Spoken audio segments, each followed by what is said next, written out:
Chapter 1. Beneath the Night of Blood. The sun cascaded from the sky, and the blood moon heralded its ominous arrival. Daylight had become but a fable, leaving only the night and the blood night to endure through the ages. Countless drops of crimson moonlight descended from the firmament, illuminating the vast expanse of the earth in a hellish red, as if it were a purgatory. A biting cold wind howled ferociously, swirling countless snowflakes, which blanketed the blood-stained ground in thick layers. Chaos Sun Village, a humble hamlet home to over 1,000 souls, stood unnoticed in the blood night. The distant mountains resembled a colossal crimson beast sprawled across the land. Merely stirring could turn this village to dust. All was silent, and eerie stillness enveloped the place, as though it were uninhabited, leaving only the mournful wail of the wind. Each household's windows were boarded tightly, seemingly unwilling to let in even a sliver of light. Not even the wild, biting cold could infiltrate. Creak! A sharp, piercing sound suddenly shattered the silence, jolting the lifeless village back to life. A bizarre figure loomed before a wooden cabin, its 3-foot-long blood-red claws gliding slowly across the door's surface.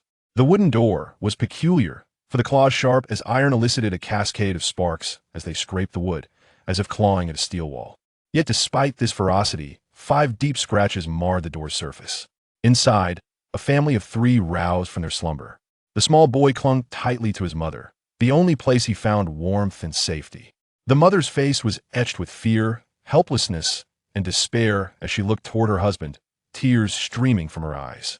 The man, trembling slightly, clenched his fists, veins bulging, his visage contorted with rage.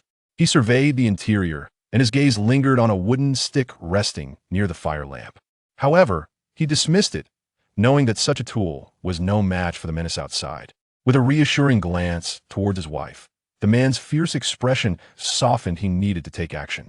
Quietly, he slipped from the bed and stealthily approached a cabinet, retrieving a longbow and 3 wooden arrows. Positioning himself by the door, he held his breath, knocking an arrow to the bowstring. These arrows, crafted from the sharp, rare bloodwood, were lethal against otherworldly creatures the entity outside would not see it coming. Gulp! He swallowed hard, the weight of anticipation heavy in his throat. The knocking ceased abruptly, and the village seemed to fall back into its muted stillness. Chen Guang awoke, emerging from his meditative state at the jarring sound of scratching at the door.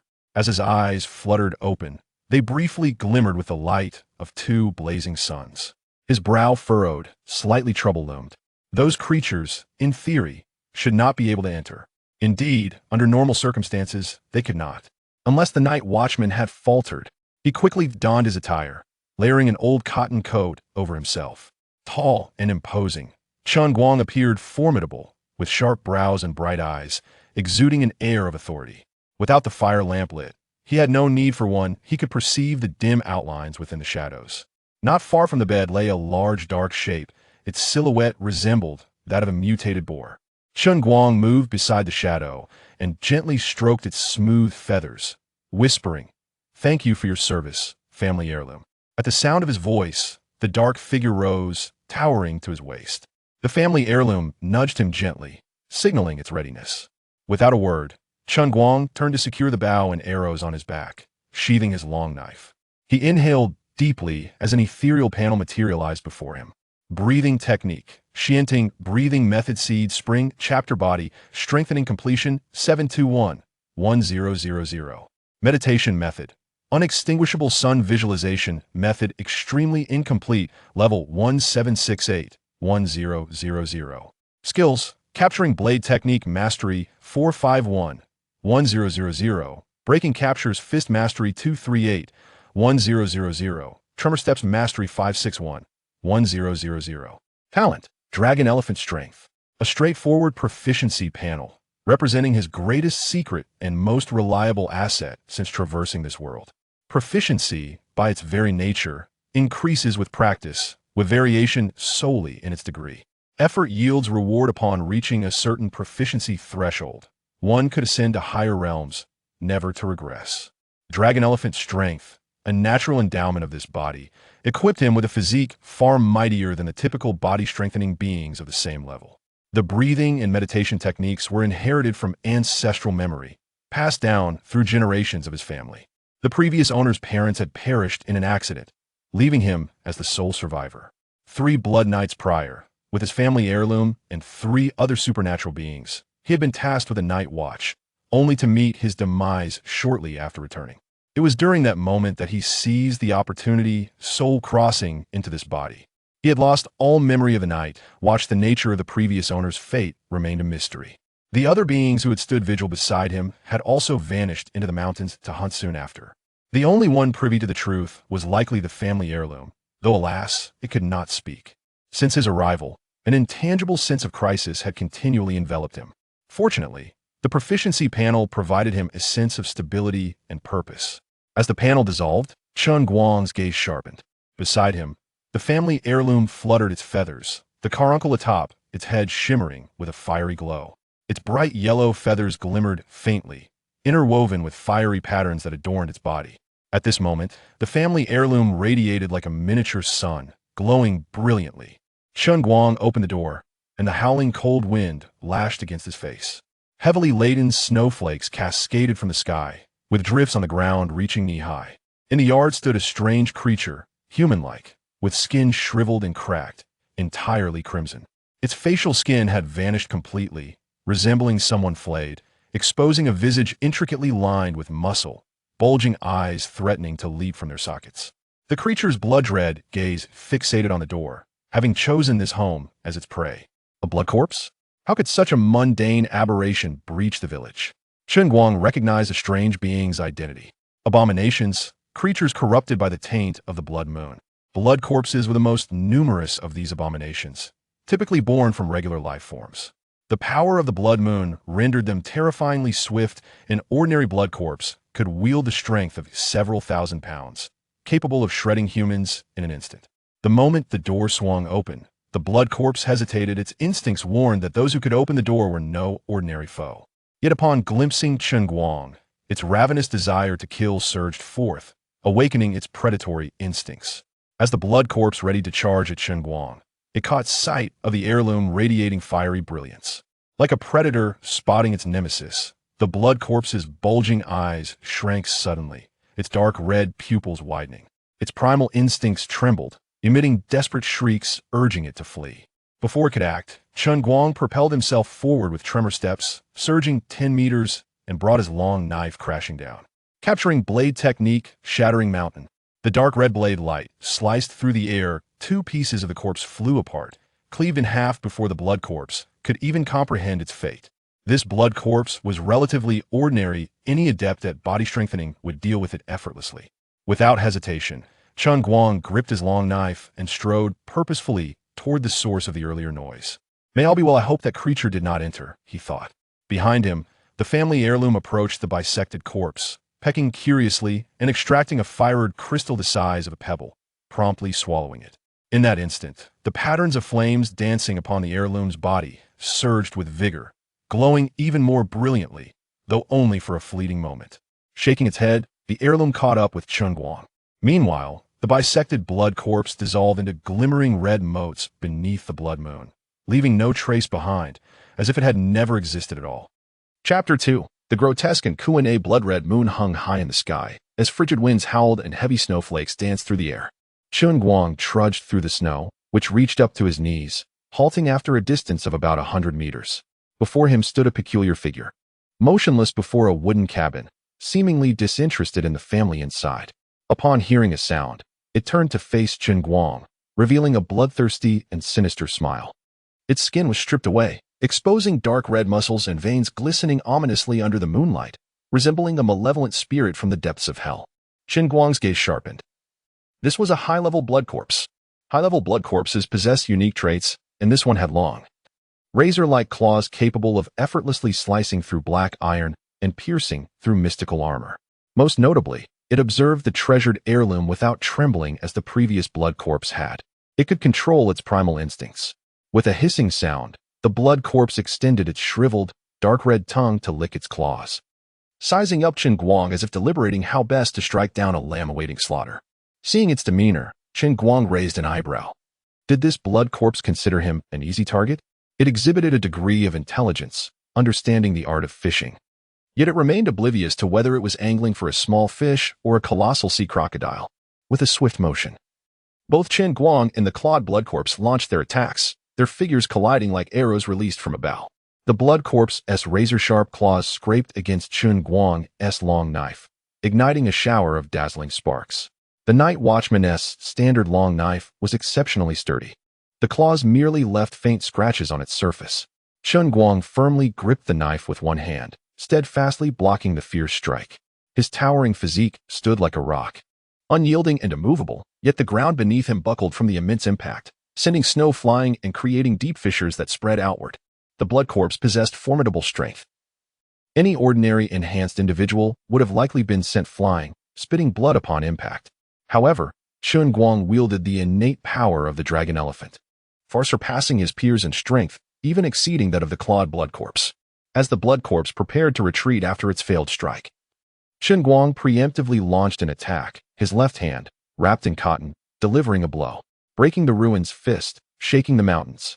His massive fist surged forward with overwhelming force, descending like a small mountain. When his fist connected with the blood corpse's face, it felt akin to striking solid black iron. However, Chen Guang's strength was immense, reaching up to 50 or 60,000 pounds, sufficient to pierce even black iron. The blood corpse could not evade in time. Being sent flying, its shattered muscle tissue scattering as it crashed heavily onto the snow-covered ground a distance away, creating a sizable crater. Struggling to rise and flee, the blood corpse found Chen Guang already at its side, the long knife poised to strike. In a flash, the knife gleamed, and the blood corpse's iron-hard body was severed in two, the upper half soaring over 10 meters before coming to a halt. The treasured heirloom, witnessing the end of the battle, approached Chen Guang and nudged him. "It's all right, go ahead," he said, stroking its smooth feathers. The heirloom then moved to the blood corpse, rummaging through its remains before retrieving a blood-colored crystal larger than a goose egg and swallowing it. Upon the death of grotesque entities, blood-colored crystals would emerge, which special beings like the heirloom could consume to enhance themselves. It resembled a rooster from a former life, but in this realm, it was known as Kuan. Legend has it that this creature was the last blessing after the fall of the great sun, transformed into Kuan. Each Kuan is unique, possessing a strong resistance to the grotesques birthed by the blood moon, able to consume the crystals that appear within them post-mortem to bolster their own strength. They mitigate the blood moon's influence, serving as the best companions for traversing the blood-stained nights of this era. Sounds of clashing metal echoed from a distance, indicating that night watchmen were engaging with incoming threats. Without hesitation, Chen Guang called toward the cabin, then turned to the direction of the battle. "Uncle Li, I've dealt with the grotesque. Do not come out until night falls." The end of the blood night was imminent. Hearing Chen Guang's voice, a man collapsed to the ground, seemingly drained of all strength. After traversing over 300 meters towards the sound of the conflict, Chen Guang spotted a stocky, middle-aged man with a full beard, grappling with two blood corpses. It was Wang Sholi. Recognizing the man, Chen Guang realized he too was an enhanced individual of the same caliber, one of the many night watchmen in the village. "Uncle Wang, I'm here to assist you." Chen Guang executed the shocking step, swiftly charging at one of the blood corpses. With a whoosh, under the blood moon's eerie glow, a dark red blade of light flashed, and the head of the blood corpse Chen Guang attacked flew off. The headless corpse collapsed, curiously devoid of any blood at the severed neck. The other blood corpse, which had been assaulting Wang Sholi, froze in shock, bewildered by the sudden disappearance of its companion. Seizing the opportunity, Wang Sholi brought his knife down forcefully upon its head. An emaciated arm was sent flying, and the blood corpse, spurred by the shock of death, unleashed an unprecedented potential. At the cost of one arm, it distanced itself from Wang Sholi and charged wildly towards the village's entrance. However, a gust of wind swept through, and a brilliant blade of light sliced through the air, causing the fleeing blood corpse to crash to the ground. Though it was swift, Chen Guang, utilizing the shocking step, was even faster. "Are you all right, Uncle Wang?" Chen Guang inquired with concern. Wang Sholi managed a rueful smile. "Fortunately, you arrived in time, Xiao Guang. Otherwise, I would have been gravely injured if not dead." His clothes were tattered, nearly reduced to rags, revealing armor marred with numerous claw marks. This armor, crafted from ordinary mystic steel, bore the brunt of the blood corpse's assault. "You've grown stronger, Xiao Guang. It seems you are the most talented among the younger generation in the village," Wang Sholi remarked, gazing at Chen Guang with admiration. Just 3 blood nights ago, Chen Guang was merely an enhanced individual at the initial stage. Now, he had not only reached the advanced stage, but had also made significant progress. Perhaps it wouldn't be long before he achieved perfection, Wang Shouli mused. Chen Guang glanced at the darkening sky and focused his senses, realizing that the sounds of battle from afar had ceased. The threats that had entered the village were likely dealt with. With a sudden bang, a dazzling firework erupted high above Chen Guang, taking the form of a banyan tree. It was a signal of safety. It appeared that their side had resolved their issues. Chen Guang sighed in relief.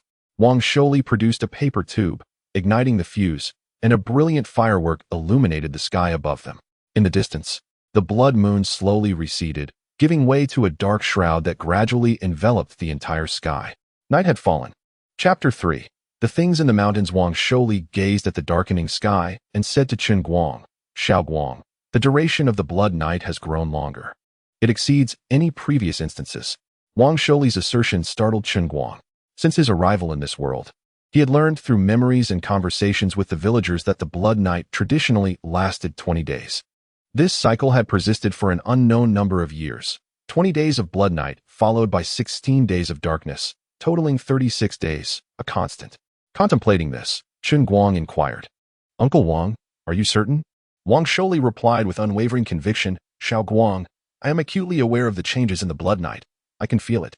Moreover, I have kept records." Chen Guang nodded, saying, "I believe you, Uncle Wang." During the 3 blood nights since his arrival, he had visited Wang Shouli's home several times. The elder had amassed numerous notes regarding the blood moon and blood night, suggesting a long-standing research interest in these phenomena. Upon hearing Chen Guang's trust, a smile spread across Wang Shouli's face as he remarked, "Xiao Guang, your faith in me brings me joy." He then glanced toward the village entrance and continued, "However, this is not the time for idle chatter. The presence of blood corpses in the village indicates that something has happened to the night watchman. We must head to the entrance." Chen Guang looked back toward the direction they had come from and said, "Uncle Wang, I must first check on Uncle Li. Their home was approached by a blood corpse, and I need to confirm their safety. I will accompany you." "Xiao Guang, I am so fortunate to have you here." "Truly, I am," Li Yuan exclaimed, gripping Chen Guang's hand with palpable excitement. His eyes were red, and his face bore the marks of relief from a brush with disaster. Chen Guang sighed inwardly, reflecting on the harshness of this world where ordinary people struggled so profoundly. Only through strength could one hope to endure in such a cruel existence. "Is Aunt and Xianyi safe?" Chen Guang asked. Li Yuan took a deep breath and replied, "Fortunately, you arrived just in time. Otherwise, that blood corpse would have breached our door." Li Yuan's wife, Wang Qingfang, along with the couple had shown Chen Guang much kindness, both in his past life and in this one. Since his arrival in this world, this family had become his closest allies. Wang Qifang brought their young son, Xianyi, to them and said, "You should thank your brother." Xianyi, his face flushed and his big eyes sparkling, proudly declared to Chen Guang, "Brother Guang, I didn't cry. Am I not very brave? Am I not a real man?" Chen Guang's heart tightened as he ruffled the boy's hair and smiled, responding, "Xianyi is the bravest. Indeed a true man." He had considered passing on his breathing technique to Li Yuan, but the method, known as Xianting, could neither be written nor verbally conveyed. It seemed bound by a peculiar rule, existing only in his mind and within the bloodline of the Chen family. Often, secrets come hand in hand with peril. This unique breathing technique likely had significant origins, suggesting that his ancestors had been remarkable figures. He wondered if the previous life's demise was somehow connected to this. At that moment, Wang Qingfang recalled something and hurried into the house, returning shortly with a wooden box. She presented the box to Chen Guang, revealing 7 or 8 blood-red fruits nestled within. "Xiao Guang, please accept this. Your uncle Li fortuitously acquired these during his last venture into the mountains. He intended to bring them to you before the blood night, but was delayed by other matters." The fruits within the box were translucent, resembling blood-colored amber, adorned with a distinctive pattern that exuded an enticing aroma. Chen Guang's gaze sharpened. These were indeed valuable items, requiring a journey into the mountains and a stroke of luck to procure. They would prove immensely beneficial. These were the medicinal blood lotus fruits, which could enhance physical strength, invigorate vitality, and accelerate bodily growth. Just as he was about to speak, Li Yuan, fearing rejection, quickly interjected, "Xiao Guang, we all know you are an extraordinary person. These are said to be especially beneficial for individuals like you." Wang Qingfang chimed in, "Your strength will ensure a better life for us. We will depend on you for support in the future." Xianyi, with wide, hopeful eyes, added, "Brother Guang, please accept them. We are counting on you to bring back a wild boar." The wild boar, a mutated beast, was so robust that even iron arrows shot by strong adults would struggle to penetrate its hide. A typical wild boar weighed several thousand pounds. Bringing one back would provide sustenance for months amidst the harsh winter. Chen Guang accepted without hesitation, closing the wooden box and tucking it away. The previous night's assailants should not have been able to enter, yet he feared that significant trouble had befallen the village. As Li Yuan recalled the blood corpse that had scratched at the door, he felt a sense of foreboding. Chen Guang gazed outside. The snowfall had ceased, and the biting wind had mellowed. The night, often referred to as a night of safety, also marked a night of hunting. "I must be on my way, Uncle Li," Chen Guang said, for he had matters to attend to concerning the blood corpse's incursion into the village. Turning to Wang Sholi, who awaited outside, Chen Guang declared, "Uncle Wang, let us depart." The two made their way to the village entrance, their status as extraordinary individuals allowing them to arrive swiftly. Upon reaching the entrance, they found a large gathering of villagers, their expressions fraught with anxiety and fear. As they approached, the crowd parted, allowing the two to move forward. They soon encountered a group of figures conferring among themselves, each armed with bows and long knives, guards from Jiayang village. The leader, upon spotting Chen Guang and Wang Sholi, called out, "Xiao Guang, old Wang, you have arrived." Chen Guang nodded in acknowledgement, "Uncle Ji." Wang Sholi also greeted him with a nod, "Old Ji." Then, Chen Guang shifted his gaze to the object at the center of the gathering. The acrid scent of blood assailed his senses, overpowering even the chill of the wind. Two tattered pieces of human skin lay on the ground. "The Old Ji, do you mean that creatures from the mountains have ventured into our village?" A night watchman, not particularly tall, but with a resolute countenance, interjected. His name was Qi Ronghao, one of the few herbalists in the village. Indeed, these entities only target those with extraordinary abilities and seem to evade us. Only beings emerging from the depths of the mountains would behave this way. Ji Boquan articulated his hypothesis. The creatures from the mountain's core referred to those that have escaped from the perilous regions beyond the crimson boundary, where formidable beasts, tainted by the blood moon, have devolved into grotesque forms, typically confined within hazardous territories. The outermost areas can merely be described as forested mountains, relatively safe, patrolled continuously by the forest wardens. And what of the forest wardens? Are they merely idle? We submit so much earth fire essence. And this is how they perform their duties? A voice, filled with righteous indignation, resonated. The crowd turned to see the speaker. A man of average stature and unremarkable appearance named Sun Buki, approximately 33 years old, one of the few accomplished herbalists in the village. The forest wardens he referred to are those tasked with safeguarding the mountains, a role only granted to those who have established true springs. Moreover, these wardens do not patrol alone but operate in small teams, led by individuals who have surpassed the confines of the secret realms of the spring. Such beings exude radiant light, possess true strength, and can traverse the skies, capable of dispatching foes from dozens of miles away with a mere gesture. Several forest wardens have perished, and one captain has sustained grave injuries.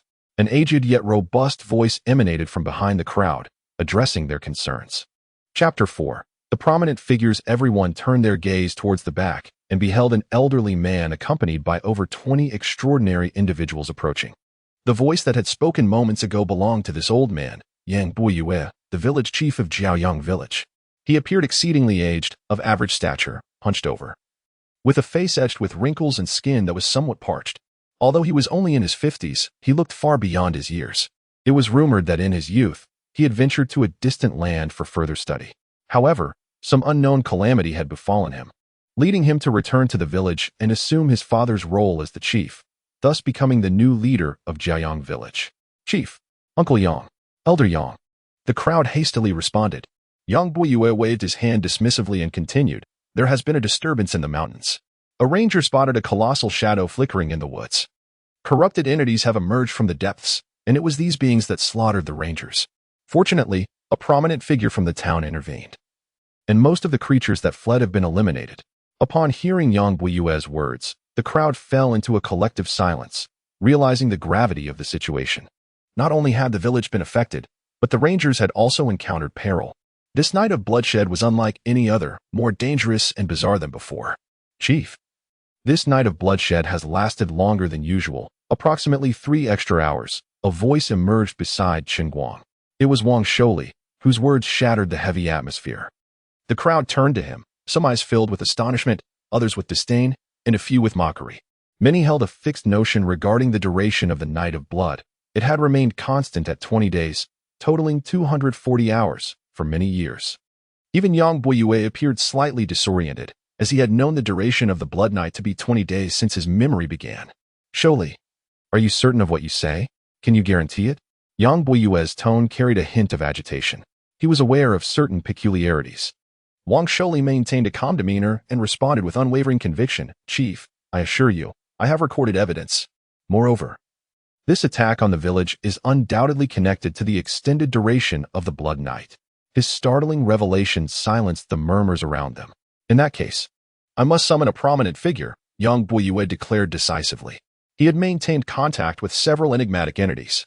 Chen Guang remained unaware of the identity of this prominent figure, but it was presumably someone of great significance in the town. Hearing Yang Boyue's words, the others breathed a sigh of relief. Those regarded as prominent figures were formidable forces within the town. The corrupted creatures that emerged from the mountains typically annihilated the local fauna before shifting to other areas. They would initially probe to ascertain that there were no stronger beings in the village before unleashing their slaughter during the next Blood Night, decimating the populace. These entities were known as blood beasts, distinct from the extraordinary and rare creatures of the mountains. They were beings wholly corrupted and mutated by the blood moon. Naturally, there were instances where some managed to evade the rangers, leading to the obliteration of numerous villages. Yang Boyue surveyed the crowd, cleared his throat, and spoke again. For the next Blood Night, the number of night watchmen will increase to 8 per group, with each group on guard for 5 days. Furthermore, each group must include at least 2 herbalists. I shall also join the night watch. The assembly voiced no objections. At this juncture, unity was essential for survival. The previous arrangement of 4 night watchmen had been due to the necessity of firestones for protection. These items possessed a formidable capacity to counteract the corruption of the Blood Night and its grotesque phenomena. Firestones were rare. Each use diminished their number, necessitating that every night watchman be equipped with one, which explained the limited numbers. Chief, is there still enough firestone in the village? And what about the geothermal stones? I've heard that the geothermal mine is nearly depleted, inquired Sun Buki, seeking clarification. Yang Boyue's dim eyes shifted towards him as he replied, indeed. The geothermal mine is reaching its exhaustion phase. There is little we can do about it, and it can barely support us for 5 more Blood Nights. As for the firestones, you need not worry. That esteemed individual will provide us with sufficient supply. Chen Guang listened quietly, absorbing the information. Despite his formidable abilities, he was merely a capable individual at the pinnacle of his strength. His focus was on rapidly enhancing his skills to prepare for the challenges ahead. For now, there were others to rely on, alleviating his concerns. I understand, Chief. I will remain vigilant, Sun Buki nodded. After addressing Sun Buki's concerns, Yang Boyue concentrated his unique power in his throat and proclaimed, we are in a challenging period. We must unite to overcome this crisis. This night of darkness presents an opportunity. Most of the dangers in the mountains have been cleared, making it an opportune moment to venture in. Ladies and gentlemen, the moment of life and death has arrived. His voice resonated powerfully, echoing throughout the village. Hearing his call, villagers emerged from their homes, gazing towards the village entrance. Those capable of venturing into the mountains were preparing themselves, sharpening knives and arrows. Most ordinary hunters wielded knives forged from black iron, sufficient to dispatch regular creatures with ease. While some hunters possessed knives crafted from special bloodwood, sharp and exceptional enough to easily slice through the hides of mutated beasts. As long as the hunters acted swiftly before the mutated creatures could react, they would remain unharmed. Everyone may disperse. Yang Boyue waved his hand, signaling the crowd to leave. He had conveyed all that was necessary. Chen Guang was about to depart with Wang Sholi when Yang Boyue called out to him. Xiao Guang, there is a matter I wish to discuss with you. Chen Guang, albeit puzzled, nodded in response. Certainly, Chief. He then turned to Wang Sholi beside him. Uncle Wang, please carry on with your tasks. Wang Sholi said nothing further and departed. Need a hand? Yang Boyue extended his somewhat frail right hand after Wang Sholi had left. Without the ability to open a true spring, one could not live beyond a century. Opening a true spring required nourishing waters, potentially extending one's life for another 60 years. Chen Guang raised an eyebrow, sensing the challenge to test his strength. He had no intention of holding back and grasped Yang Boyue's right hand, unleashing the full force of his being. An ordinary individual at the pinnacle of their development possessed a strength of 10,000 pounds upon reaching completion. It depended on one's accumulation and physique, yielding at least 20,000 pounds of strength. Chen Guang was in the late stages of his pinnacle, nearing completion. And with innate talents, his strength boasted an impressive 50 to 60,000 pounds.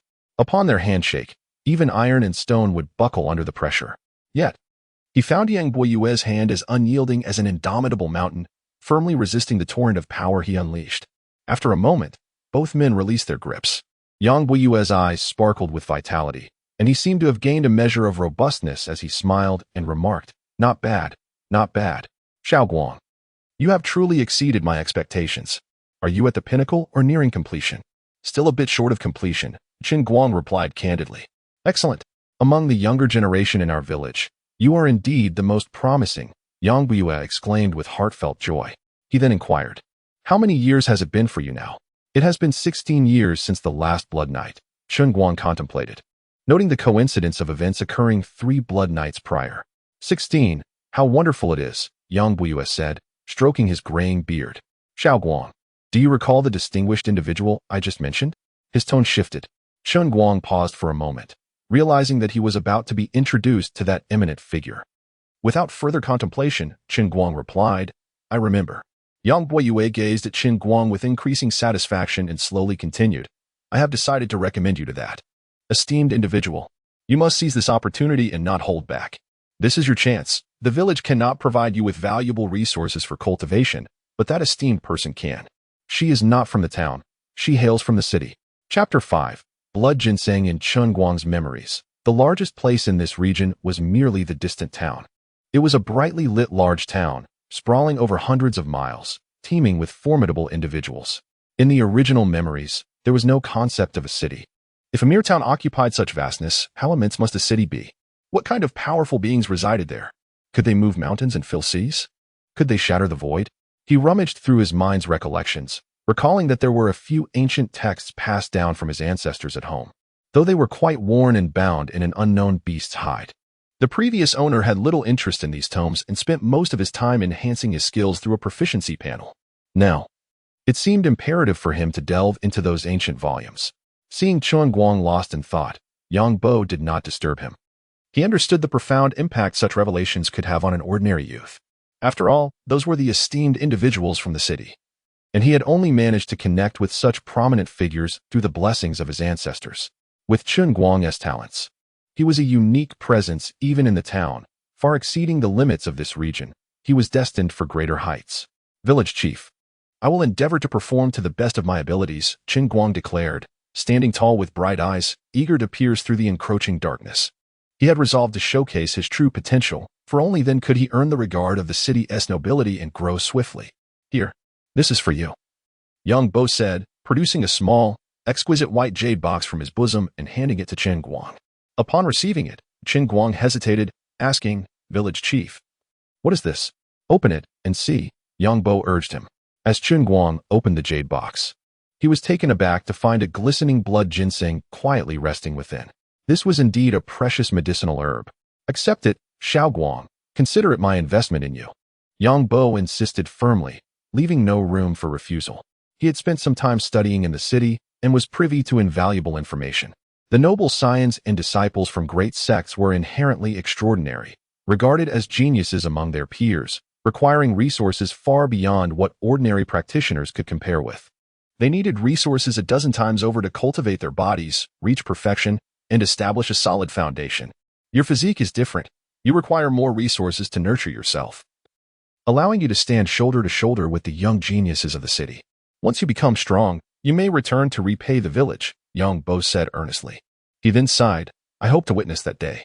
In his youth, he had suffered grave injuries, despite having consumed rare medicinal herbs gifted by the city's nobility.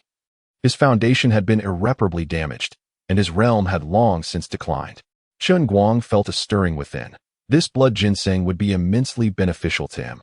Coupled with the blood lotus fruit he had previously acquired, he could return and break through to perfection, preparing for the gathering of herbs. The previous owner had only entered the minor completion stage of his physique at the age of 15, and by the time Chen Guang had arrived, he was still stagnating in that realm. The presence of the dragon elephant strength talent made his foundation significantly thicker than that of ordinary practitioners, requiring far more resources to break through. Fortunately, with the proficiency panel at his disposal, he could enhance his skills through diligent effort, albeit at a slower pace. Provided he had sufficient resources, his proficiency could rise swiftly. With this thought in mind, Chen Guang set aside any pretense and solemnly addressed Yang Bo. A drop of water shall be repaid with a gushing spring. I will not forget your kindness. In the future, when I stand at greater heights, I will ensure the village thrives. Your words bring me comfort, Yang Bo replied, patting Chen Guang on the shoulder before turning to head back to the village. Chen Guang glanced at the village gate, two towering wooden doors standing 3 zhang high, unscathed by any signs of damage. Beside it stood a watchtower, where the night watchman typically kept vigil. The gate was adorned with peculiar patterns, serving as a blood-repelling spell, deterring most entities from approaching the village. The creature that had emerged from the mountains was indeed strange. It had not damaged the gate, and the spell seemed ineffective against it. It had merely slain a few guards and allowed a dozen blood corpses to enter before departing, treating them as mere prey. Or had it retreated out of fear after the town's powerful figures had cleansed the forest? Furrowing his brow, Chen Guang realized that the best course of action was to catch the attention of the city's nobility, for only then could he rapidly ascend to a higher realm and assist the village in overcoming its tribulations. Resolving to think no further, he turned and walked back into the village. Soon catching up with Yang Bo, Chen Guang felt a stir within. This blood ginseng was of immense value to him. Coupled with the blood lotus fruit he had previously acquired, he was poised to achieve a breakthrough upon his return, preparing to gather medicinal herbs. In his former life, he had entered the minor realm of body enhancement in his 15th year, yet upon his arrival in this world, he found himself still stagnating in that minor realm. The innate talent of dragon elephant power endowed him with a foundation far more robust than that of ordinary extraordinary individuals, necessitating tenfold or even greater resources to transcend his current limitations. Fortunately, with the proficiency panel at his disposal, as long as he was diligent, he could enhance his skills, albeit the progress would be considerably slower. With sufficient resources, his proficiency could rise rapidly. With this thought in mind, Chen Guang refrained from being overly sentimental and solemnly addressed Yang Bo Yue. A drop of kindness shall be repaid with a gushing spring. I, Chen Guang, shall not forget. He vowed that one day, when he stood at greater heights, he would ensure a better life for the village. With your words, I am at ease. Let us return, Yang Bo Yue replied, comforted. He then patted Chen Guang on the shoulder and turned towards the village.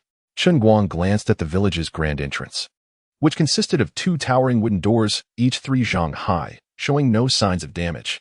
Beside it stood a watchtower, where the night watchman typically kept vigil. The doors were adorned with peculiar engravings, a form of blood-repelling charm that deterred most entities from approaching easily during the blood moon. The creature that had emerged from the mountains was indeed strange. It did not damage the doors, and the blood-repelling charm seemed ineffective against it. It merely killed several watchmen, allowed a dozen blood corpses to enter, and then departed. Did it regard them as mere fish upon a chopping board to be slaughtered at will? Or had the influence of significant figures in the town, who had recently cleared the forest, instilled in it a sense of trepidation, prompting its temporary retreat? Furrowing his brow, Chen Guang realized that his best course of action would be to catch the eye of the nobility within the city, enabling him to swiftly ascend to a higher realm and assist the village in overcoming its trials. Putting aside his thoughts, he turned and walked towards the village, soon catching up with Yang Bo Yue. As they walked side by side, engaging in casual conversation, Chen Guang seized the opportunity to inquire about certain matters. They required resources far exceeding those of ordinary extraordinary beings to cultivate themselves and refine their physiques, ultimately reaching a state of perfection and establishing a solid foundation. Your body enhancement is different. You require even more resources to nurture yourself, allowing you to stand shoulder to shoulder with the young geniuses of the city. Once you are powerful, you may return the favor to the village, Yang Bo Yue advised earnestly. He then sighed. I hope to witness that day. In his youth, he had suffered severe injuries, and despite consuming a millennium-old precious herb provided by the city's nobility, his foundation had been severely compromised, and his realm had long since fallen. Chen Guang felt a renewed sense of purpose. This blood ginseng was indeed invaluable, and with the blood lotus fruit he had acquired, he could achieve a perfect breakthrough upon his return, preparing to gather herbs. The conversation continued, and Chen Guang inquired, Village chief, have you ever been to the city? Indeed, I visited once in my youth. It is a place illuminated like day, where the night is banished, making the blood moon reluctant to cast its light. The noble offspring and disciples of great sects you speak of seem quite exalted. Do the nobles and sects jointly govern that city? Correct. The nobles and great sects jointly rule that city and oversee our region. I sincerely hope you can catch the eye of some noble lady or attract the attention of a celestial maiden from a great sect. Such a connection would be immensely beneficial for you. Ahem. But I am still young, village chief, and my appetite remains hearty. As Yang Buiyue passed by Wang Shouli's house, he chose not to continue his journey alongside Chen Guang, for he had matters to discuss with Wang Shouli. Chen Guang understood that this was related to the extended blood nights spoken of by Wang Shouli. His immediate concern was to dine at Li Yuan's home and then return to enhance his own abilities. Before long, Chen Guang arrived at Li Yuan's doorstep, where the restless Xian Yi leapt up in excitement upon seeing him. Big brother Guang. Chen Guang reached out and lifted him into his arms. Li Yuan and Wang Qingfang were busy preparing a meal. The table was adorned with 4 porcelain plates, each containing several blood buns, one of which was piled high. It was evident that these had been prepared for him, as only an extraordinary individual could digest such a quantity. Xiao Guang, just a little longer. It will be ready soon, Li Yuan called from the kitchen. All right, Chen Guang replied. Li Yuan was one of the many hunters in the village, venturing into the mountains with others every night to hunt.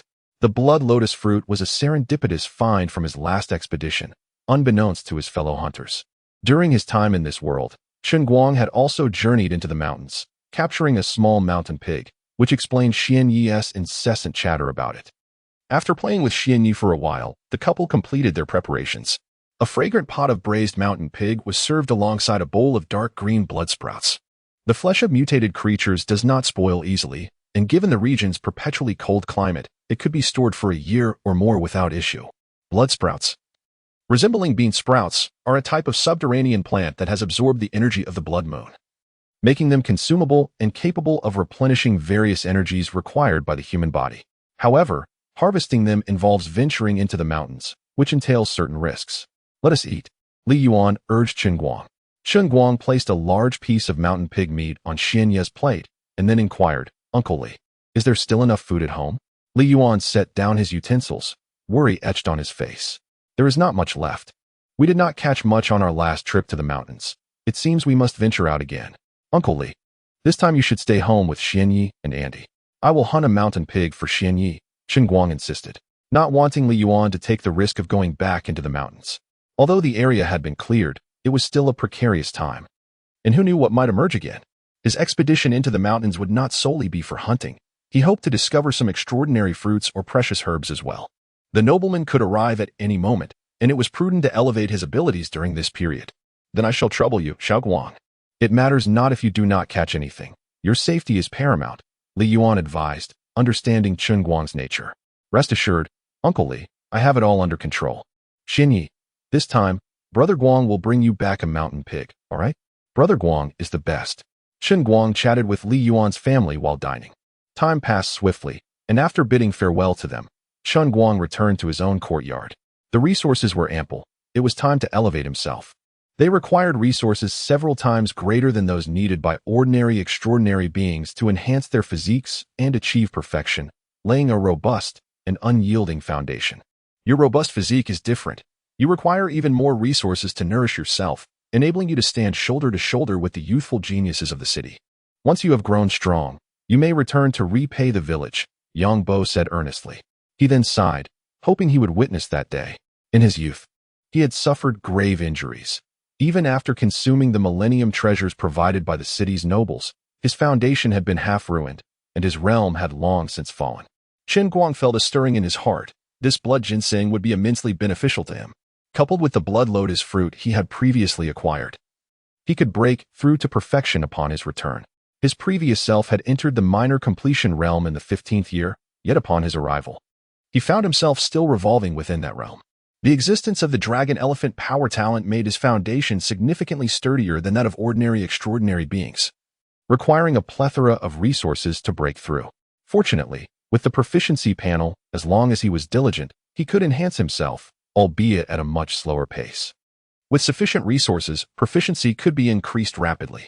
With this thought, Chen Guang did not feign modesty and solemnly spoke to Yang Bo.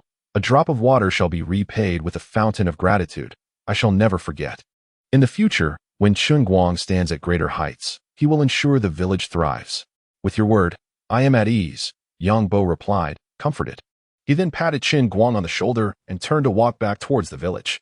Chen Guang glanced at the village gate, a pair of towering wooden doors, standing 3 zhang high, with no signs of damage inside or out. Beside it stood a watchtower, where the night watchman typically kept vigil. The gate bore intricate engravings, a form of blood-repelling spell, deterring most entities from approaching carelessly. The creature that emerged from the mountains was peculiar. It left the gate unscathed, as if the blood-repelling spell had no effect on it. It merely slaughtered a few night watchmen, letting in a dozen blood corpses before departing. Did it regard them as fish on a chopping board, ready for slaughter? Or had the influential figures of the town cleansed the mountains, instilling a sense of caution in it, prompting its temporary retreat? Chen Guang furrowed his brow. The best course of action was to catch the attention of the city's nobles, allowing him to swiftly mature to a certain realm and assist the village in overcoming its trials. He dispelled his thoughts and turned back towards the village, soon catching up to Yang Bo's footsteps. Let's eat, Li Yuan said to Chen Guang. Chen Guang took a large piece of wild boar meat and placed it on Xian Yi's plate, then inquired, Uncle Li, Annie, is there enough grain at home? Li Yuan set down his chopsticks, looking troubled. There isn't much left. We didn't harvest anything significant last time in the mountains. We may need to venture into the mountains again. Uncle, this time you should stay home with Xian Yi and Andy. I'll hunt a wild boar for Xian Yi. Chen Guang insisted, not wanting Li Yuan to enter the mountains again. Though the area had been cleared, it was a precarious time, and one could never predict what might emerge. His venture into the mountains wasn't solely for hunting. He intended to seek out extraordinary fruits and precious medicines as well. He was uncertain when that noble would arrive, so it was best to enhance himself as quickly as possible during this period. Then I shall trouble you, Xiao Guang. It doesn't matter if you don't catch anything. Your safety is paramount, Li Yuan advised, knowing Chen Guang's disposition. Rest assured, Uncle Li, I have it under control. Xian Yi, Brother Guang will bring you back a wild boar, all right? Brother Guang is the best. Chen Guang dined and conversed with Li Yuan's family, and time passed quickly. After saying goodbye to them, Chen Guang returned to his courtyard. The resources were sufficient. It was time to advance himself. Chapter 6. Strengthening the body. As Chen Guang entered the courtyard, he noticed the family heirloom lying with its eyes closed, seemingly in slumber. Upon sensing his presence, it rose and circled around him, affectionately nudging him with its head. Chen Guang gently stroked its smooth feathers and said, "You may go." The heirloom promptly turned and dashed outside, disappearing from sight within mere breaths. Each night, it ventured out for a while, and Chen Guang remained unaware of its exact destination. But he knew it would not be seen in the village. Shaking his head, Chen Guang turned and entered the house, traversing through the main room to reach the secluded chamber for meditation. He settled into a cross-legged position, carefully retrieving the wooden box and the jade container containing the blood ginseng. Opening the wooden box, he extracted a blood lotus fruit, and a fragrant aroma wafted through the air, characteristic of this unique fruit. After performing the chanting breathing technique several times to attain his optimal state, Chen Guang placed a blood lotus fruit into his mouth, promptly beginning its refinement. A warm current flowed from his throat to his stomach as he continuously practiced the chanting breathing technique, establishing a peculiar rhythm of breath. The heat within him was directed to his limbs and organs, nourishing and strengthening his entire being. A tingling sensation enveloped him, akin to being gently caressed by soft hands, nearly eliciting a moan from Chen Guang. After a brief moment, he opened his eyes and exhaled a breath of impure air. Xianing breathing technique reached great perfection, 731-1000. His proficiency increased by 10 points, which was commendable considering his innate physical strength. An ordinary extraordinary individual would have gained at least 50 points. Glancing at the remaining 7 blood lotus fruits, Chen Guang consumed them all at once. He activated the chanting breathing technique, guiding the heat generated from the 7 fruits to cleanse his flesh, fortify his foundation, mend hidden injuries, and expel impurities. As the chanting breathing technique continued to operate, Chen Guang became a gluttonous beast, voraciously absorbing the medicinal potency of the blood lotus fruits. Soon, the essence was fully refined, and he felt a sticky sensation throughout his body, remnants of the impurities expelled. A thin, silvery gray film coated his skin, representing the excess impurities and harmful substances within. Strengthening the body was not merely a process of enhancing one's physique. It was also a return to one's innate state. Only a body close to its innate form could harvest medicinal herbs. The stronger and more perfect the foundation laid during the strengthening process, the better the medicinal treasures obtained, which would significantly impact the subsequent development of the true spring. Qianning breathing technique reached great perfection, 801-1000. The effectiveness of the medicine had not diminished. The 8 blood lotus fruits collectively provided 80 points of proficiency, and now it was time to focus on the blood ginseng. Chen Guang opened the jade box and delicately extracted the blood ginseng, a rich medicinal aroma emanating from it. He was uncertain of the ginseng's age, but it was undoubtedly more potent than the blood lotus fruit, or else the village chief would not have presented it to him. Contemplating the blood ginseng in his hand, Chen Guang suddenly found himself at a loss, having forgotten to inquire with the village chief on how to consume it. It should be eaten directly, he mused. Without further hesitation, he decisively consumed the blood ginseng. In the next moment, a tremendous heat surged within him, akin to a wild stallion breaking free. Racing wildly through his body, Chen Guang swiftly activated the Qianting breathing technique, guiding this medicinal force to permeate his flesh and then circulate through his bloodstream. The familiar tingling sensation intensified, morphing into an itch that tempted Chen Guang to scratch, but he managed to restrain himself. His body was undergoing astonishing transformations, akin to a rebirth, reversing from the acquired to the innate. Silvery mist began to emanate from him, while harmful impurities deeply embedded within his body were expelled. Chen Guang felt a peculiar itch deep in his bones, as if something was gestating within. The silvery mist gradually dissipated, revealing specks of golden light adorning his 206 bones. This phenomenon persisted for a while before fading, and the medicinal force of the ginseng was entirely absorbed. Chen Guang felt as though a fleeting moment had passed, or perhaps an eternity. He awoke from a profound state of meditation. Glancing at the hourglass nearby, he realized 20 hours had elapsed. Summoning his panel, the displayed information caused his pupils to constrict. Qianting breathing technique reached perfection, 225-1000. Beyond perfection, there existed further realms. In his memory, the Qianting breathing technique possessed high tiers, capable of reaching exceptional heights, yet each realm documented could only attain perfection. It appeared that the inheritance was incomplete. Taking a deep breath, Chen Guang recognized this as a positive development. The stronger his exhibited potential, the more likely he was to catch the eye of influential figures. However, he needed to cleanse himself first, as a layer of shallow black film had formed on his body, emitting a foul odor, remnants of the impurities expelled. After washing up, Chen Guang practiced the breaking the ruins fist in the courtyard, needing to quickly adapt to his surging power. Breaking the ruins fist, a martial art of lethal strikes, was a technique passed down through Chen Guang's ancestry, consisting of 3 forms. The first form, mountain shatter. He unleashed a punch, resembling a small mountain crashing down with immense force, capable of shattering even a boulder 3 zhang in size.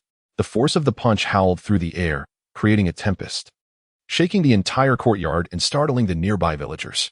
They emerged from their homes, hesitant to approach, merely observing Chen Guang from a distance. Such is the extraordinary individual.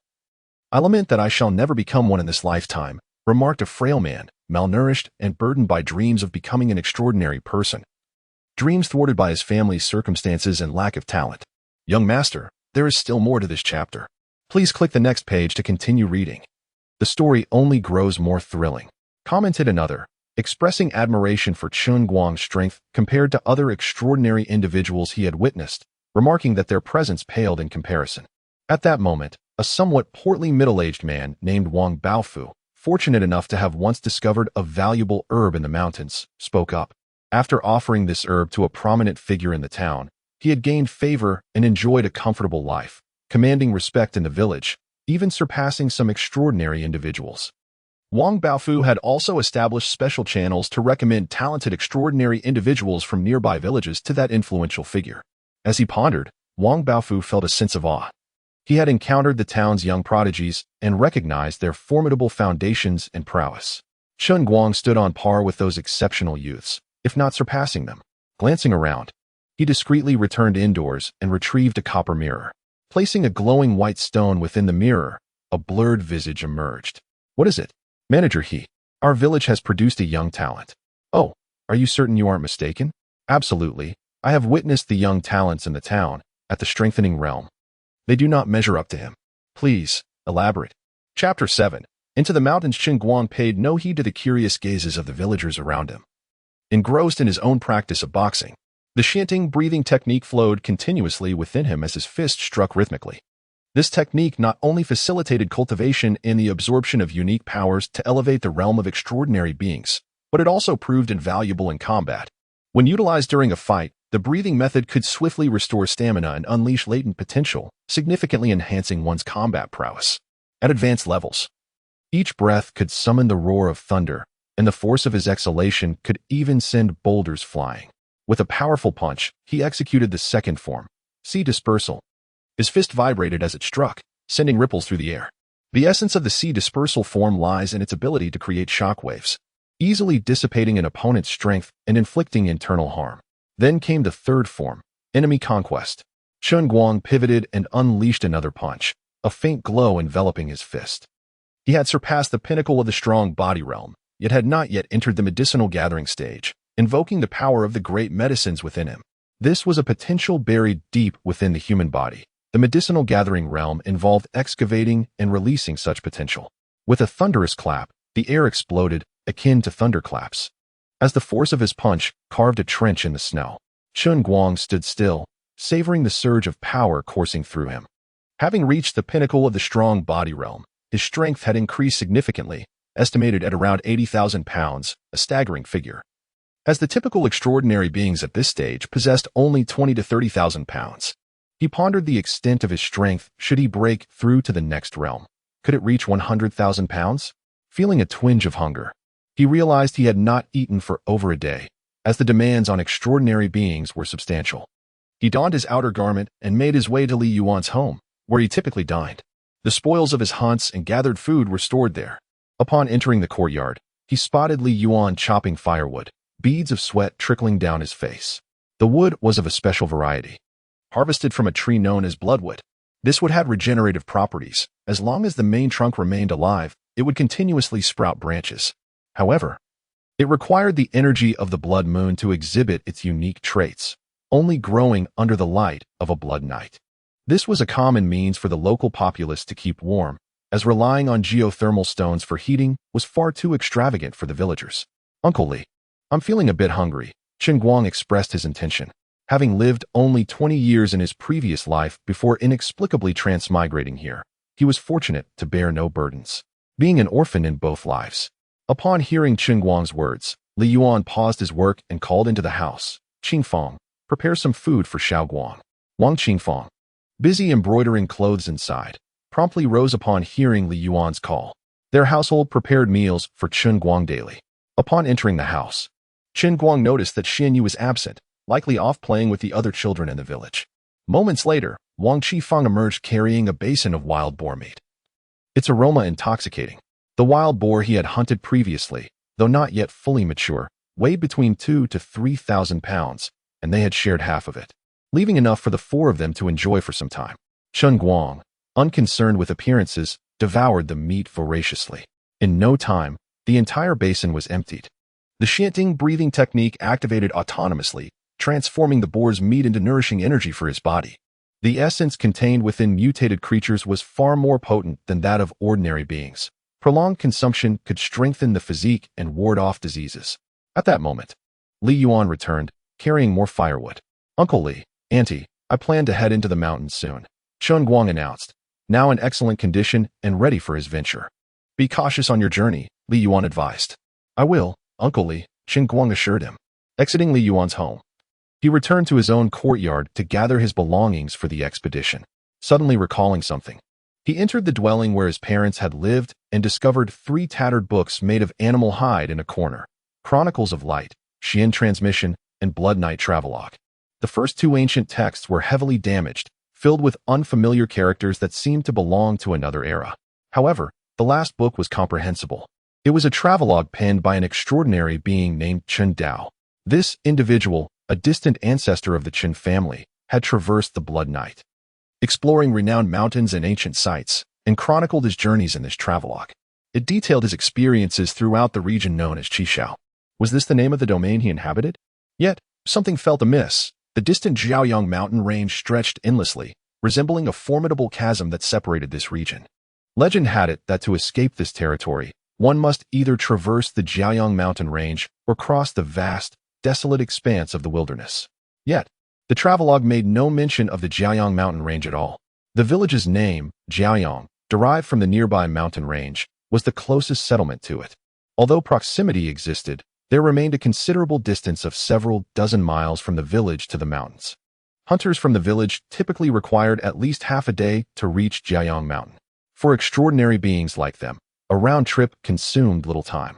The gap between ordinary people and extraordinary beings was astonishingly vast. Chen Guang tucked the Blood Knight travelogue into his clothing. It might prove useful on his mountain expedition.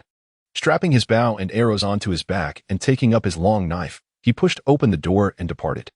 The bow and arrows used for night watch were uniformly distributed by the town. The longbow was crafted from a highly flexible variety of bloodwood, while the bowstring was made from the sinew of a special serpentine beast, soaked in a unique potion for 49 days. The long knife was forged from Chen Guang, with the extraordinary beings utilizing 10-fold Chen Guang, while those in the medicinal gathering realm employed 30-fold Chen Guang.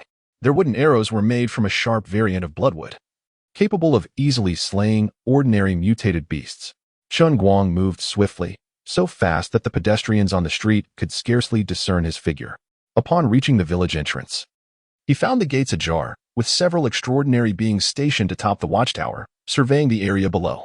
A few more extraordinary beings stood guard beside the gate, their keen eyes scanning the surroundings. The village had heightened its defenses. Previously, only 2 or 3 individuals would guard the gates at night. After exchanging greetings with familiar faces, Chen Guang stepped beyond the village and into the enveloping darkness. The surroundings were pitch black, save for scattered flickers of light in the distance. Hunters or extraordinary beings venturing out to hunt. Chen Guang activated the Zhenlu step, propelling himself rapidly toward the Jiaoyang mountain range. Mastery of the Zhenlu step allowed him to traverse the snowy terrain with ease. In roughly the time it takes to burn half an incense stick, he covered several dozen miles and arrived at the vicinity of the Jiaoyang mountain range. Before him loomed a dense thicket of trees, their outlines becoming discernible amidst the shadows. The territory available to extraordinary beings who had not opened true springs was limited to the outermost regions. Venturing deeper than 1,000 miles would lead to encounters with all manner of bizarre entities, where ordinary extraordinary beings would struggle to survive. Even the forest rangers only patrolled the boundary line of 1,000 miles, never daring to venture further. Though the Blood Night had passed, the chill remained palpable. Hunters entering the mountains must adequately prepare for warmth. Otherwise, they risked succumbing to the bitter cold of the icy wilderness. At this moment, Chen Guang resembled a furnace, exuding an almost palpable heat. His robust physique endowed him with unparalleled resistance to the cold. Even without a stitch of clothing, he felt no chill. He plunged into the depths of the shadowy, dimly lit forest. The trees here towered majestically, venerable specimens that had stood the test of time, with scarcely a sapling to be seen beneath their lofty canopies. The forest was predominantly tranquil, with only the sound of Chen Guang's breathing breaking the stillness, occasionally interrupted by distant roars of beasts or the melodious calls of birds. After traversing several dozen miles, the trees grew even more luxuriant, ancient giants soaring dozens of feet into the sky. A pair of oil-green eyes flickered to life stealthily behind Chen Guang, resembling 2 wraiths' flames, imbued with an unsettling intensity. Chapter 8. The Blood Lotus Fruit Tree. A sudden gust of wind heralded an attack as a diminutive, yet formidable claw aimed for Chen Guang's occiput, seemingly intent on cleaving his skull. In the inky, impenetrable darkness of the dense forest, 2 orbs of eerie light flickered momentarily. The creature was taken aback. Its assault had missed its mark. Chen Guang had reacted swiftly to the impending strike, employing the stride of subjugation to evade the blow. Observing the peculiar entity before him, a surge of excitement coursed through him as he adopted the posture of the fist of conquest, regarding it with defiant eyes. Venturing into the mountains served a dual purpose, procuring sustenance and honing his combat prowess through encounters with exotic beasts. An emerald luminescence ignited, and the mysterious creature bristled with fury. Did this bipedal figure dare to scorn it? Enraged, the creature lunged at Chen Guang with unrestrained ferocity. Its razor-sharp claws capable of severing a human head, its pointed fangs gleaming ominously in the gloom. Chen Guang activated the Xian Ting breathing method, instantly awakening the dormant power within his body, unleashing a colossal force of 80,000 pounds. He stamped the ground with such force that the earth trembled as if from a volcanic eruption, fissures spreading in all directions. The accumulated snow on the trees was dislodged, only to be dispersed by the tempestuous gust he generated before it could touch his garments. The mysterious creature possessed remarkable velocity, its claws grazing Chen Guang's face, leaving a bloody welt. A pair of luminous eyes met the creature's viridescent, flame-like gaze.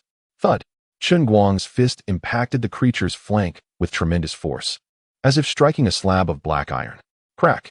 The sound of fracturing bone echoed as he executed the rending seize maneuver, a specialized force that shattered the creature's iron-hard hide, splintering its lumbar vertebrae and scattering its flesh. The creature was not large, rather somewhat petite, possessing swiftness and lethal claws. But its vulnerability lay in its defensive capabilities. The blow had sent the mysterious creature hurtling more than 10 zhang, where it crashed into the earth, forming a deep crater. Approaching the pit, he recognized the creature. It was a viridescent fire sable, named for its emerald, spectral eyes. The viridescent fire sable's verdant eyes dimmed, and it emitted a plaintive cry, seemingly imploring Chen Guang for mercy. Ignoring the sable's lamentations, Chen Guang snapped its neck, granting it a swift end. These creatures typically inhabit regions hundreds of miles deep within the mountains, their pelts prized by the town's female inhabitants for crafting exquisite scarves. They are notoriously elusive and difficult to capture, often proving too formidable for ordinary physique refinement adepts. Rumor had it that several herbalist adepts had met their demise at the claws of these sables due to carelessness. The fact that he had encountered such a creature only dozens of miles into the mountains suggested that the area was not as safe as the village elder had claimed, and in some respects, had become even more perilous. He hoped that the hunters venturing into the mountains would not penetrate too deeply, as an encounter with a viridescent fire sable would likely result in their swift annihilation. However, these creatures had been hunted to near extinction, making his encounter a stroke of extraordinary luck. Gazing at the viridescent fire sable he held, Chen Guang pondered Yang Bui's mention of the noble lady, considering it as a contingency plan. He stowed the sable's carcass in a specially designed leather pouch, as the creature was not much larger than an ordinary wildcat. With the pouch secured on his back, Chen Guang pressed onward. His current strength rivaled that of herbalist adepts, granting him the qualification and confidence to venture into deeper regions, especially since he had only traveled a few dozen miles. The further he progressed, the more pronounced the sensation of emptiness and solitude became, as if traversing a realm detached from the world. Humans are inherently fearful of the dark, it is their nature. Chen Guang's gaze swept the area ahead with keen perception. The darkness of night was not as absolute for him as it was for ordinary people. He could discern certain details. As his cultivation progressed, he might eventually perceive the night as if it were day. Perhaps, to those formidable adepts, the world was merely bereft of the sun, remaining essentially unchanged. Chen Guang advanced cautiously, the outermost regions of the scorched sun mountain range being vast, spanning 1,000 miles in width and extending for tens of thousands of miles. The inhabitants of the nearby villages had only explored a fraction of it, likely less than 1% of the total area over the years. For a village to produce an adept capable of opening a true spring was exceedingly rare, let alone a squadron-level figure surpassing the spring planting realm. Over the years, the village had sent several young adepts to the town, but they had never returned. According to the village elders, they had become enamored with the town and had no intention of returning to the village. It is easy to become accustomed to luxury, but difficult to return to frugality. But I digress. A fragrant aroma suddenly reached Chen Guang's nostrils, a scent he recognized well, the scent of blood lotus fruit. It seemed he had a significant affinity for blood lotus fruit. Chen Guang cautiously advanced in the direction of the fragrance. Typically, such exotic fruits were guarded by exotic beasts, which would consume the fruits upon ripening to enhance their own strength. After advancing several dozen zhang and pushing aside obstructing undergrowth, a small tree laden with blood-red, amber-like fruits came into view. A newly matured blood lotus fruit tree. Judging by the fruits on the tree, there were likely 20 or 30. Despite the excitement surging within him, Chen Guang quickly regained his composure. His eyes scanned the surroundings, searching for the exotic beast guarding the tree. Finally, his gaze settled on a large tree not far from the fruit tree. A massive form was coiled around the tree, a colossal serpent, as thick as a water bucket and roughly 10 zhang in length. This serpent appeared to be slumbering, oblivious to Chen Guang's presence. He retreated silently, positioning himself in a concealed yet advantageous location from which he could strike the serpent. Chen Guang deftly removed the longbow from his back, knocked a wooden arrow, and took a deep breath, drawing the bowstring to its full extent. Whoosh! The wooden arrow shot forth like an enraged dragon, carrying a force of 80,000 pounds. Striking the serpent's head, the contained force detonated, blasting a gaping hole in the serpent's skull. The serpent awoke instantly, though its capacity for thought was gone. Half of its head obliterated. In its death throes, the serpent plummeted from the tree, falling away from the blood lotus fruit tree. Upon impact, its iron-like tail lashed against the ground, causing the area to tremble as if from an earthquake. After releasing the arrow, Chen Guang gripped his longsword, refraining from charging forward immediately. With half its head missing, the serpent was undoubtedly doomed. Rushing forward or firing another arrow would likely provoke a final, desperate counterattack from the serpent. It was best to err on the side of caution. Chen Guang minimized his breathing, allowing the snow falling from the trees to accumulate on his body, nearly transforming him into a snowman. Fortunately, the serpent had instinctively moved away from the blood lotus fruit tree upon falling. Otherwise, Chen Guang would have been unable to remain still. It could not be denied that the vitality of these mutated creatures was truly tenacious, as the serpent writhed for nearly half an incense stick's worth of time before succumbing. Only after confirming the serpent's demise did Chen Guang emerge from his hiding place. He did not immediately harvest the blood lotus fruits, but instead approached the serpent's corpse and delivered 2 additional strikes. Upon closer inspection, he identified the creature. It was a bloodscale python, a mutated serpent whose crimson scales appeared chilling even in the darkness. Its scales were exceptionally tough and could be removed and combined with metallic minerals to forge specialized armor. However, the serpent's flesh was poisonous, a fact that even ordinary physique refinement adepts could not withstand. Glancing at the longbow in his left hand, Chen Guang felt a sense of appreciation. Bows and arrows were indeed formidable tools for ambushes. Engaging in a direct confrontation with the blood-scaled python would demand a substantial price. Yet he resolved the encounter with a single arrow. This arrow, even capable of vanquishing a seasoned herbalist, would render a human's life utterly futile. No elixir would suffice to save them. With the presence of a proficiency system, his fundamental archery skills had reached perfection. Although the completion of these skills no longer displayed on his status panel, the consummate archery technique, combined with his formidable strength of 80,000 pounds and the potent force of the elixir, culminated in a decisive kill of the blood-scaled python. However, the wooden arrow was rendered unusable.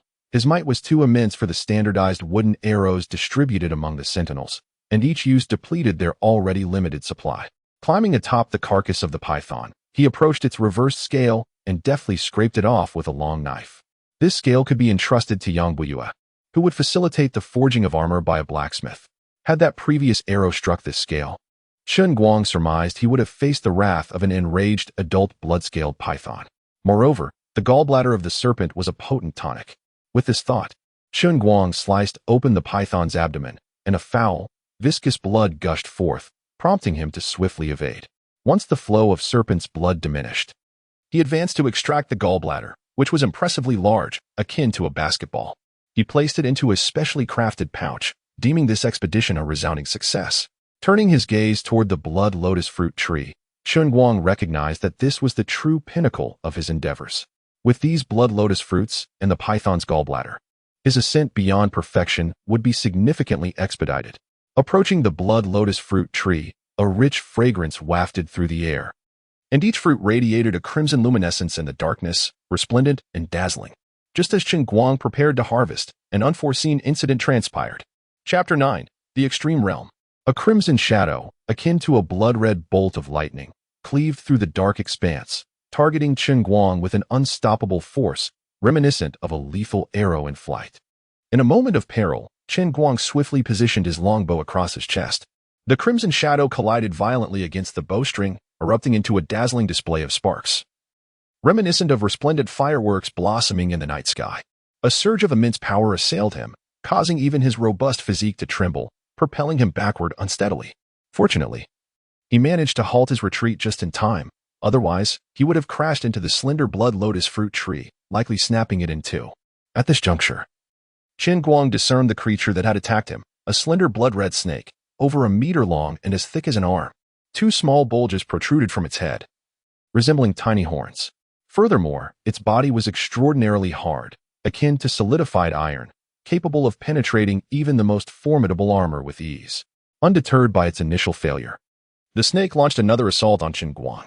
In response, he gripped the longbow tightly with his left hand, while his right hand shot forward, seizing the snake's vital point. The once ferocious creature, now bereft of strength, became soft and powerless in his grasp. Without mercy, Chen Guang summoned the full extent of the Xianting breathing technique, channeling the medicinal energy within him to enhance his right hand. Sensing the imminent end of its life, the blood-red snake bit down on Chen Guang's right hand before he could fully secure its head with his left. His resilient skin, akin to black iron, was punctured instantly, and a trickle of fragrant blood began to flow. Without uttering a word, he tightened his grip on the snake's head, applying force with both hands. A series of cracking sounds echoed as the two remained locked in a fierce struggle, but the snake succumbed first. It released its bite, seemingly pleading for mercy. A flicker of ruthlessness flashed in Chen Guang's eyes. He abruptly grasped the snake's head and vital point, pulling with all his might. With a sharp crack, the snake's iron-like bones and flesh were mercilessly torn apart.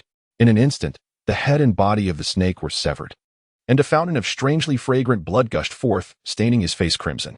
A wave of intense dizziness washed over him, and he could barely maintain. Chapter 10, The Royal Blood Scarlet Serpent. The realm of extremity, a state that transcends perfection, represents the pinnacle of the body enhancement stage. The essence of this stage lies in the ability to reverse one's innate potential, achieving a flawless release of the body's capabilities. While the completion of body enhancement signifies proximity to this state, it still falls significantly short of the true reversal of one's innate constitution. The elixirs harvested from these two stages differ immensely, which is why the talented youth in the town ardently pursue this realm. 129,600 gene. This was the intuitive grasp of Chen Guang, a limit achievable by the human race within this realm. The marvels of this state extend beyond mere numbers. The elixirs within him spontaneously emanated, allowing for rapid extraction without the need for extensive excavation. Unlike the cautious demeanor of other herb gatherers, he found no reason to linger in this realm, requiring merely a night of blood to complete his harvest and prepare to forge the true spring. The enhancement of his physique simultaneously nourished his spirit, causing his proficiency in the unyielding sun visualization technique to surge dramatically, catapulting him to the second tier. This breakthrough in visualization was not solely a mental elevation. His comprehension seemed to have improved as well, enabling him to achieve perfection in 3 techniques in one breath. Furthermore, the power of the dragon elephant had evolved into the incomplete form of the dragon elephant sacred body, likely due to the transformation of only his spine and heart, hence its designation as incomplete.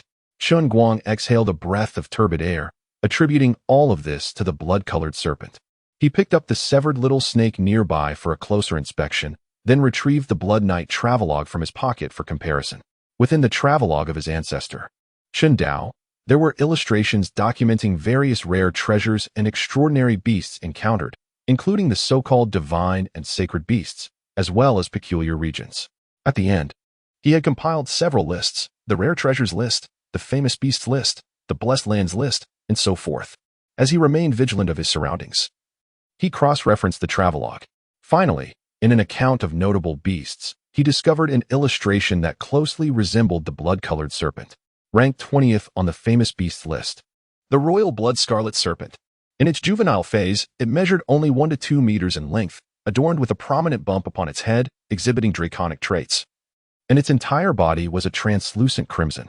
In adulthood, it could metamorphose from serpent to flood dragon, reigning supreme over vast territories.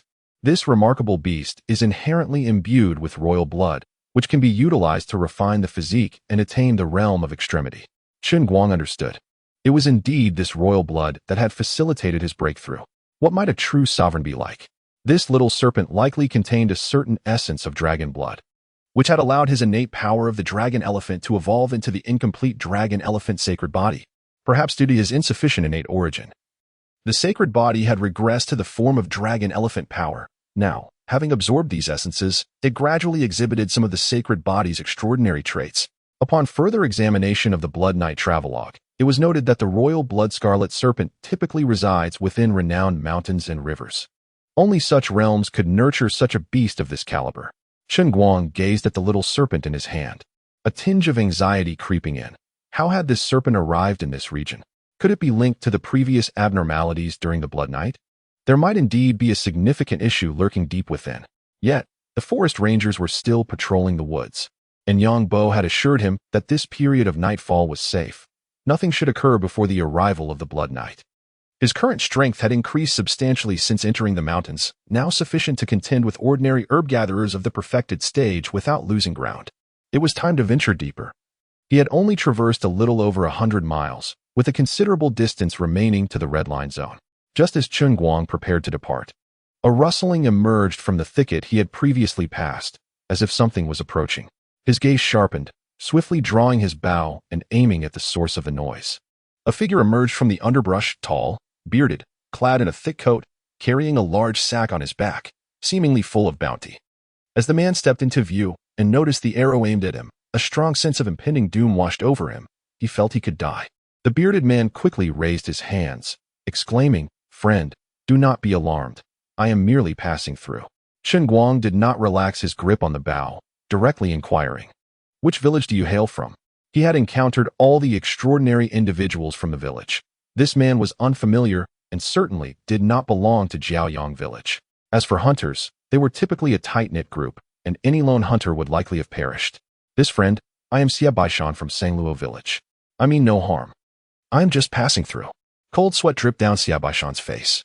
As one of the many herb gatherers from Sangluo village, he had ventured into the mountains with the intention of seizing opportunities. With the recent upheaval in the mountains, it presented a prime moment for ordinary, extraordinary individuals to capitalize. As some things from deeper within would venture to the outskirts, most of those creatures were fleeing, and not everything found in the depths was lethal. Many could be of great use to extraordinary individuals. A seasoned veteran, he had survived many years, always treading cautiously during every mountain expedition, steering clear of any disturbances. Yet this time, he had truly been blinded by greed, stumbling into the thicket and confronting a seemingly young, extraordinary individual with an arrow aimed at him. "Are you alone?" Chen Guang asked coldly. In the mountains, even fellow hunters could not be trusted, let alone extraordinary individuals like them. Conflicts over discovering extraordinary fruits and treasures, leading to betrayal, were common occurrences in these woods. "I am but alone, brother. I shall take my leave now." Xia Baishan raised both hands. Hastily retreating along the path he came from, beads of sweat cascading down his face. Only after he had distanced himself by 100 meters did he finally breathe a sigh of relief. Xia Baishan, still shaken, touched his chest, reflecting on how decisively ruthless this young extraordinary individual was. He had observed that not far from that spot lay a massive shadow, likely a formidable extraordinary beast. In their classification, the larger the creature, the stronger it was, and this beast would probably prove insurmountable for an average perfected extraordinary individual. The strength of this young extraordinary individual was formidable. He pondered which village he could possibly be from, or if he was one of the promising youths from the town. Shaking the sweat from his brow, Xia Baishan, as a perfected herb gatherer, found it unusual to sweat so profusely. He dismissed further thoughts and turned to exit the mountains. Having resolved not to continue his expedition, it was wiser to return promptly. Chen Guang, observing Xia Baishan retreat into the thicket, did not lower his bow. He waited patiently until he was certain the man had truly departed before finally relaxing his grip. He was not a bloodthirsty individual, and it was not in his nature to kill indiscriminately. Retreat was preferable. Should the man have chosen otherwise, another soul would have fallen to his arrow. Estimating the time spent in the mountains, Chen Guang turned deeper into the wilderness. The night would persist for 16 days, divided into 4 phases. The initial phase was the shallow night, followed by the inner night, then the deep night, and finally the last night. Now, the shallow night had passed the halfway mark. The subsequent 3 nights would prove significantly more perilous, as anomalies typically emerged following the inner night. Chapter 11. Mountain Bandits. Chen Guang moved swiftly, traversing over 300 miles and now finding himself less than 500 miles from the red line. The area was predominantly frequented by adept herbalists, and the exotic beasts inhabiting this realm were not to be trifled with. Injuries were common, and fatalities were not unheard of. His journey had been remarkably fruitful, marking a stroke of extraordinary luck in his explorations. Approximately 40 to 50 miles away from the blood lotus fruit tree, he stumbled upon a geothermal spring, a truly astonishing discovery. Unlike geothermal mines that yield firestones for illumination, soil enhancement, and warmth, this spring cultivates a rare treasure known as geothermal melting milk, which can be applied externally or ingested. When applied to the skin, it seamlessly integrates into the flesh, enhancing vitality and skin resilience. Ingesting it produces a unique medicinal potency that accelerates the gathering of herbs and improves the quality of the harvested medicines, proving immensely beneficial for ordinary herbalists. Guarding the geothermal spring was a scorpion, its body resembling blood jade, known as the blood-melting jade scorpion. Its exoskeleton surpassed even iron and gold in hardness. Capable of severing longswords forged from dark steel and piercing through thick iron walls with its tail. Yet, Chen Guang's prowess prevailed. He eschewed arrows and swords, opting instead to vanquish the blood-melting jade scorpion with his bare fists. Having transcended conventional limits, bolstered by the incomplete but formidable dragon-elephant sacred body, he was truly remarkable. Resting in the mountains was best done under watchful eyes, especially when it came to cultivation. However, after breaking through to the extreme realm, Chen Guang's Xianting breathing technique operated continuously, akin to a self-sustaining furnace, constantly refining the potent herbs within his body. Without hesitation, he consumed the geothermal melting milk, refining it as he advanced. By now, he had fully entered the realm of herbalism, having traversed a considerable distance, solidifying his status as a true herbalist. An inner calling prompted the appearance of a panel before him. Breathing technique, Xianting breathing technique, source spring section, herbalism chapter entry, 872-1000. He was nearing minor mastery. Perhaps he would achieve it without returning to the village. Stowing the panel away, Chen Guang scanned his surroundings for hidden prey or rare herbs. His journey had led him to encounter formidable beasts and unique creatures. He had yet to catch sight of ordinary mountain boars. A sense of unease crept upon him. The geothermal mine in his village had reached its depletion phase, implying that most villagers lacked sufficient firestones to cultivate blood food trees for their basic sustenance, let alone meat, which was even scarcer. Each venture into the mountains posed a trial for both ordinary folk and extraordinary individuals, with no guarantees of safety. Occasionally, even a captain-level figure could suffer grave injuries in these vast territories. He resolved to hunt a mountain boar or deer to take back. Suddenly, a gust of wind surged toward him. He evaded just in time, yet a gash appeared on his face, as if the hardened skin of the beast had been effortlessly cut. Remarkably, blood had yet to flow as the wound rapidly scabbed. Chen Guang spun around and fired an arrow in the direction of the assailant. Though the shot was hasty, its power was unwavering. The wooden arrow soared faster than sound, swiftly piercing through several massive trees, followed by the clashing of metal and a resounding explosion. He had struck true, yet it seemed his attacker was clad in protective armor. Without hesitation, Chen Guang released 3 more arrows, the sound of their flight reverberating through the air, causing the ground to tremble. At his current strength, each arrow could create a significant crater upon impact, ensuring that even a fully realized herbalist would meet their demise on the spot. With his longbow slung across his back and a sword in hand, Chen Guang advanced with a relentless stride toward the source of the attack. The sentinel's arrows were limited, a mere 12 in number, replenished only after 3 nights of bloodshed. Each arrow fired came at a cost. The one used to slay the blood-scaled python could not be reused. With his current strength, the wooden arrows could hardly withstand his might, exploding mid-flight after a certain distance. Upon reaching the site of the arrow's impact, he observed several deep craters, the ground around them melted snow, and a pungent scent lingered in the air. The essence of herbalism primarily involved gathering potent medicines from the 5 vital organs. Completing the extraction of any single organ would signify minor mastery, while 3 organs would denote major mastery, and the completion of all 5 would herald full mastery. Chen Guang's initial focus was on the heart's potent medicine, characterized by its ferocious energy and immense refining power, accompanied by a searing heat. A pool of blood soon came into view. The assailant, struck by his first arrow, had managed to deflect the next 3 but ultimately fled deeper into the wilderness.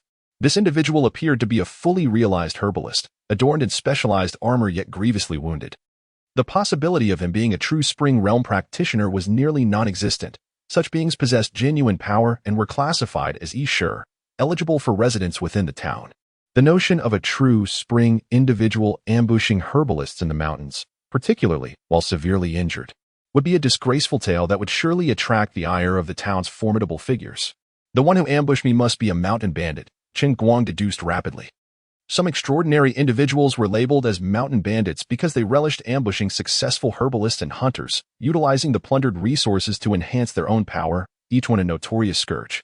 Observing the blood trail leading deeper into the wilderness, Chen Guang pursued without hesitation.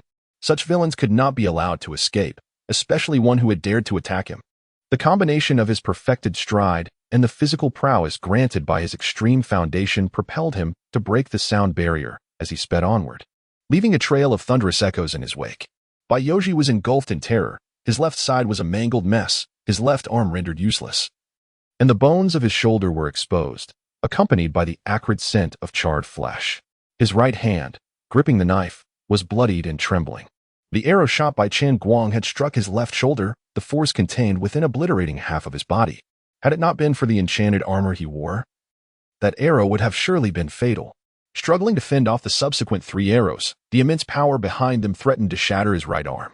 In that moment, Baiyoji felt a deep desire to end his own suffering. What kind of being had he provoked? Turning to look back, his soul nearly fled as he beheld a towering figure racing toward him like a harbinger of doom. Chapter 12. Annihilation. Baiyoji felt a surge of determination. As a mountain bandit, one could not survive without ruthlessness.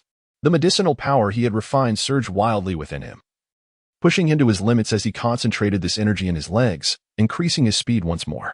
The formidable medicinal force of the herb-gathering realm could either nurture the body, enhancing various physical attributes of extraordinary individuals, or be harnessed singularly to augment a specific aspect, granting it a tremendous boost. However, the primary purpose of this power was to lay the foundation for opening the true spring. Excessive consumption would be akin to digging one's own grave. Without significant opportunities, he would likely never open the true spring in this lifetime. Baiyoji's heart bled at this thought. He had originally planned to complete this task and then focus on opening the true spring, allowing him to move to the town and become a true person of stature, no longer living in the constant fear of village life. Now, everything was ruined. A wave of resentment surged within him, magnifying until it completely consumed his mind. He abruptly halted, disregarding the agony in his insides. His eyes bloodshot as he roared and charged at the incoming Chen Guang. Chen Guang's gaze sharpened. Was this a desperate fight to the death? Without faltering, he stomped the ground into a massive pit, leaping hundreds of meters, his long blade descending with fury. At that moment, Chen Guang radiated a golden light, as if clad in a resplendent golden armor, illuminating the forest brilliantly. The roar of a celestial dragon echoed, and the divine elephant's manifestation reappeared behind him. As soon as the phenomenon emerged, a heavy pressure descended upon Baiyoji, causing the bloodshot veins in his eyes to diminish. He beheld the golden illuminated Chen Guang and the awe-inspiring spectacle behind him, momentarily lost in thought. Was this a deity? What was he doing? Was he not fleeing for his life? Suddenly, darkness engulfed his vision, and he lost all perception. Chen Guang's enraged strike obliterated Baiyoji, reducing him to mere pulp, creating a vast chasm that spanned hundreds of meters. As Chen Guang landed, the golden light retracted into his body, and the manifestation dissipated. That strike had channeled the power of the dragon elephant's sacred body, an awe-inspiring blow that left a massive crater dozens of meters wide, affecting the surrounding area for hundreds of meters. How much of a gap now existed between him and those extraordinary individuals who had opened the true spring? Nevertheless, it seemed certain that he had garnered the attention of the city's elite. After all, he hailed from the city, and there were countless young extraordinary individuals in that region, engaging with promising youths, competing with prodigious talents. Chen Guang quelled the heat of his emotions, striving to maintain his composure. In his pursuit, he had lost track of the distance covered. Had he crossed the proverbial red line? Yet, it seemed impossible. He recalled not having chased for long and at his speed. Crossing over 400 miles in such a brief span was unfeasible. Beads of cold sweat surfaced on Chen Guang's forehead. He was indeed perspiring. Surrounding himself with a vigilant gaze, Chen Guang detected no apparent issues. He activated the Xianting breathing technique to minimize his presence, then quietly retraced his steps. Shortly after his departure, a colossal figure emerged in the sky above the forest, a massive blood hawk, its wings spanning hundreds of meters. 2 figures cloaked in black robes and hoods stood atop the creature. The figure on the left, slender and tall, appeared to be a woman, while the one on the right, towering over 2 meters, resembled a formidable man, akin to an iron tower. They gazed downward, where Chen Guang had vanquished Baiyoji. The tall woman tilted her head, revealing her delicately pale chin, and inquired with a hint of puzzlement, why would there be anyone here?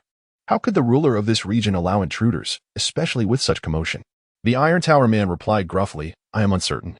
However, I have heard that the royal bloodlines in the mountains occasionally summon suitors. Perhaps a young outsider has caught their eye.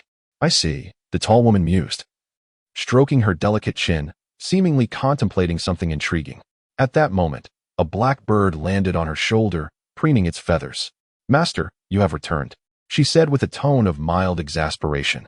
"Ah, Chinger, I merely sought out some old friends and encountered an interesting little fellow along the way," the blackbird remarked. Its azure eyes fixated on the path Chen Guang had taken. "Oh, what kind of fellow?" The tall woman's interest was piqued. She understood her master's temperament and knew that anyone deemed interesting must be extraordinary. The bird's jewel-like eyes gazed ahead as if transcending space to perceive Chen Guang. "I believe he could serve as your master's most esteemed disciple. He is entirely qualified, perhaps even surpassing expectations." "There are no vacancies," the tall woman countered, then shifted her tone. "Moreover, that is a sacred body, although it lacks innate nourishment. Once he replenishes his foundation in the city, he will become a figure of great renown.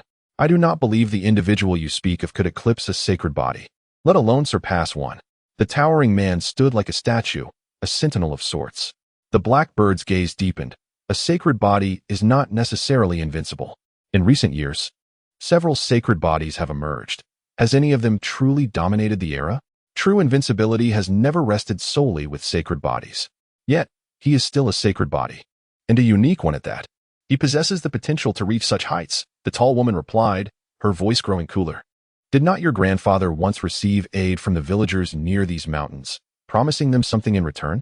Your visit here serves primarily to address that sacred body and to sever ties with those villagers." The blackbird shifted the subject, no longer dwelling on the matter. The tall woman gazed into the vast sky. Many years ago, her grandfather had inexplicably suffered grave injuries in this very region, only to be discovered by a wandering sage who took him home to tend to his wounds. This sage, too, was a person of great fortune, and he presented a millennium-old precious herb that ultimately preserved the life of her grandfather, enabling him to escape the brink of disaster. The mountain winds howled, revealing the tall woman's face as her bright hair cascaded down, obscuring her features. She seemed lost in thought. Later, her grandfather wished to bring that family to the city, but they declined. The sage requested her grandfather's promise to grant a few opportunities to the talented young beings of that village. Her grandfather acquiesced, and now, a decade has passed. Apart from Uncle Yu, the village has yet to produce any accomplished individuals. This would be the final opportunity. The azure-eyed blackbird spoke. "Perhaps. The little fellow I mentioned hails from that village. I still have matters to verify. You too should venture into the mountains. The creatures there will not hinder your passage." The blood eagle soared deeper into the mountains, each powerful flap covering vast distances. Within the depths, beams of light pierced the night, illuminating the land as if welcoming distant guests. He beheld Chen Guang, radiant in golden light, along with the phenomena surrounding him, rendering him momentarily dazed. Was this a celestial being? What am I doing here? Am I not fleeing for my life? Suddenly, darkness engulfed him, and he lost all sight. Chen Guang's furious strike obliterated by Yoji into a mere pulp, creating a vast chasm stretching hundreds of meters. As Chen Guang landed, the golden light retracted into his being, and the phenomena dissipated. The force behind that strike stemmed from the power of the dragon-elephant sacred body, a truly terrifying display that had carved a massive pit into the earth, affecting the surrounding area for hundreds of meters. He pondered the distance between himself and the sage who had opened the true spring. However, it was certain that he had now caught the attention of the nobility within the city. After all, he was from the city, and countless young beings like him had emerged from that realm, engaging with gifted youth, testing his mettle against prodigious talents. Chen Guang quelled the rising heat within his heart, striving for composure. In his pursuit, he had lost track of the distance traversed. Had he crossed the fabled threshold of 1,000 miles? Yet, that seemed implausible, as he remembered not having chased for long, and given his speed, it was impossible to cover over 400 miles in such a brief span. Cold beads of sweat surfaced on Chen Guang's brow. He was indeed perspiring. A swift glance around revealed no immediate threats, prompting him to employ the Xuanyi breathing technique, minimizing his presence and quietly retracing his steps. Not long after Chen Guang departed, a towering figure appeared above the forest, immense in size. It was a colossal blood eagle, its wingspan stretching several hundred feet. Two figures clad in black robes, hoods drawn, stood atop the eagle. The figure on the left was slender and tall, likely a woman, while the one on the right was a massive man, towering over 2 meters, resembling a steadfast iron tower. They peered downwards, observing the site where Chen Guang had vanquished by Yoji. The tall woman raised her head, revealing her delicate, fair chin, and inquired with curiosity, "How could there be someone here?" The ruler of this domain permitted entry, causing such a commotion? The Iron Tower-like man replied in a low voice, "I do not know. However, I have heard that the royal bloodlines within these mountains occasionally seek suitors. Perhaps a young sage has caught their eye." "I see," the tall woman mused, stroking her exquisite chin, seemingly contemplating an intriguing notion. At that moment, a black bird alighted on her shoulder, preening its feathers. Once he solidified his foundation in the city, he would be a figure of unparalleled authority. "I cannot believe that the person my master spoke of could surpass a sacred body, let alone be more exceptional than one." The towering man stood motionless like a statue, a vigilant guardian. The black bird's gaze was profound. A sacred body is not necessarily invincible. Over the years, several have emerged, yet none have dominated their era. True invincibility has never solely belonged to the sacred bodies. Yet, it remains a sacred body, and a unique one at that, capable of reaching such heights. The tall woman's tone grew somewhat cold.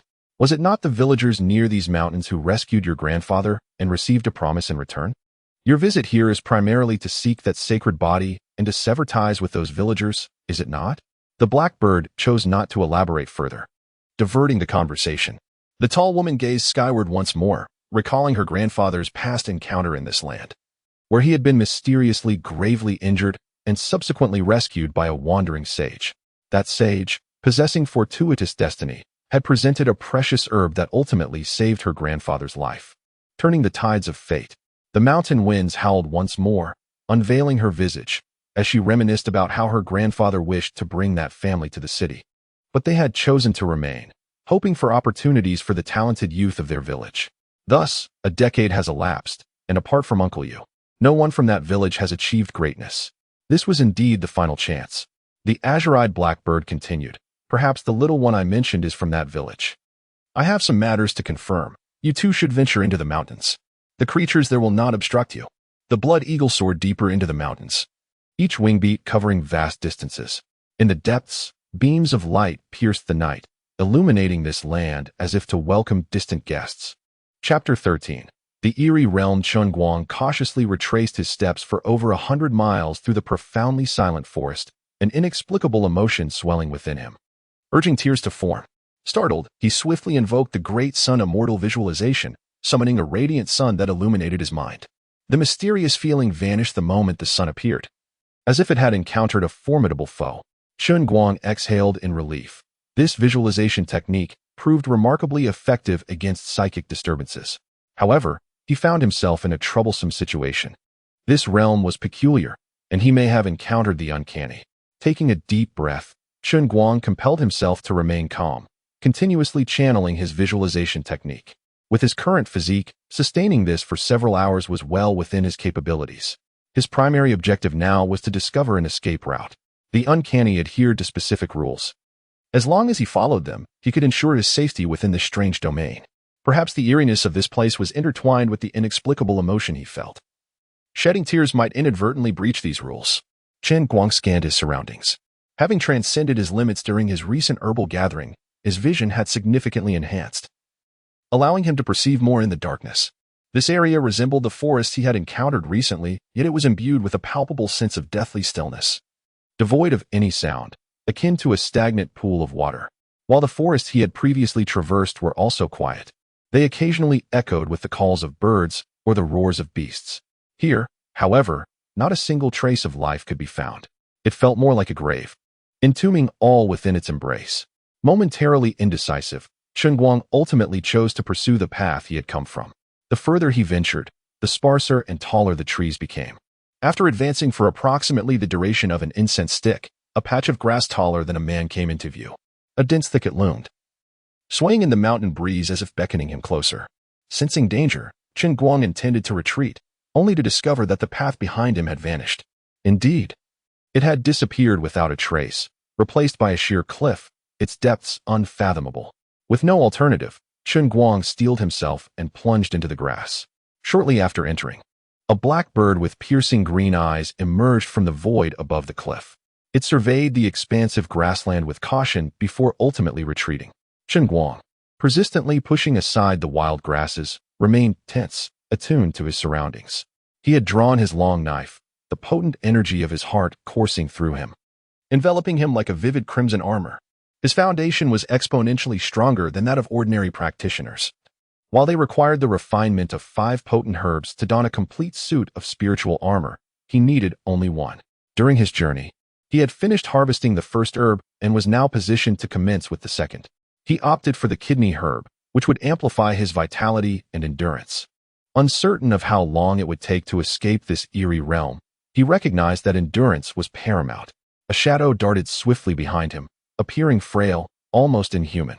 Chen Guang refrained from glancing back, uncertain if doing so would trigger the rules and summon the uncanny. It was evident that there might be formidable beings capable of disregarding these rules, but he clearly did not belong to that category. As he continued to advance for several miles, the number of shadows behind him multiplied, growing denser, numbering at least in the hundreds. Upon closer inspection, these shadows revealed themselves to be scarecrows, each adorned in distinct garments. Some wore lavish silk robes, tattered yet unable to conceal their air of nobility. Others donned armor, pockmarked with massive holes as if pierced by some force, and yet others wore standardized attire embroidered with unique characters, all seemingly trapped in this place. Chen Guang felt a chill run down his spine, though he did not dare look back. The second layer of his visualization technique granted him a heightened awareness of the situation behind him. The multitude of figures drew ever closer, inching toward him with each step he took. Realizing that he could not afford to remain passive, he activated the Xuani breathing technique, the brilliance of the great sun in his mind nearly bursting forth. His golden spine felt as if it had awakened, like a furious dragon rising, akin to a true dragon surfacing from the abyss. His heart raced violently, its rhythm intertwined with the shimmering golden blood coursing through him. Once more, golden radiance enveloped his form, the exclusive manifestation of the dragon elephant's sacred body re-emerging, casting a blinding glow across the grassland.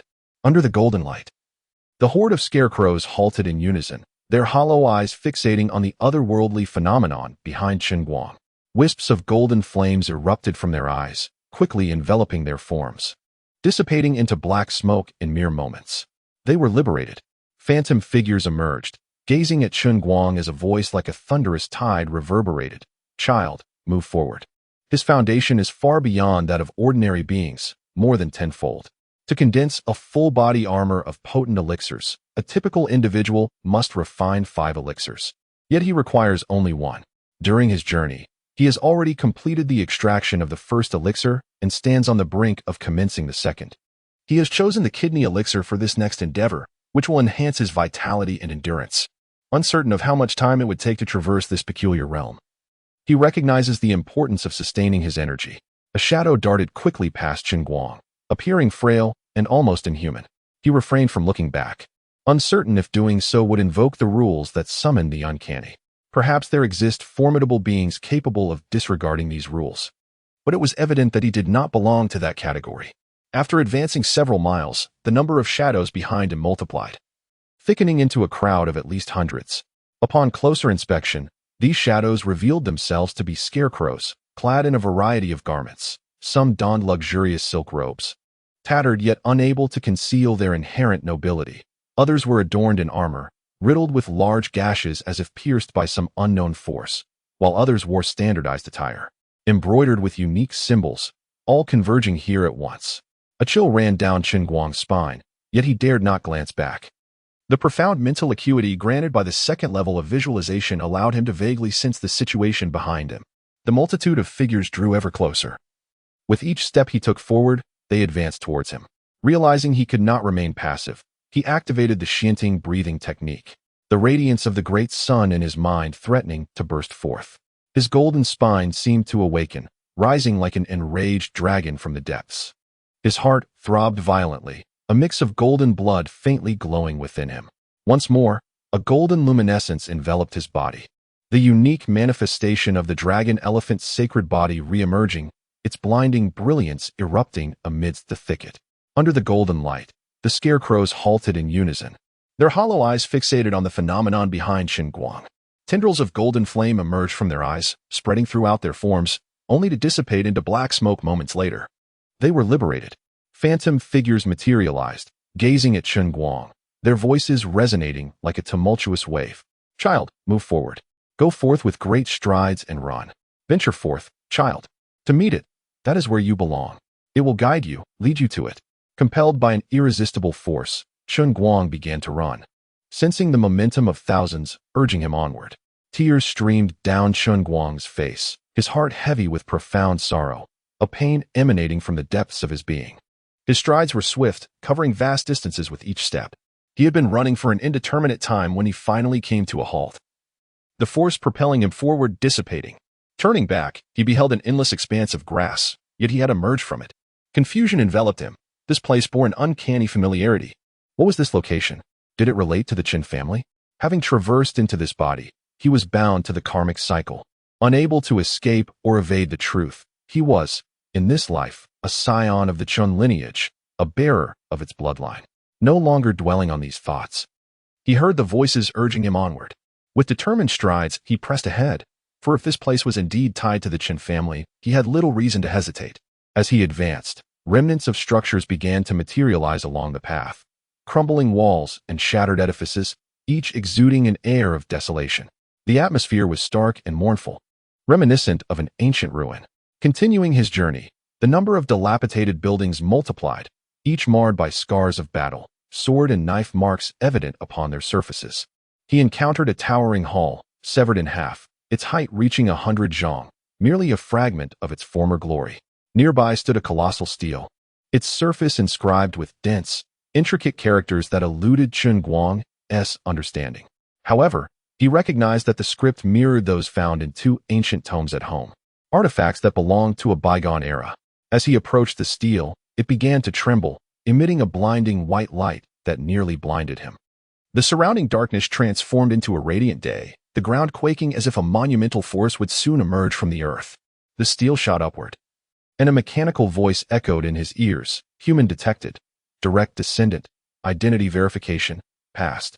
Foundation. Verification failed. Realm verification. Failed. Supreme trial initiation failed. Please reach the fourth realm before reinitiating. Supreme trial. Chen Guang had drawn his long blade, feeling the potent energy coursing through him, as if clad in a brilliant crimson armor. His foundation was exponentially stronger than that of ordinary beings. While they would need to refine 5 major elixirs to don a complete armor, he required merely 1. During his journey thus far, he had successfully harvested the first elixir and was now on the verge of extracting the second, a kidney elixir that would enhance his endurance and vitality. Uncertain of how much time it would take to traverse this eerie expanse, he recognized the importance of sustainability. Suddenly, a shadow darted swiftly behind him, appearing frail, almost inhuman. Chen Guang refrained from looking back, uncertain whether doing so might trigger some unforeseen consequence. Perhaps formidable beings could disregard the peculiar rules. But he clearly did not fall into that category. As he continued cautiously, the shadows multiplied behind him, densely clustering to the point of numbering in the hundreds. Upon closer inspection, these shadows materialized into scarecrows, each adorned in varying attire, some in luxurious silk robes, tattered yet still hinting at nobility, others clad in armor, riddled with gaping breaches as if pierced by some formidable force, and some donned uniform garments embroidered with unique symbols, all seemingly trapped in this place. A chill ran down Chen Guang's spine. He dared not glance back, yet the heightened perception granted by his second-tier visualization technique allowed him to sense the situation behind him. The multitude of figures drew ever closer. For every step he took forward, they approached him in kind. Aware that inaction was not an option, he activated the Xianting breathing technique, feeling the brilliance of the sun within his mind threatening to burst forth. His golden spine awakened, reminiscent of a dragon rising, embodying the essence of a true dragon emerging from the depths. His heart pounded violently, intermingled with glimmering golden blood. Golden radiance enveloped his form once more, as the unique manifestation of the dragon elephant's sacred body erupted in this thicket. Under the brilliant light, the scarecrows halted simultaneously, their vacant eyes fixated on the spectacle behind him. Golden flames flickered from their eyes, swiftly engulfing their bodies before dissipating into black smoke. They had been liberated. Ethereal figures emerged, gazing at Chen Guang, their voices resonating like a mighty tide. Child, move forward. They have been set free. Go forth, run. Seek it. For that is where you must go. It will guide you to find it. Compelled by an unseen force, Chen Guang began to run, feeling as though thousands were urging him onward. Tears continued to cascade from his eyes as he was consumed by an overwhelming sadness, a deep anguish that resonated from within. His speed was remarkable, each stride covering vast distances. After an undetermined duration, he halted once more, the impetus that had propelled him dissipating. He turned to look back, and the endless grassland remained, yet he had emerged from it. Confounded, he pondered the familiarity of this place, questioning its connection to the Chen family. Bound to this body, he could neither flee nor evade. In this life, he was forever a member of the Chen family, a vessel of its legacy. Chapter 14. The tricolor celestial deer. As the blinding white light dissipated, Chen Guang's vision returned to normal, and he perceived a mechanical voice resounding. Descendant of humanity, supreme trial. Fourth realm.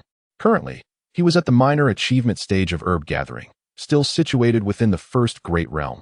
The fourth realm felt far beyond his reach, likely a level where formidable beings resided within the distant city. Raising his gaze towards the stone tablet, Chen Guang instinctively reached out to touch it. A slight sting pricked his palm as the tablet cut a small opening in his hand, seemingly attempting to absorb a portion of his blood. Startled, Chen Guang hurriedly withdrew his right hand. Upon inspecting his palm, he noticed the wound had already healed, a testament to the vigor of his physical form, which allowed for swift recovery from minor injuries. After absorbing Chen Guang's blood, the stone tablet vibrated slightly, its dazzling white light ceasing after a brief moment. The tablet no longer trembled, and a delicate wooden box materialized beneath his feet, accompanied by the mechanical voice once more. Achievement of the body-strengthening extreme realm. Reward. Click, click. The mechanical voice faltered momentarily before resuming. Reward. 1,000-year rare herb. As the mechanical voice faded, the stone tablet dimmed, falling into silence.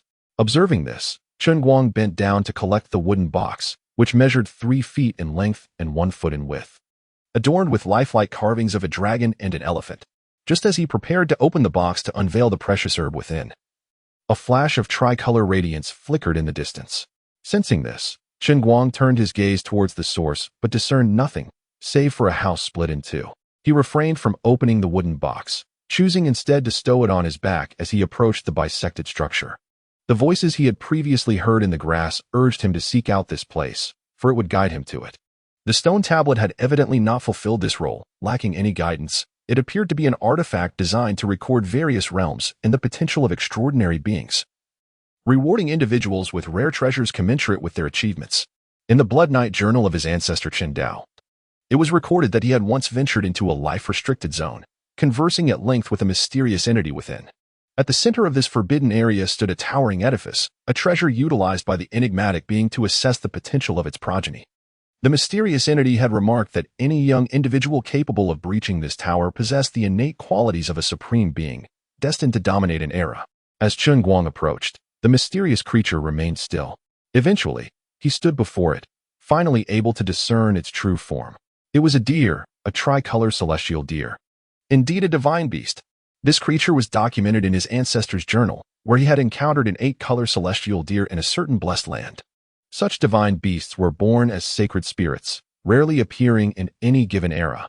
Based on their radiant hues, 7 colors indicated a complete form, while 3 colors signified youth. Like other extraordinary creatures, these beings underwent classifications of infancy, youth, and maturity, albeit in a simpler manner. Thus, the tricolor celestial deer before him was merely a fawn. Had it been frolicking with him moments ago? In this region, it was likely the only living being, as it was birthed from the essence of heaven and earth, which served as its parents. Extending his hand, Chen Guang realized that this tricolor celestial deer had probably remained in this area since its birth, never encountering other beings. Gently stroking the fawn's fur, he felt no resistance. It was soft and smooth to the touch. After letting out a soft bleat, the fawn turned and began to walk deeper into the wilderness, seemingly beckoning him to follow. The blinding white light faded once more, and Chen Guang's vision returned to a state of clarity, accompanied by the mechanical voice echoing again. Descendant of humanity, supreme trial, 4th realm. At present, he was at the minor achievement stage of herb gathering, still situated within the first great realm. The 4th realm felt far beyond his reach, likely a level where formidable beings resided within the distant city. Raising his gaze towards the stone tablet, Chen Guang instinctively reached out to touch it. A slight sting pricked his palm as the tablet cut a small opening in his hand, seemingly attempting to absorb a portion of his blood. Startled, Chen Guang hurriedly withdrew his right hand. Upon inspecting his palm, he noticed the wound had already healed, a testament to the vigor of his physical form, which allowed for swift recovery from minor injuries. After absorbing Chen Guang's blood, the stone tablet vibrated slightly, its dazzling white light ceasing after a brief moment. The tablet no longer trembled, and a delicate wooden box materialized beneath his feet, accompanied by the mechanical voice once more. Achievement of the body-strengthening extreme realm. Reward. Click, click. The mechanical voice faltered momentarily before resuming. Reward. 1,000-year rare herb. As the mechanical voice faded, the stone tablet dimmed, falling into silence. Observing this, Chen Guang bent down to collect the wooden box, which measured 3 feet in length and 1 foot in width, adorned with lifelike carvings of a dragon and an elephant. Just as he prepared to open the box to unveil the precious herb within, a flash of tricolor radiance flickered in the distance. Sensing this, Chen Guang turned his gaze towards the source but discerned nothing, save for a house split in two. He refrained from opening the wooden box, choosing instead to stow it on his back as he approached the bisected structure. The voices he had previously heard in the grass urged him to seek out this place, for it would guide him to it. The stone tablet had evidently not fulfilled this role, lacking any guidance. It appeared to be an artifact designed to record various realms and the potential of extraordinary beings, rewarding individuals with rare treasures commensurate with their achievements. In the Blood Knight journal of his ancestor Chen Dao, it was recorded that he had once ventured into a life-restricted zone, conversing at length with a mysterious entity within. At the center of this forbidden area stood a towering edifice, a treasure utilized by the enigmatic being to assess the potential of its progeny. The mysterious entity had remarked that any young individual capable of breaching this tower possessed the innate qualities of a supreme being, destined to dominate an era. As Chen Guang approached, the mysterious creature remained still. Eventually, he stood before it, finally able to discern its true form. It was a deer, a tricolor celestial deer. Indeed a divine beast. This creature was documented in his ancestor's journal, where he had encountered an 8-color celestial deer in a certain blessed land. Such divine beasts were born as sacred spirits, rarely appearing in any given era. Based on their radiant hues, 7 colors indicated a complete form, while 3 colors signified youth. Like other extraordinary creatures, these beings underwent classifications of infancy, youth, and maturity, albeit in a simpler manner. Thus, the tricolor celestial deer before him was merely a fawn. Had it been frolicking with him moments ago? In this region, it was likely the only living being, as it was birthed from the essence of heaven and earth, which served as its parents. Extending his hand, Chen Guang realized that this tricolor celestial deer had probably remained in this area since its birth, never encountering other beings. Gently stroking the fawn's fur, he felt no resistance. It was soft and smooth to the touch. After letting out a soft bleat, the fawn turned and began to walk deeper into the wilderness, seemingly beckoning him to follow. As he approached the house, Chen Guang scrutinized the structure. It was crafted entirely from a jade-like stone, emitting a faint green luminescence even in the darkness. Though cleaved in two and marked by various weapon scars, it still exuded an aura of grandeur and nobility. The owner of this abode must have been a being of the highest caliber. An entity of such stature would naturally influence and imbue their surroundings with their essence. After a moment of contemplation, Chen Guang resolved to ascend to the rooftop for a broader perspective, offering a silent nod of respect to the house's former owner. He swiftly scaled the structure with the agility of a monkey, soon reaching the right side of the rooftop. Gazing out from this height, he beheld a panorama of decay and ruin. What was once a magnificent city now lay in shambles. Upon entering, he had not encountered any city walls, leading him to surmise that they had been reduced to dust during the conflict. The first casualties in any siege are invariably the walls. The vast remnants of the ancient city were astounding. What calamity had transpired to transform such a thriving metropolis into the desolate landscape that lay before him? Not far away, the tricolor radiance he had previously witnessed reappeared, capturing Chen Guang's attention once again. This luminous phenomenon was distinctly visible against the night sky, and he could faintly discern the outline of a mysterious creature within its glow. The creature was not particularly large, measuring about 10 feet in length and 5 feet in height, adorned with 2 antlers that branched like twigs. Chen Guang felt an indescribable sensation, as if this enigmatic being was gazing at him, beckoning him, and even conveying a sense of familiarity. This must be the entity spoken of in those voices. Without hesitation, after determining his position, Chen Guang leaped from the rooftop, crashing into the ground and creating a large crater before swiftly making his way toward the location of the mysterious creature. Although it appeared to be not far, in reality, Chen Guang had run several dozen miles to reach that spot, only to find the mystical being had already vanished. As he surveyed his surroundings, a collapsed edifice caught his eye, grand and noble in stature. Would he have to climb again? Chen Guang ascended the roof once more, and indeed, the creature radiating a tricolor luminescence appeared not far away. He leaped down again, sprinting towards that place. As he approached slowly, the creature remained motionless. Ultimately, Chen Guang stood before the being, and he finally discerned its true form. It was a deer, a tricolor celestial deer, a divine beast. The Blood Knight travelogue of his ancestor Chen Dao recorded such a mythical creature. He had once seen an octochromatic celestial deer in a certain blessed land. These divine beasts are born as sacred spirits, with only a few appearing in an era. They are categorized by the brilliance they emit. The seven-colored ones are considered complete forms, while the tricolor ones are still in their juvenile stage. Whether they are strange beasts or renowned sacred creatures, all these beings, like the human race, undergo a series of developmental stages, albeit less complex. They have only juvenile, mature, and adult, complete, stages. Thus, before him, the tricolor celestial deer was merely a fawn. Had it just been playing with him? In this region, aside from it, there were no other beings, as it was birthed from the very essence of heaven and earth, which served as its parents. Chen Guang extended his hand. This tricolor celestial deer had likely remained in this area since its birth, never having encountered other creatures. He gently stroked the fawn's fur, which was soft and smooth, and it offered no resistance. After emitting a soft bleat, the fawn turned and walked deeper into the forest, seemingly inviting Chen Guang to follow. As for how Chen Dao, his ancestor, had responded, Chen Guang was unaware. The travelogue contained no record of it, as that page had been torn away. Arriving at the house, he observed it closely. The structure was crafted entirely from a jade-green stone, emanating a faint azure glow in the darkness. Even though it had been cleaved in two and bore numerous weapon marks, it still imparted a sense of grandeur and nobility. The owner of this abode must have been a supreme being.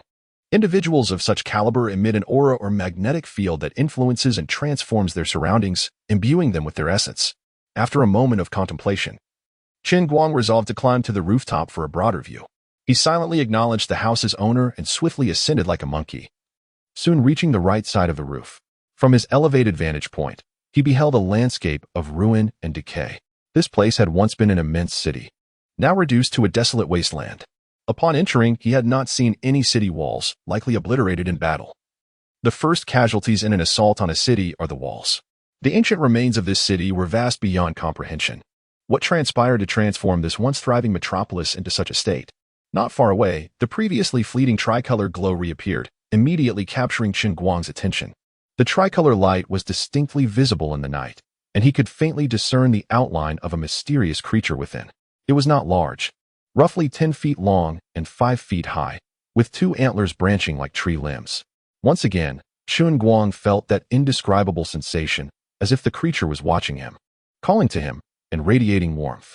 This must be the entity spoken of in those voices. Without hesitation, after confirming his position, he leaped from the rooftop, crashing into the ground and creating a large crater before hastening toward the creature's location. Although it seemed nearby, Chen Guang had run several dozen miles to reach that spot, only to find the mystical being had vanished once more. As he looked around, the towering, majestic structure of a collapsed house caught his eye. Would he be required to climb again? Once more, Chen Guang ascended the rooftop, and indeed, the creature radiating a tricolor luminescence appeared at a distance. He leaped down and sprinted toward that location.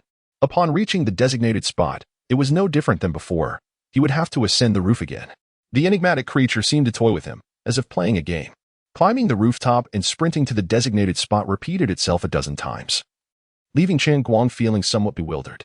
However, with each advance, the surrounding structures diminished, and trees and vegetation began to proliferate. After several attempts, there were no remnants of buildings. Instead, towering, unknown trees, reaching heights of 1,000 feet and widths of several dozen feet, stood like colossal pillars guarding something sacred.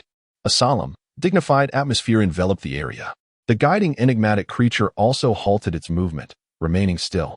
Chen Guang approached slowly, and the mysterious being did not budge an inch. Finally, he stood before the creature, and he was able to perceive its true form once more. It was a deer, a tricolor celestial deer, a divine beast. The Blood Knight travelogue of his ancestor Chen Dao documented such divine creatures. He had once encountered an octochromatic celestial deer in a certain blessed land. These divine beasts are born as sacred spirits, and only a few emerge in an era. They are classified by the brilliance they emit. The seven-colored ones are complete forms, while the tricolor ones are still in their juvenile stage.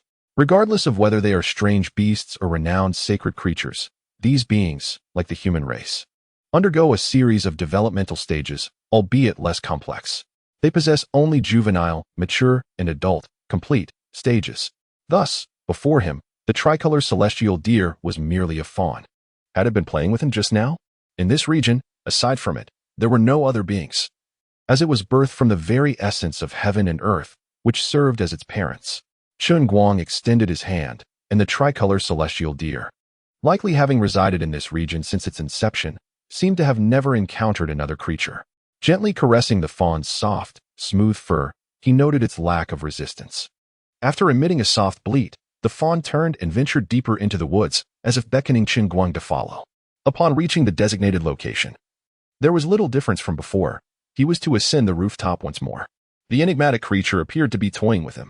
Climbing to the rooftop and then racing to the specified spot occurred repeatedly, leaving Chen Guang feeling somewhat bewildered. However, with each advance he made, the surrounding edifices dwindled, giving way to an increasing abundance of trees and vegetation. After a dozen iterations, the remnants of any structures vanished, replaced by towering, nameless trees that soared 1,000 feet high and spread dozens of feet wide, standing like colossal pillars upon the earth. These magnificent trees exuded an air of solemnity and grandeur, seemingly guarding something sacred. The mysterious creature guiding Chen Guang also came to a halt, ceasing its movement. Chen Guang cautiously approached, and the enigmatic being remained still. Ultimately, he stood before this mystical entity, finally discerning its true form. It was a deer, a tricolor celestial deer, a divine beast. In the blood-soaked chronicles of his ancestor Chen Dao, such a creature was documented. He had once encountered an octochromatic celestial deer in a blessed land. This divine beast was a natural spirit, a rarity that appeared only a few times in an era. Based on its radiant glow, the seven-colored variant represented a complete form, while the tricolor was still in its juvenile stage. Regardless of whether they were exotic or renowned creatures, these beings, much like the human race, underwent a series of developmental stages: juvenile, young adult, and mature, complete form. Therefore, the tricolor celestial deer before him was merely a fawn. Had it been playfully engaging with him all along? In this region, apart from it, there were no other beings, after all. It was born of the very essence of heaven and earth, with nature as its parents. Chen Guang reached out his hand once more, realizing that this tricolor celestial deer had likely never encountered any other life form since its birth, having been nurtured solely by this land. Chapter 15. The thatched cottage. Chen Guang followed the multicolored celestial deer, walking side by side with the creature. The deeper they ventured, the taller the trees around them grew, instilling in Chen Guang an indescribable sensation. Standing at a modest height of merely 1.80 meters, he felt like an ant in comparison to these towering giants. This, indeed, was nature's artistry, a manifestation of the earth's grandeur, nurturing such astonishing beings. As he parted a cluster of bushes, the sound of cascading water reached his ears. The deer seemed electrified, darting forward like a gust of wind, a burst of multicolored light. Chen Guang hastened to follow, the sound of the waterfall growing ever closer until it became unmistakably clear. Before him, a waterfall of staggering height, over 100 feet, plunged downward with a force that suggested the Milky Way itself had descended from the heavens. The deer had already leapt into the small lake beneath the waterfall, effortlessly walking upon the water's surface. Chen Guang's astonishment was not solely directed at the waterfall, but also at the thatched cottage nestled beside it. Indeed, amidst this endless expanse of mysterious forest, a waterfall and a thatched cottage had emerged. A sudden tension gripped Chen Guang's heart. Did the cottage still harbor life? Was its occupant the sovereign of this enigmatic realm? Lost in contemplation, the deer called out to him, seemingly urging him to join it in the lake for a bit of playful frolic. Chen Guang, not wishing to overthink, decided he would undoubtedly return here in the future for the supreme trial. Establishing a rapport with the deer could prove advantageous. One day, when he became powerful, he could ride the celestial deer and declare, "Who dares to claim invincibility? Who would assert their undefeated status?" Such a proclamation would undoubtedly carry an air of grandeur. Stripping away his excess garments, leaving only his underclothes, Chen Guang plunged into the lake. A refreshing sensation enveloped him, as the lake possessed an otherworldly quality that relaxed both his body and mind. He reclined in the water, which had nurtured spiritual essence for countless years, now actively permeating his being. His corporeal form, ravenous for this spiritual substance, seemed poised for yet another metamorphosis. These ethereal essences fortified his physical foundation, consolidating his roots.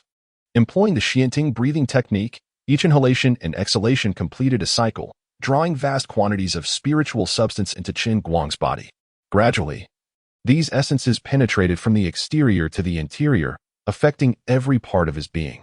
The extraction of potent herbs from his kidneys accelerated dramatically. As if propelled into a frenzy, his gaze shifted to the mat beside him, where a cushion lay. A voice resonated within him. Sit upon the cushion.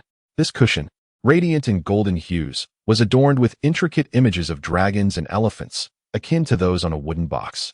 It appeared to be a sacred space where an ancestor of the Chen family had once meditated. Without hesitation, Chen Guang crossed his legs and settled upon the cushion. The deer, somewhat perplexed, watched as its companion took a seat. The moment he sat down, a brilliant white light enveloped Chen Guang's vision.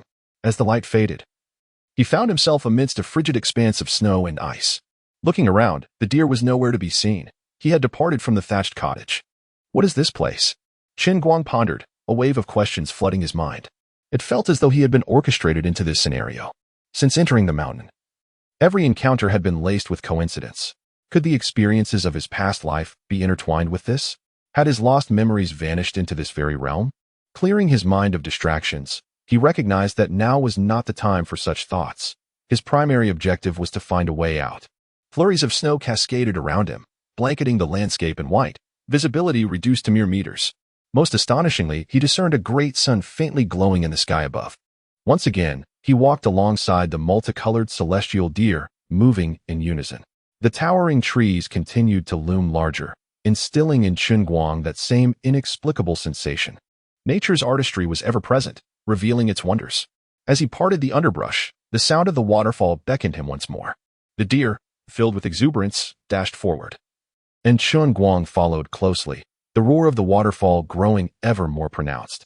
Before long, he beheld the majestic sight of the waterfall, its waters cascading with breathtaking beauty.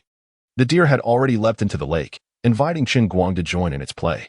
In this magical place, the thatched cottage stood as a testament to the mysteries of the forest. Chen Guang's heart raced at the thought of its potential inhabitant. He did not dwell on these questions for long.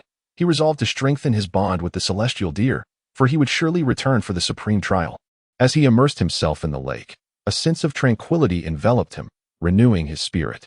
The spiritual essence coursing through the water revitalized him, and he felt invigorated, as if prepared for a new transformation. The essence fortified his foundation, enhancing his potential. The deer, eager for companionship, playfully splashed water in Chen Guang's direction, and he responded in kind, creating waves that danced in the air. Their playful exchange continued for hours, until the deer, exhausted yet content, lay down by the shore, while Chen Guang reclined beside it, savoring the carefree moment. Yet, deep within, he understood the distance he needed to traverse to attain such a life. Threats to his village, the secrets of the Chen family, and the darkness of the night awaited him. Turning to the deer, he contemplated a name for it. Perhaps I should name you. How about Chen Lu? The deer, imbued with intelligence, pondered the suggestion and nodded in acceptance, lying down to empty his mind and body for a while. Chen Guang sat up, his gaze resting upon the thatched cottage. The little deer also rose and gestured for Chen Guang to follow it. Together, they approached the cottage, exchanging curious glances, their eyes locking in silent communication. The little deer appeared to frequently visit this place, yet it seemed it had never ventured inside the thatched cottage. Chen Guang scrutinized the cottage before him. It appeared to be an ordinary thatched structure, unremarkable in every way. Standing about 2 zhang high, 3 zhang wide, and 4 zhang long, it was entirely composed of straw.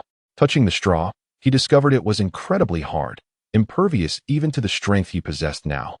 He gently knocked on the door, but received no response. Taking a deep breath, he pushed open the wooden door. Inside, he beheld a simple sight, a straw mat, a cushion, a wooden table, and a lamp, remarkably minimalistic. The interior was well preserved, devoid of dust or unpleasant odors. Approaching the table, he noticed a lamp intricately carved with complex patterns, radiating a bright light that illuminated the cottage. It seemed to have existed here for ages, still glowing with vitality. Chen Guang extended his hand, attempting to lift the lamp. Channeling all his strength, it felt as if he were trying to raise an immortal mountain. It was far too heavy for him to move. Behind him, the little deer curiously surveyed the surroundings, having witnessed this cottage during its playful visits. Yet it had never managed to force the door open. A voice resonated in Chen Guang's heart, urging him to sit upon the cushion. This cushion, entirely golden in hue, was embroidered with images of dragons and elephants akin to those on the wooden box. It was likely a place where an ancestor of the Chen family had meditated. Without hesitation, Chen Guang settled into a cross-legged position on the cushion. The little deer, perplexed, wondered why its companion had chosen to sit there directly. As he sat, a blinding white light enveloped his vision. When it dissipated, he found himself in a realm of ice and snow. Looking around, the little deer was nowhere to be seen. He was no longer in the thatched cottage. Where was this place? Questions flooded Chen Guang's mind, and he felt as though he had been orchestrated into this situation. Ever since he had entered the mountains, every encounter had been too coincidental. Did the experiences of his previous life relate to this? Were his lost memories hidden here? Clearing his mind of distractions, he recognized that this was not the time for such thoughts. His primary focus must be on finding a way out. Fluffy snowflakes continued to fall, blanketing the landscape in white, with visibility limited to less than 10 meters. What astonished him most was the faint outline of a great sun visible in the sky. Taking a deep breath, he pushed open the wooden door. As Chen Guang entered the thatched cottage, he was greeted by a simple scene: a straw mat, a cushion, a wooden table, and a lamp, all exuding an air of minimalism. Stepping inside, he noted the pristine condition of the place. There was no dust to be found, nor any unpleasant odors. Approaching the wooden table, he beheld a lamp adorned with intricate carvings, its bright glow illuminating the cottage.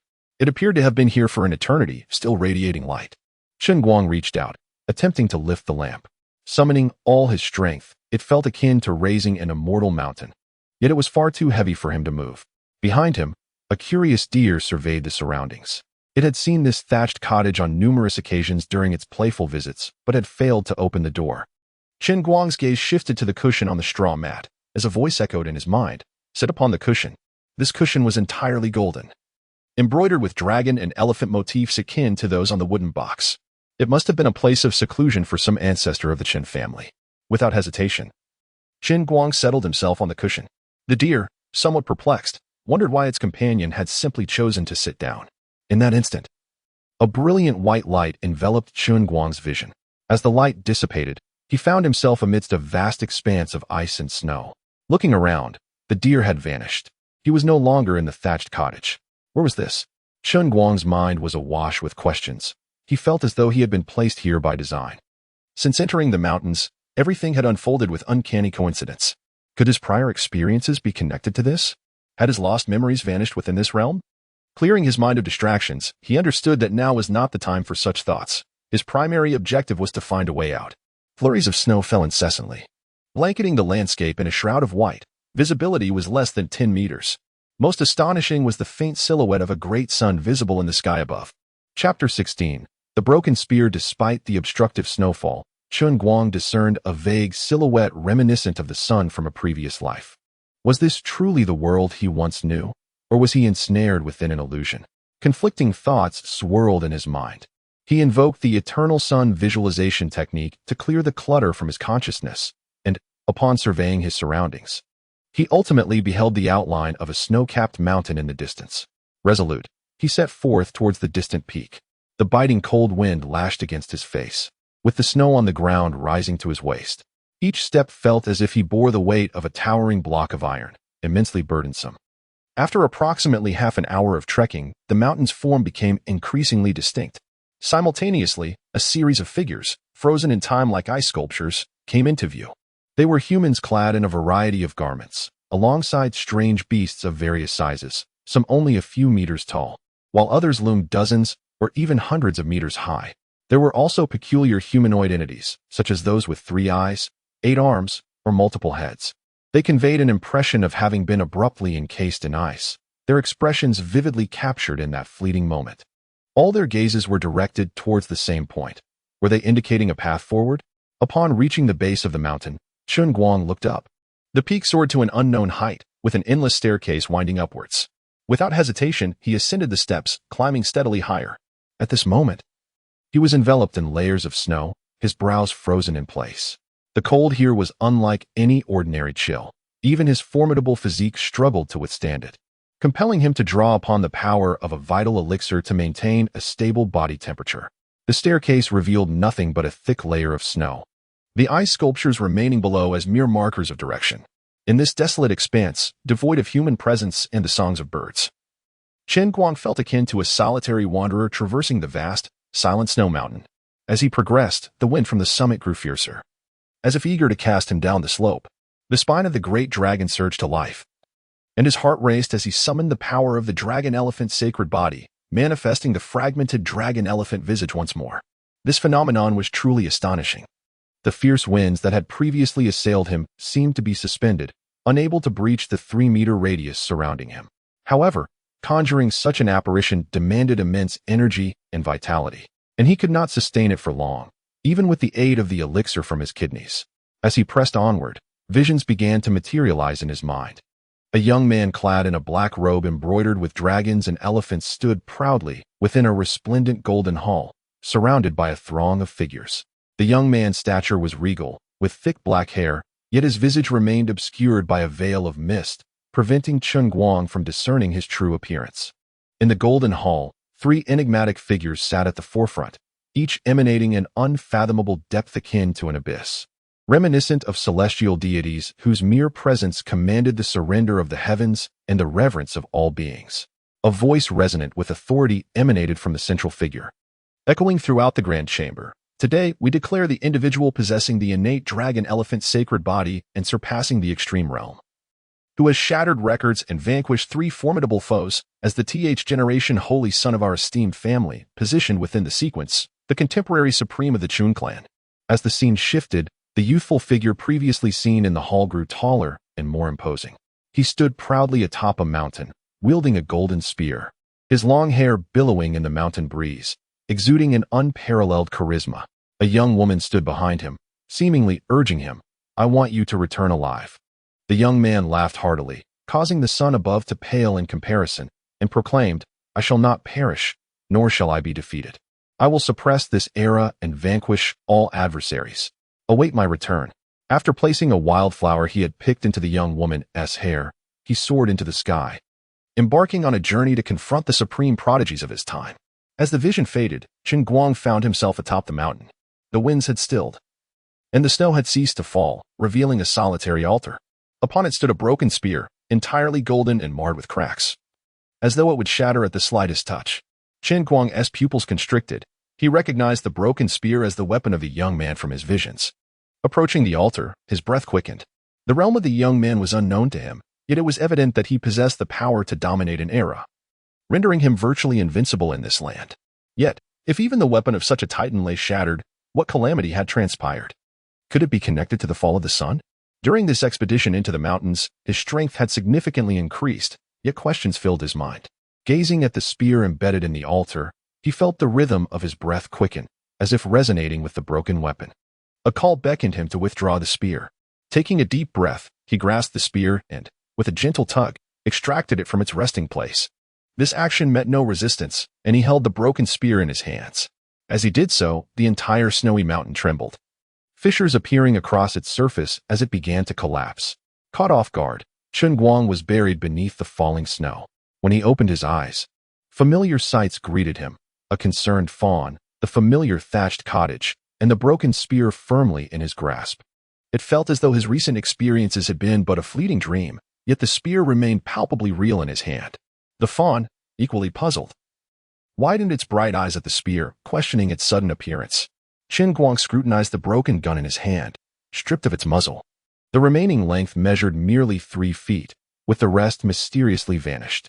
After a prolonged examination yielded no insights, he slung the broken gun across his back. "I am fine. Let us venture forth," he declared, stepping out of the thatched hut ahead of the others. Outside, a pressing dilemma confronted Chen Guang: how to navigate beyond this region. At that moment, the broken gun behind him quivered slightly, prompting him to grasp it for inspection. The muzzle had shifted direction, and upon following its orientation, he beheld a thicket. Could there be an exit there? The fawn, seemingly aware of Chen Guang's intent to depart, lowered its head and approached him slowly. Though he entertained the notion of taking the fawn with him, he was acutely aware of the dangers, as an unremarkable herbalist wandering with a divine beast. He might not survive beyond the morrow, yet he vowed to return, at which point he would possess the requisite confidence. With this thought, Chen Guang addressed the fawn. "I shall return, await my return." The fawn called out twice before transforming into a radiant tricolored light and vanishing. Grip firm on the broken gun, Chen Guang approached the thicket, parting the branches to reveal a familiar sight. This was the very place where he had previously discovered the blood lotus fruit tree. However, the carcass of the blood-scaled python had now transformed into a young girl standing behind him, seemingly imparting a message. "I want you to return alive." The young man laughed heartily, his presence eclipsing even the sun above, his demeanor unparalleled. "I shall not perish, nor shall I be defeated. I will suppress this era and vanquish all foes. Await my return." With that, he placed a wildflower he had plucked into the girl's hair and soared into the sky, embarking on a quest to confront the foremost prodigies of his time. As the vision faded, Chen Guang found himself atop a mountain, where the wind had stilled and the snow had ceased. A solitary altar stood there, upon which was embedded a golden fragment of a gun, marred by cracks as if it might shatter at the slightest touch. Chen Guang's pupils constricted. He recognized this broken gun as the weapon of the young man from his vision. Approaching the altar, his breath quickened. The young man's realm of existence was unknown to him, yet he had the power to dominate an era, and in this domain, he was likely invincible. But what calamity could have befallen the weapon of one who had suppressed an age? Was it connected to the fall of the sun? During his time in the mountains, his strength had significantly increased, yet his mind was beset with questions. Observing the broken gun embedded in the altar, Chen Guang instinctively quickened his breathing technique. As if resonating with the weapon, a call beckoned him to draw the long gun. Taking a deep breath, he grasped the weapon and with a gentle tug, extracted it effortlessly. As he withdrew the gun, the entire snow-capped mountain began to tremble, fissures sprawling across its surface as it commenced to collapse. Caught unawares, Chen Guang was buried beneath the avalanche. When he opened his eyes, he was met with a familiar sight: the worried fawn, the thatched hut, and the broken gun firmly in his grasp. It felt as though everything he had just experienced was but a fleeting dream. Yet the gun was undeniably real in his hold. The fawn, equally puzzled, widened its bright eyes at the broken gun, questioning its sudden appearance. Once more, Chen Guang examined the broken gun. Stripped of its muzzle, the remaining length was a mere 3 feet, with the rest still unaccounted for. After a considerable time of inspection, he slung the gun across his back. "I am fine. Let us venture forth," he reiterated, leading the way out of the hut. Upon stepping outside, he faced the same dilemma of how to exit this area. At that moment, the broken gun tremored slightly again, and Chen Guang quickly grasped it for another look. The muzzle had pivoted once more, indicating a thicket. Could that be an escape route? The fawn, sensing Chen Guang's intention to leave, lowered its head and approached him. Although he wished to take the fawn with him, he was acutely aware of the risks, as an unremarkable herbalist accompanied by a divine beast. He might not survive beyond the next day. Nevertheless, he vowed to return, at which point he would possess ample confidence. With this thought, he assured the fawn, "I will return. Wait for me." The fawn called out twice before transforming into a radiant tricolored light and disappearing. Chen Guang, holding the broken gun, proceeded toward the thicket. As he parted the branches, he encountered a familiar scene: the location of the blood lotus fruit tree. But the remains of the blood-scaled python had become bones, seemingly devoured by other creatures in the mountains. Hastily turning, he noticed that the waterfall and the thatched hut had vanished, leaving only the surroundings he had seen upon entering the mountains. The entire experience felt surreal, yet, having lived 2 lives in this extraordinary world, he recognized that spatial transformations and dimensional folds were not unusual. Gazing at the bones of the blood-scaled python, Chen Guang contemplated the time he spent in the ancient ruins. It likely did not align with the time outside. He surmised it was now deep into the night. Though obscured by dense foliage, he could feel the passage of time. Without further delay, he set forth toward the mountain's edge. It was time to return to the village. The forest under the cover of night was darker than in the earlier hours, and even with his enhanced vision, he could discern only a few meters ahead. Pairs of eyes, dark green, bright yellow, and blood red, glimmered around him. These were the nocturnal beasts that emerged to hunt. Unlike the extraordinary beasts, these creatures would prey on anything, even their own kind. With a disdainful huff, Chen Guang radiated golden light, exuding an overwhelming aura. He refrained from employing the dragon-elephant manifestation. These beasts were neither worthy nor deserving. Most of the creatures, sensing his formidable presence, retreated in acknowledgement of their inferiority, though a few remained undeterred. One beast, resembling a leopard, lunged at his back with claws as sharp as forged iron, exuding a menacing aura. Chen Guang merely sidestepped with ease. The creature missed its mark, and with a swift motion, he cleaved the beast in two with the broken gun, blood cascading like torrential rain.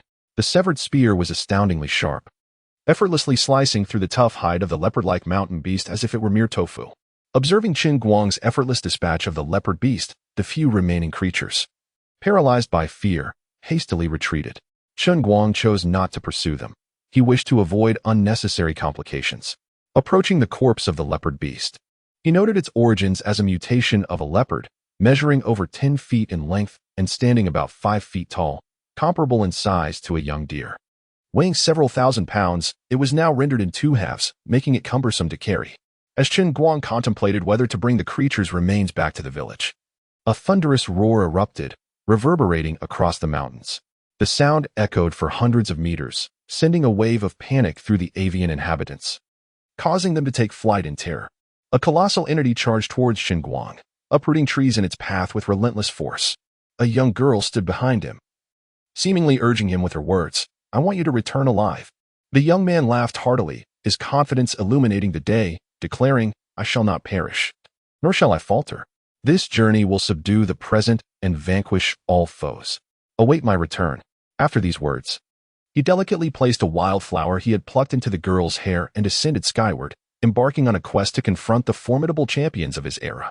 As the scene faded, Chen Guang found himself atop a mountain peak.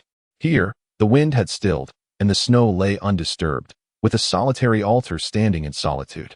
A fragment of the severed spear rested upon the altar, its golden surface marred by cracks, appearing as though it might shatter at the slightest touch. Chen Guang's pupils contracted. He recognized this broken weapon as that of the young man from his visions. Approaching the altar, his breath quickened. The young man's realm of existence was unknown to him, yet he must have been a figure capable of subduing an era, likely unmatched in this territory. However, the weapon of one who could dominate an age had been shattered. What calamity had transpired? Was it related to the descent of the sun? During his time in the mountains, Chen Guang had significantly enhanced his abilities, yet his mind was clouded with questions. As he gazed at the severed spear embedded in the altar, he instinctively quickened his breathing. Resonating with the weapon, a call echoed within him, compelling him to extract the spear. Taking a deep breath, he grasped the spear, and with a gentle pull, liberated it from the altar. This process met no resistance, and he held the spear effortlessly in his hands. As he withdrew the spear, the entire snow-capped mountain began to tremble, fissures appearing across its surface as it threatened to disintegrate. Chen Guang was suddenly engulfed by the collapsing mountain. Upon opening his eyes, familiar sights greeted him: a worried young deer, the comforting thatch-roof cottage, and the spear firmly clutched in his hand. It felt as if the preceding events were merely a fleeting dream, yet the spear remained undeniably real. The young deer, equally perplexed, stared intently at the spear in Chen Guang's grasp, questioning its sudden appearance. Examining the spear closely, he noted that aside from the spearhead, only 3 feet remained. The rest had vanished without a trace. After a prolonged inspection without discernible answers, he secured the spear across his back. The bones scattered nearby suggested they had been devoured by other mountain beasts. In haste, he turned around, finding the waterfall cottage no longer in sight, replaced by the familiar scenery he had encountered upon entering the mountains. This entire experience was profoundly mysterious. Yet, having lived 2 lives in a world infused with extraordinary powers, he understood that phenomena such as dimensional shifts and spatial distortions were not uncommon. Observing the bones of the blood-scaled python, Chen Guang calculated the passage of time. The duration spent in the ancient ruins likely differed from that outside. It was now probably late at night. Despite the dense foliage obscuring his view, he could sense the night's advance. Without further delay, Chen Guang ventured toward the mountain's edge. It was time to return to the village. The nocturnal forest was darker than during the twilight hours, and even with his enhanced vision, he could only discern shapes within a 10-meter radius. Pairs of dark green, bright yellow, and blood-red eyes flickered around him. These were the mountain beasts that prowled under the cover of night.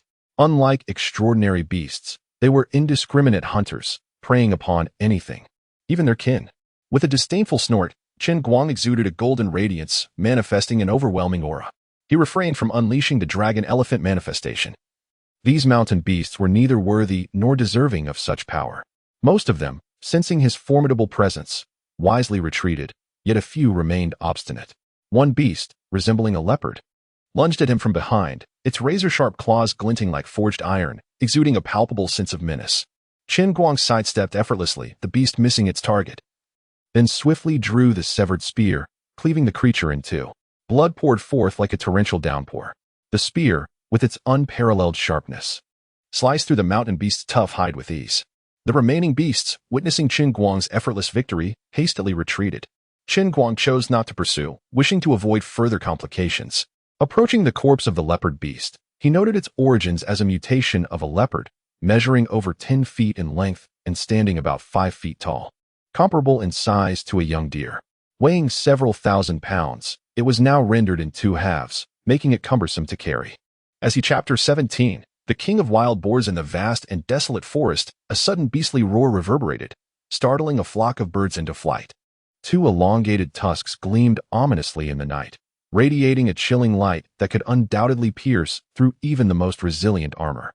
Chen Guang remained composed, firmly grounding himself as he adopted the stance of the breaking the enemy fist, akin to a seasoned general calmly surveying the approaching foe. He reached out, gripping the formidable tusks with both hands, and although his current strength was considerable, he still struggled against the force, sliding several meters across the ground, leaving a long scar etched into the earth. In this standoff, Chen Guang finally discerned the appearance of his assailant.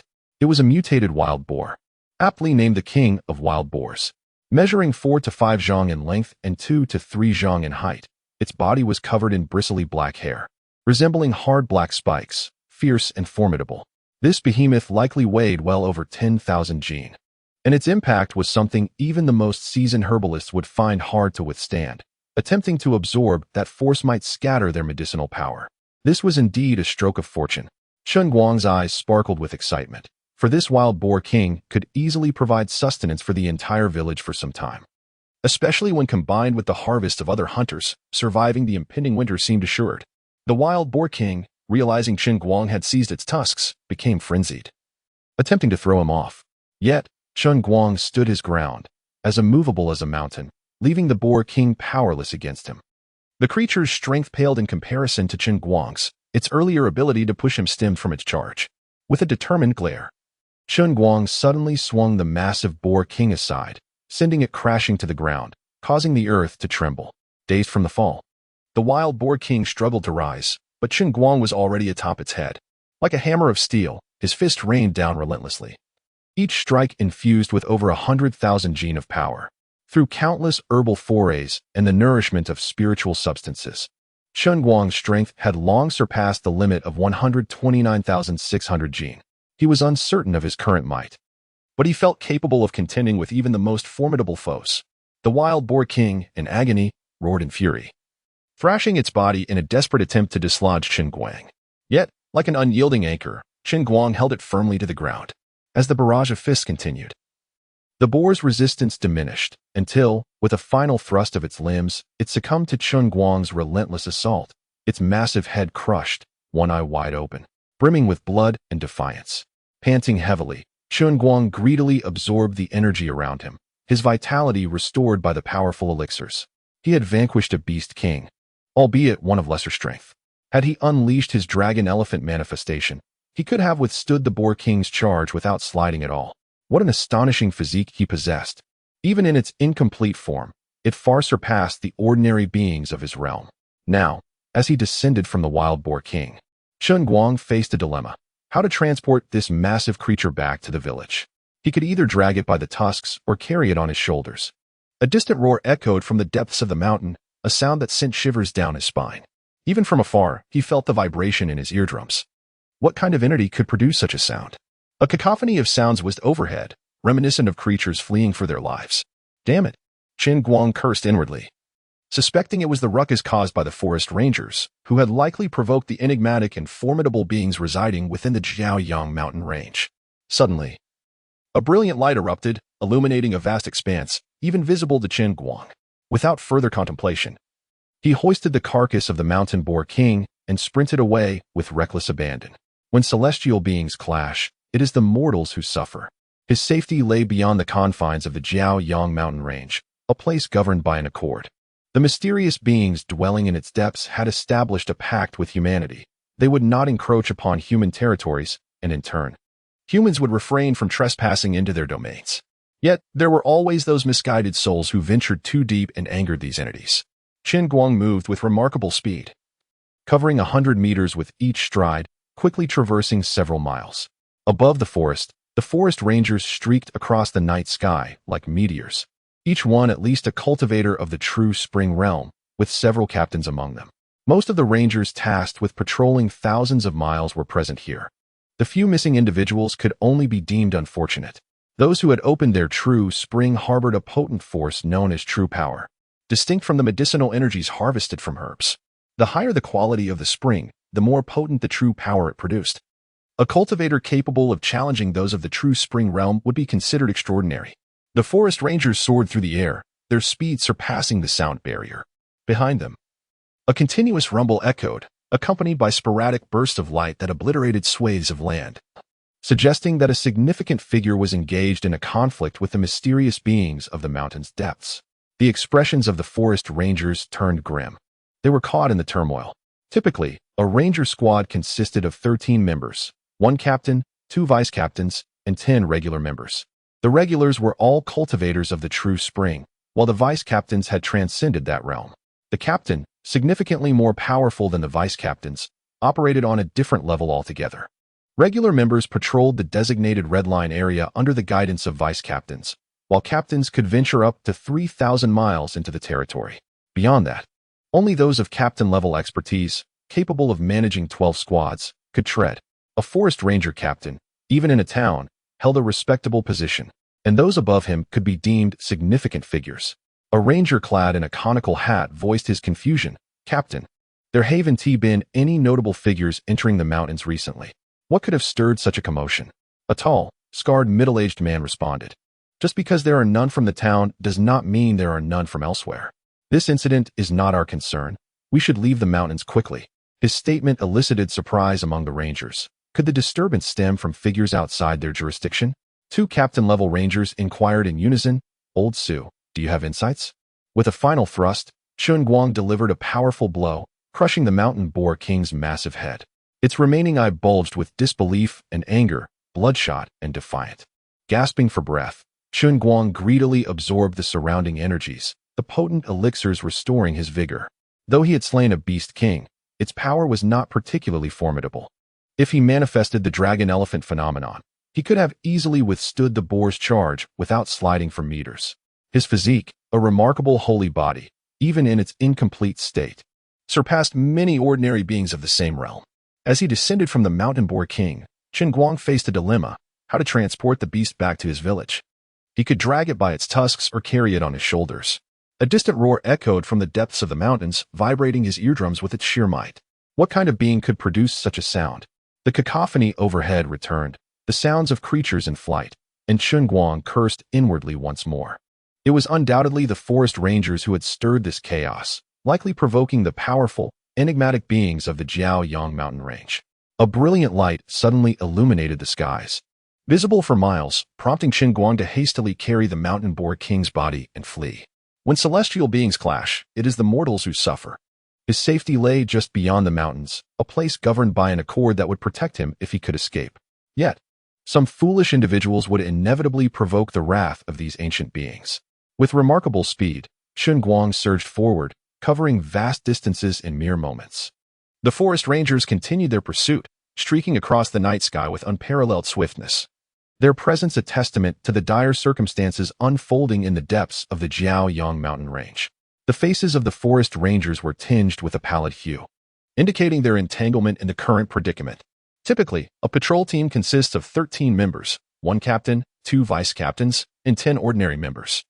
The ordinary members are individuals who have unlocked the true spring, while the vice captains have surpassed the realm of the seed spring. The captain is significantly more formidable than the vice captains, operating on a distinct level of power. The ordinary members conduct their surveillance of the Crimson Line area under the guidance of the vice captains. while the captain possesses the capability to delve into territories extending approximately 3,000 miles. Beyond this realm is not traversable by captains. Only a commander, who oversees 12 teams, can venture therein. A forest ranger commander holds considerable stature in the town, and ascending from this position would deem one a significant figure.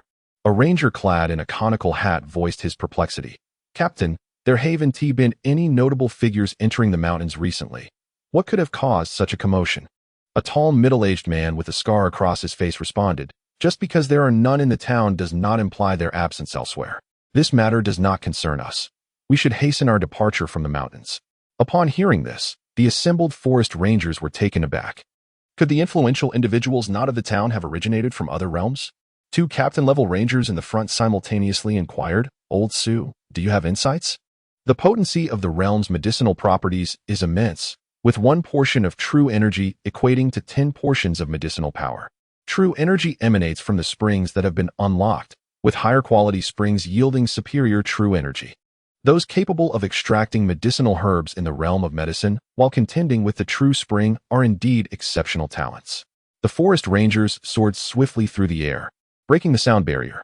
Behind them, a cacophony of vibrations echoed, intermittently accompanied by flashes of light that obliterated swathes of land, suggesting that significant figures were engaged in a conflict with mysterious beings deep within the mountains. Chapter 18.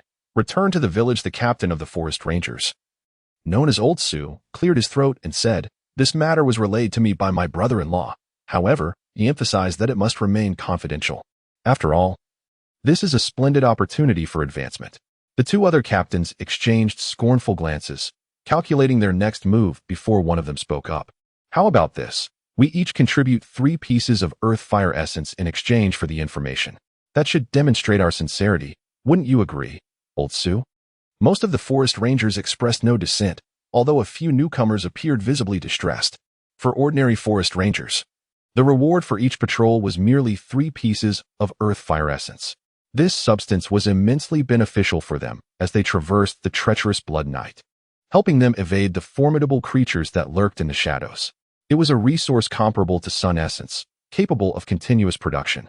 Earth fire essence was primarily derived from earth fire ore, with the villages beneath the town relying on these mines for sustenance.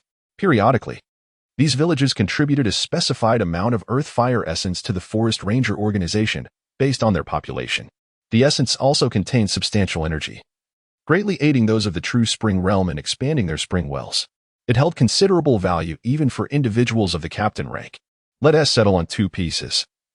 Some of the brothers have only recently joined and may not have that much to spare. I'll consider our camaraderie. Old Sue waved his hand dismissively. The other 2 captains exchanged confirming glances, and one of them inquired, "Then it's settled. What exactly is this opportunity, Old Sue?" At that moment, they had soared beyond the mountains, hovering in the air not far from their peaks. Another captain raised his hand and released a radiant beam of light, which transformed into a barrier enveloping all present. Old Sue was no ordinary captain. His brother-in-law was a prominent figure, and it was through his connections that he had risen to his current position. "The legendary city has visitors," Old Sue declared, startling the assembly of forest rangers with this astonishing revelation. The crowd buzzed with excitement and speculation, and even the 2 other captains were momentarily rendered speechless. This fabled city was said to be shrouded in countless mysteries, rich with legendary tales. It was rumored to span over 100,000 miles, perpetually illuminated whether in the dead of night or during the blood night, casting the surrounding lands in bright light. It was home to unimaginable powers, ancient noble lineages, and unparalleled sanctuaries, inspiring awe even among the influential figures of the town. "Is this news reliable, Old Sue?" one captain questioned, uncertainty clouding his expression as he sought further assurance. Old Sue rubbed his chin and replied emphatically, "Old Luo, I assure you, this is indeed true. My brother-in-law and these esteemed individuals have privately met with the dignitaries from the city. It is said that their arrival is for handling certain affairs. Primarily, they intend to venture into the mountains to converse with the mystical entities and apex beings dwelling there, and the commotion within was of their making." "What else then?" The onlookers were eager to know, and the 2 captains promptly pressed for details. "They have brought a few coveted spots. Promising young talents who meet the criteria will be sent to the city for advanced training. Esteemed colleagues, this is the extraordinary opportunity one speak of. Meanwhile, Chen Guang had already exited the mountain range and, after getting his bearings, made his way toward Jiayang village. Not far behind him, a lone ranger, visibly pale, swept across the sky. He was one of the unfortunate few who had not evacuated with the main group. The comrades who had accompanied him were instantly obliterated by the aftershocks of the dignitaries' conflict. They had been consumed by avarice, mistaking the distant glow for an extraordinary treasure, only to find it was a harbinger of death. Yifeng paused to recuperate, sensing that his spiritual spring was nearly depleted and unable to sustain him much longer. He needed to find a village nearby to rest for a few days. He recalled a village named Jiaoyang being the closest to the Jiaoyang Mountains. Retrieving the standard-issue map for rangers, he consulted it and, with renewed resolve, propelled himself toward Jiaoyang village. As Yifeng flew, he gazed downward and noticed a massive, dark silhouette moving rapidly in the direction of Jiaoyang village. Damn it! Has a wild beast escaped from the mountains? Yifeng briefly considered turning back, but he hesitated. Unable to stand idly by, after a moment of contemplation, Yifeng decided to intervene, but only for 3 moves. If he proved no match, he would have at least made an effort. Just as he was about to act, he was taken aback. It was indeed a wild beast, but it was deceased. The movement was due to someone carrying the carcass. Chen Guang, below, vaguely sensed something watching him from above, poised to strike. He felt the intent to kill, but it quickly dissipated as the would-be attacker withdrew. With a glint in his eyes, Chen Guang suppressed his impulse to retaliate, knowing he had to deliver the boar king first. In the distance, a faint glow and the outlines of buildings emerged, Jiaoyang village. As he drew nearer, the outlines became clearer. When he was only a mile or 2 from the village gate, the sentry spotted him and began shouting. Soon after, he saw Uncle Yang, Wang Shouli, and Uncle Li's family waiting for him. Chen Guang grinned. He was home. The guards at the entrance to Jiaoyang village initially saw a massive figure rapidly approaching, causing them to exclaim in alarm, "A powerful beast is headed this way. Quickly, inform the village chief." What? How could a beast break through? How large is it? What does it look like? It's about the size of a house. Could it be a beast comparable to a true spring realm adept? Can the village withstand it? Wait. Something's not right. There's someone beneath the beast. It's a corpse being carried by someone. A sharp-eyed herbalist named Ho Liang noticed the detail. The other agitated villagers strained to see and confirmed that they could indeed make out a figure carrying the beast. Do we have such a strong adept in our village? The villagers were puzzled. I know who it is. He is Chen Guang. Among the villagers who recently ventured out, only Chen Guang has yet to return. It must be him. The one who spoke was a rather thin and sharp-featured man named Ho Baowang, the nephew of Ho Liang. How could that be? The Chen family's boy had only recently entered the minor realm of body strengthening during the last blood night. How could he possibly have slain such a beast? A middle-aged man exclaimed in disbelief. To him, this was astonishing. It seemed unlikely that any of the town's young talents could rise so swiftly. Ho Baowang, however, was resolute in what he had witnessed. His eyes possessed an innate clarity, enabling him to see farther and more distinctly than the average person. It is indeed Chen Guang. I am not mistaken. Perhaps he has encountered great fortune in the mountains and ascended to the realm of herb gathering, or even become an extraordinary individual capable of uncovering true springs. In the mountains, anything is possible. The onlookers exchanged glances, wordlessly contemplating the implications. They were all newcomers. The standard reward for ordinary forest patrollers was merely 3 units of earth fire essence. This substance was immensely beneficial for those traversing the perilous blood nights, offering protection from formidable beasts. It was a resource comparable to sun essence, capable of continuous production. The earth fire essence was primarily derived from earth fire ore, and the villages beneath the town were established upon these mines. These villages periodically contributed a portion of their earth fire essence to the patrolling organization based on their population. Moreover, the earth fire essence harbored significant energy, greatly aiding individuals of the true spring realm in expanding their spring sources. It was also of considerable benefit to those of the captain rank. Let's settle on 2 units. Some brothers have only recently joined and cannot produce so much. I will take this into account because we are all brothers, Captain Su interjected, waving his hand. The other 2 captains exchanged affirming glances, and one of them spoke up. Then it is settled. What opportunity does old Su refer to?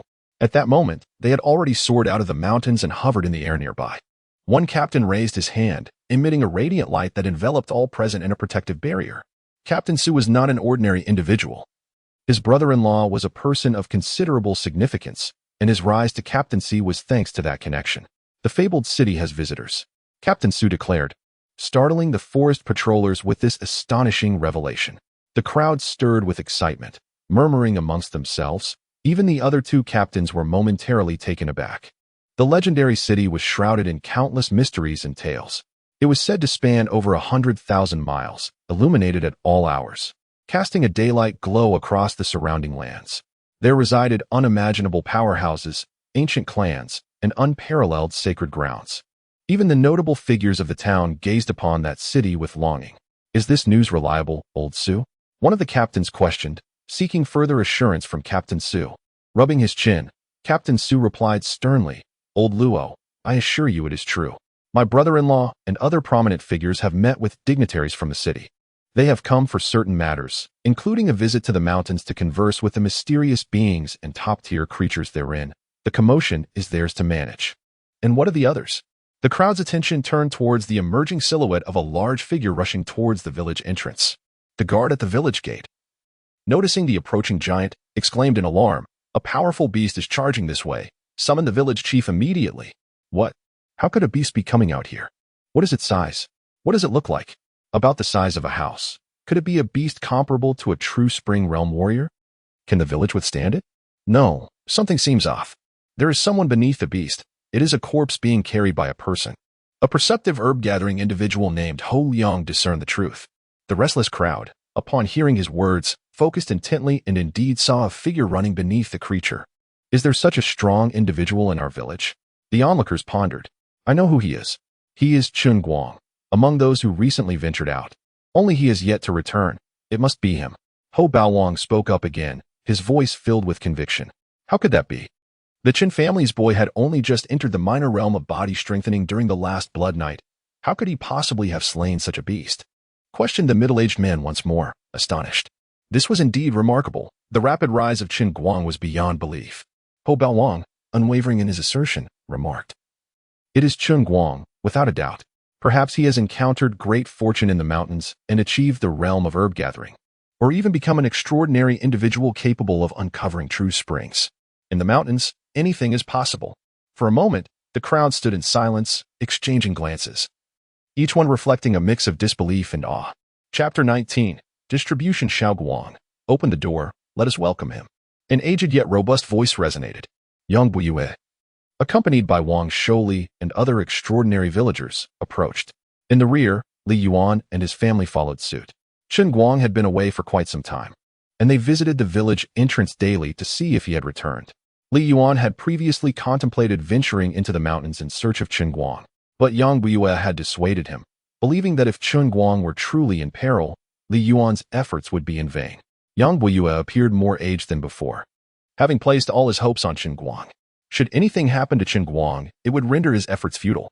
His ancestor, who had once saved a prominent figure in the city, left behind a family tradition that allowed each generation a recommendation quota, the distribution of which relied solely on their judgment.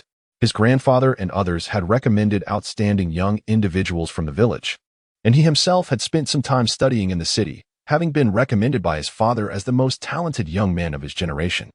He had remained near the village entrance these days, awaiting Chen Guang's return. Fortunately, upon hearing Ho Baowang's words, Yang Buyue carefully confirmed that it was indeed Chen Guang. With his level of perception, he could discern things clearly even in the dark, and the figure before him was unmistakably Chen Guang. Above Chen Guang, he noticed another figure soaring towards Jiayang village. It appeared to be a forest ranger, but Yang Buyue paid no mind. Even though his foundation had been severely impacted, an ordinary ranger posed no threat to him. Simultaneously, his heart brimmed with astonishment at Chen Guang's evidently enhanced strength since entering the mountains. He estimated that Chen Guang's prowess surpassed that of an ordinary herbalist and was slightly inferior to that of a true spring adept. The disparity between the realms of herbalists and true spring adepts was immense. Only a prodigy could defy the odds, as the ability to open a true spring signified a high quality of medicinal herbs harvested.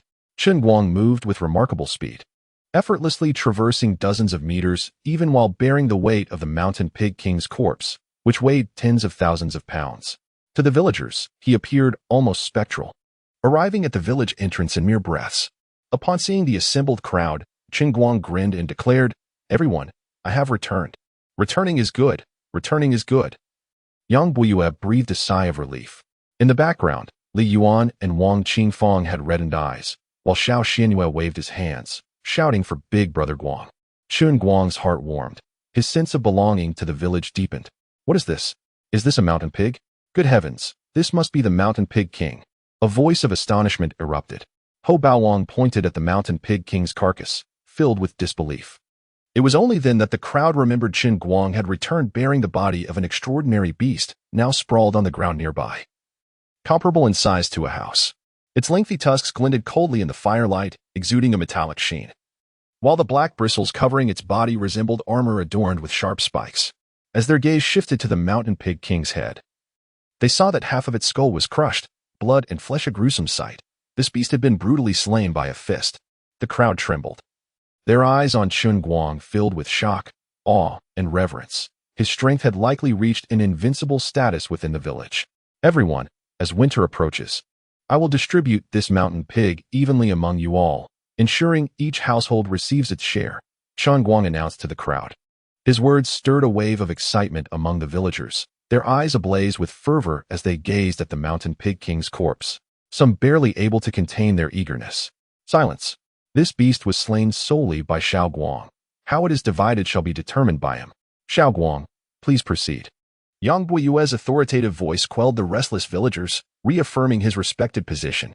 Chen Guang nodded to Yang Buiyue, then drew his long knife to sever the mountain pig king's left foreleg, which alone weighed over 1,000 pounds. Bearing the foreleg, Chen Guang addressed Yang Buiyue. The villagers were reminded that Chen Guang had returned carrying the carcass of a monstrous beast. Indeed, an enormous creature, rivaling the size of a house, lay on the ground not far from Chen Guang. Its 2 tusks, each over 10 feet long, gleamed with a chilling light in the firelight, possessing a metallic quality. Coarse, black bristles covered its entire body like armor studded with sharp steel thorns. Attention shifted to the mountain boar king's head, half of which was caved in, a bloody mess. The beast had been brutally killed with bare fists. A collective shudder ran through the crowd, and their gazes towards Chen Guang were filled with awe, terror, and reverence. His strength had likely reached an unparalleled level within the village.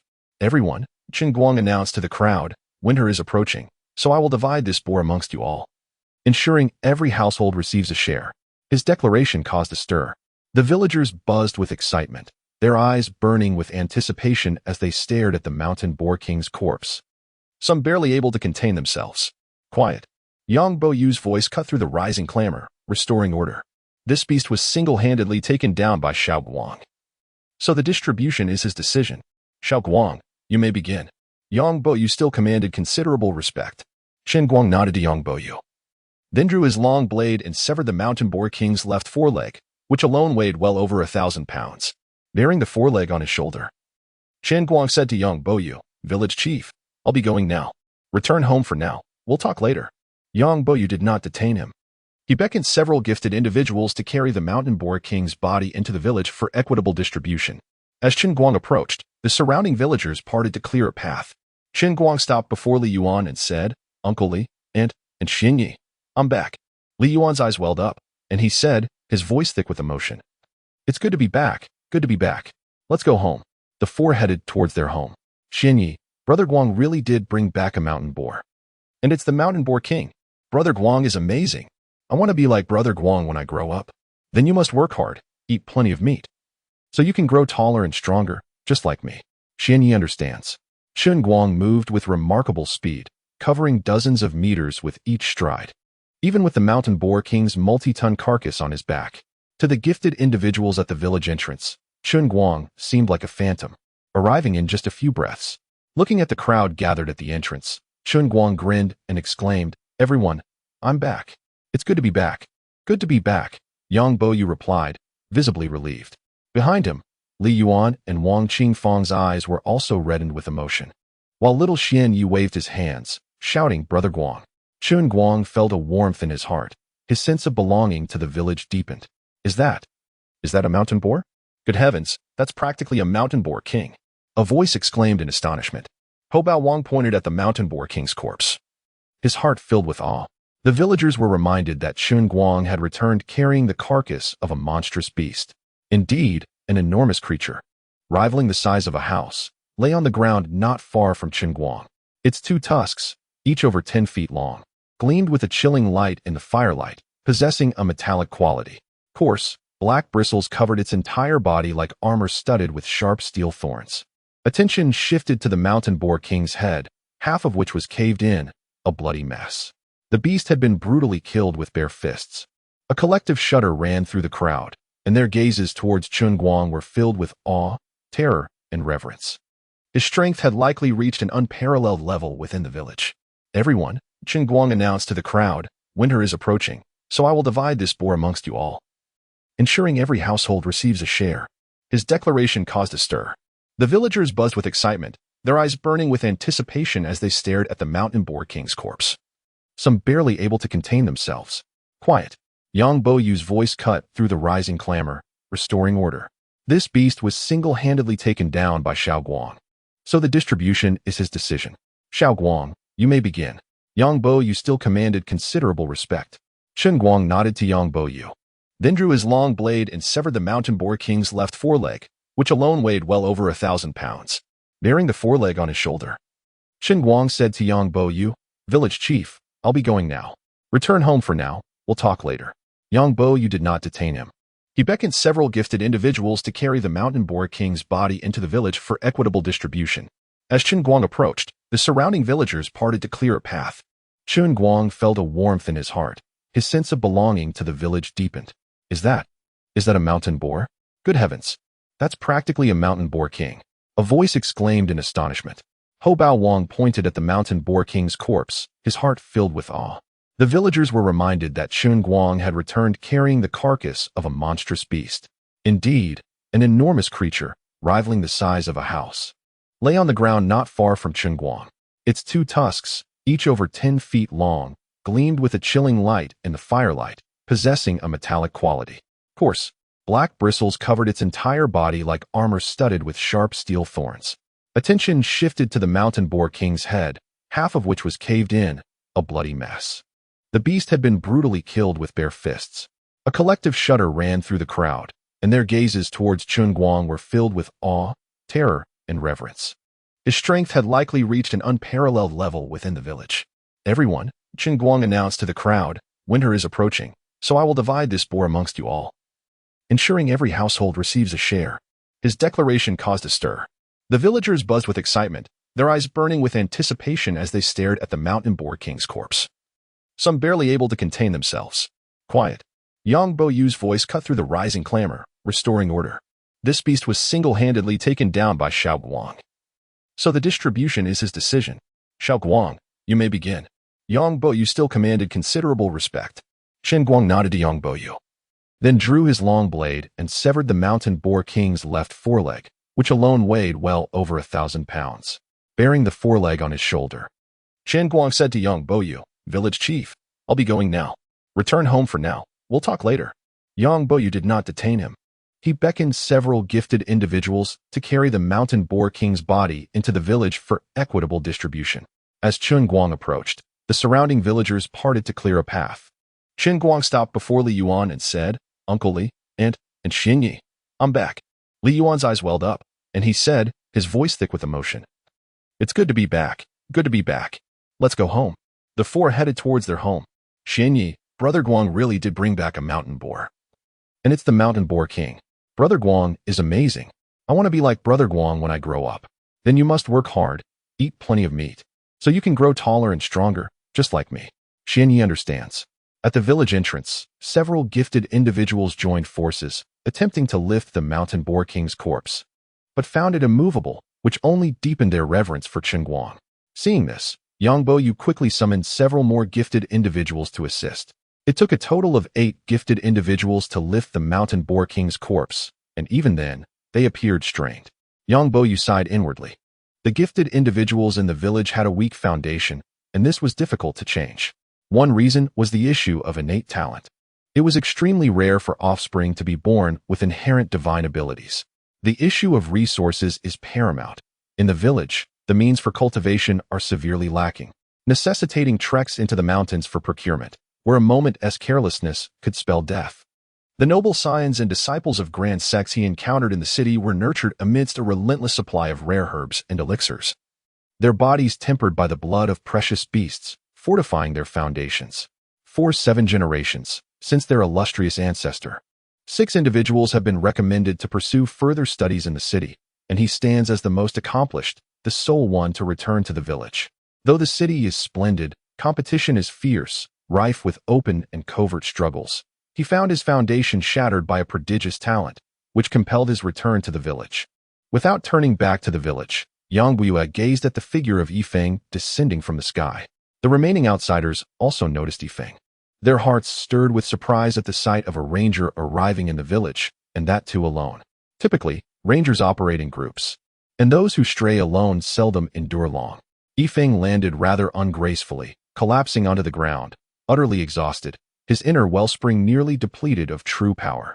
Spotting Yang Buiyue, he quickly exclaimed, "Esteemed elder, I am Yifeng, a ranger from the 3rd Patrol Team of Huashu Town, 12th Squad. An incident occurred in the mountains, and I was separated from my comrades." Upon hearing of the disturbance in the mountains, Yang Buiyue's gaze sharpened, signaling 2 individuals to assist Yifeng to his feet before moving towards the village. He had inquiries to make of Yifeng. The disparity between foraging for herbs and the attainment of the true spring realm is vast. Only those of great talent can venture into the latter, as the ability to access the true spring attests to the quality of the herbs one can procure. Chen Guang moved with remarkable speed, even while bearing the weight of a mountain boar king's carcass, covering vast distances in mere moments. To the onlookers at the village entrance, he resembled a specter, swiftly arriving at the threshold. Observing the gathering crowd, Chen Guang broke into a grin, proclaiming, "Everyone, I have returned. Returning is well, returning is well." Yang Buiyue sighed in relief. Behind him, Li Yuan and Wang Qifeng's eyes glistened with emotion, while Xiao Shuanya waved his hands, calling out for Big Brother Guang. Chen Guang felt a warmth in his heart. His sense of belonging to the village deepened. What is this? A mountain boar? My heavens! This must be the mountain boar king. A gasp erupted from the crowd. Ho Baowang pointed at the carcass, overwhelmed with astonishment. The villagers finally recalled that Chen Guang had returned with the body of a rare beast, which lay on the ground nearby, comparable in size to a house. 2 tusks, over 10 feet long, glimmered with a cold metallic sheen in the firelight, while the creature's dark bristles resembled armor studded with sharp steel spikes. Shifting his gaze to the boar king's head, they saw that half of its skull was caved in, blood and flesh mangled. This beast had been brutally slain with a fist. A shiver ran through the crowd, their looks towards Chen Guang filled with awe, shock, and reverence. His strength had likely reached an invincible level within the village. Everyone, winter is approaching. I shall distribute this mountain boar Equa Chapter 20. The dragon scale crimson blood centipede at this moment. In Li Yuan's household, both husband and wife were busily occupied, while Xian Yu sat nearby engrossed in a book. In the village, a few elderly scholars were versed in some characters, prompting most villagers to send their children to these scholars for literacy lessons. However, seeking the scholars' guidance required a token of appreciation, predominantly dried meat, supplemented with items like blood beans, blood dates, and blood-eye dried fruits. The protagonist had never been to the scholars. His mother had imparted knowledge to him instead. Learning to read is such a hassle, Brother Guang. I don't want to study anymore, Xian Yi lamented, scratching his head in frustration. Chen Guang chuckled softly. If you abandon your studies, you cannot aspire to be like Brother Guang. Without literacy, you cannot comprehend the breathing techniques, and thus, cannot become an extraordinary person. Upon hearing this, Xian Ye's eyes widened in alarm. No, I don't want that. I wish to become extraordinary to protect my parents. I will strive to learn. From the kitchen, soft laughter echoed, as the couple overheard Xian Ye's earnest declaration. Soon, a platter of freshly cut wild boar meat was brought forth. Tonight, they would feast on roasted meat. The sizzling sound erupted as the crimson-hot black iron plate met the wild boar, and the rich aroma of meat soon permeated the entire house. Cooking such exotic beast meat with ordinary bloodwood would require an extensive period, but utilizing the earth fire stone allowed for a swift roasting process. Chen Guang hardly needed the earth fire stone himself, having given it all to Li Yuan for illumination. He simply relied on the light emitted from the family heirloom. As he savored a piece of glistening roasted meat, he remarked, this is delightful. The wild boar king had absorbed an unknown quantity of blood moon energy, rendering its meat exquisitely tender and imbued with spiritual essence. Even an ordinary person consuming it would invigorate their blood and fortify their physique. Although one may not attain extraordinary status, a common individual could still hone their body to its limits, gaining immense strength. Once they finished the wild boar, Li Yuan and his family would undoubtedly experience a boost in their physical constitution, thereby enhancing their resilience against danger. The meat of such exotic beasts melted effortlessly in one's mouth, offering no challenge to consume. For Xianyi, the energy would settle within him. And when he began to strengthen his body, this latent power would be awakened, granting him prowess surpassing that of other less endowed extraordinary beings. Chen Guang, what is your current realm? Have you begun gathering herbs? Li Yuan inquired. Although he was not extraordinary himself, he was familiar with the initial realms of extraordinary beings. Yes, I've started gathering herbs, Chen Guang replied after enjoying a generous portion of wild boar meat. He did not intend to conceal this fact. That's splendid. However, Chen Guang, you may not remain in the village for long. It is too small, Li Yuan remarked, aware of certain matters. He hoped Chen Guang would venture to greater heights beyond the village. The village chief mentioned that a noble person would come to assess your potential. Chen Guang revealed the village chief. Upon hearing the mention of the village chief, Li Yuan spoke with palpable excitement, saying, if the village chief recommends it, then it is even better. It is said that the village chief periodically recommends the most talented individuals from the village for further studies in distant lands. After a moment's thought, he continued, Chen Guang, a few days ago, Wang Baofu came to see me. He mentioned that a prominent figure in the town has taken a keen interest in you and has recommended you to that individual. Soon, someone from that esteemed person will come to assess you, and if all goes well, you will be arranged for further training in the town. Chen Guang was taken aback. When did he become so sought after? However, the person coming from the village chief's side was undoubtedly of a higher status than anyone in the town. The initial preference would surely be for someone from the city. If he were not selected, he would have to settle for the town instead. An hour later, Chen Guang departed from Li Yuan's home, eager to organize his newfound insights. Upon arriving at the courtyard, he found his treasured companion, previously unaccounted for, resting in the yard. Upon hearing the commotion, it opened its eyes, recognized Chen Guang, and promptly seized a blood-red centipede over a meter long, placing it before him. Chen Guang was momentarily stunned by the sight. He scrutinized the centipede in its mouth, noting its resemblance to a mutated creature akin to a precious beast. Its entire body was a deep crimson, with sharply pointed antennae, and its exoskeleton bore peculiar patterns. Unfazed, Chen Guang retrieved the centipede from his companion's grasp and took out the Blood Knight travelogue, flipping to the section on precious beasts. He recalled that there was a creature similar to this one. After the centipede was removed, his companion circled around him a few times, seemingly confirming something.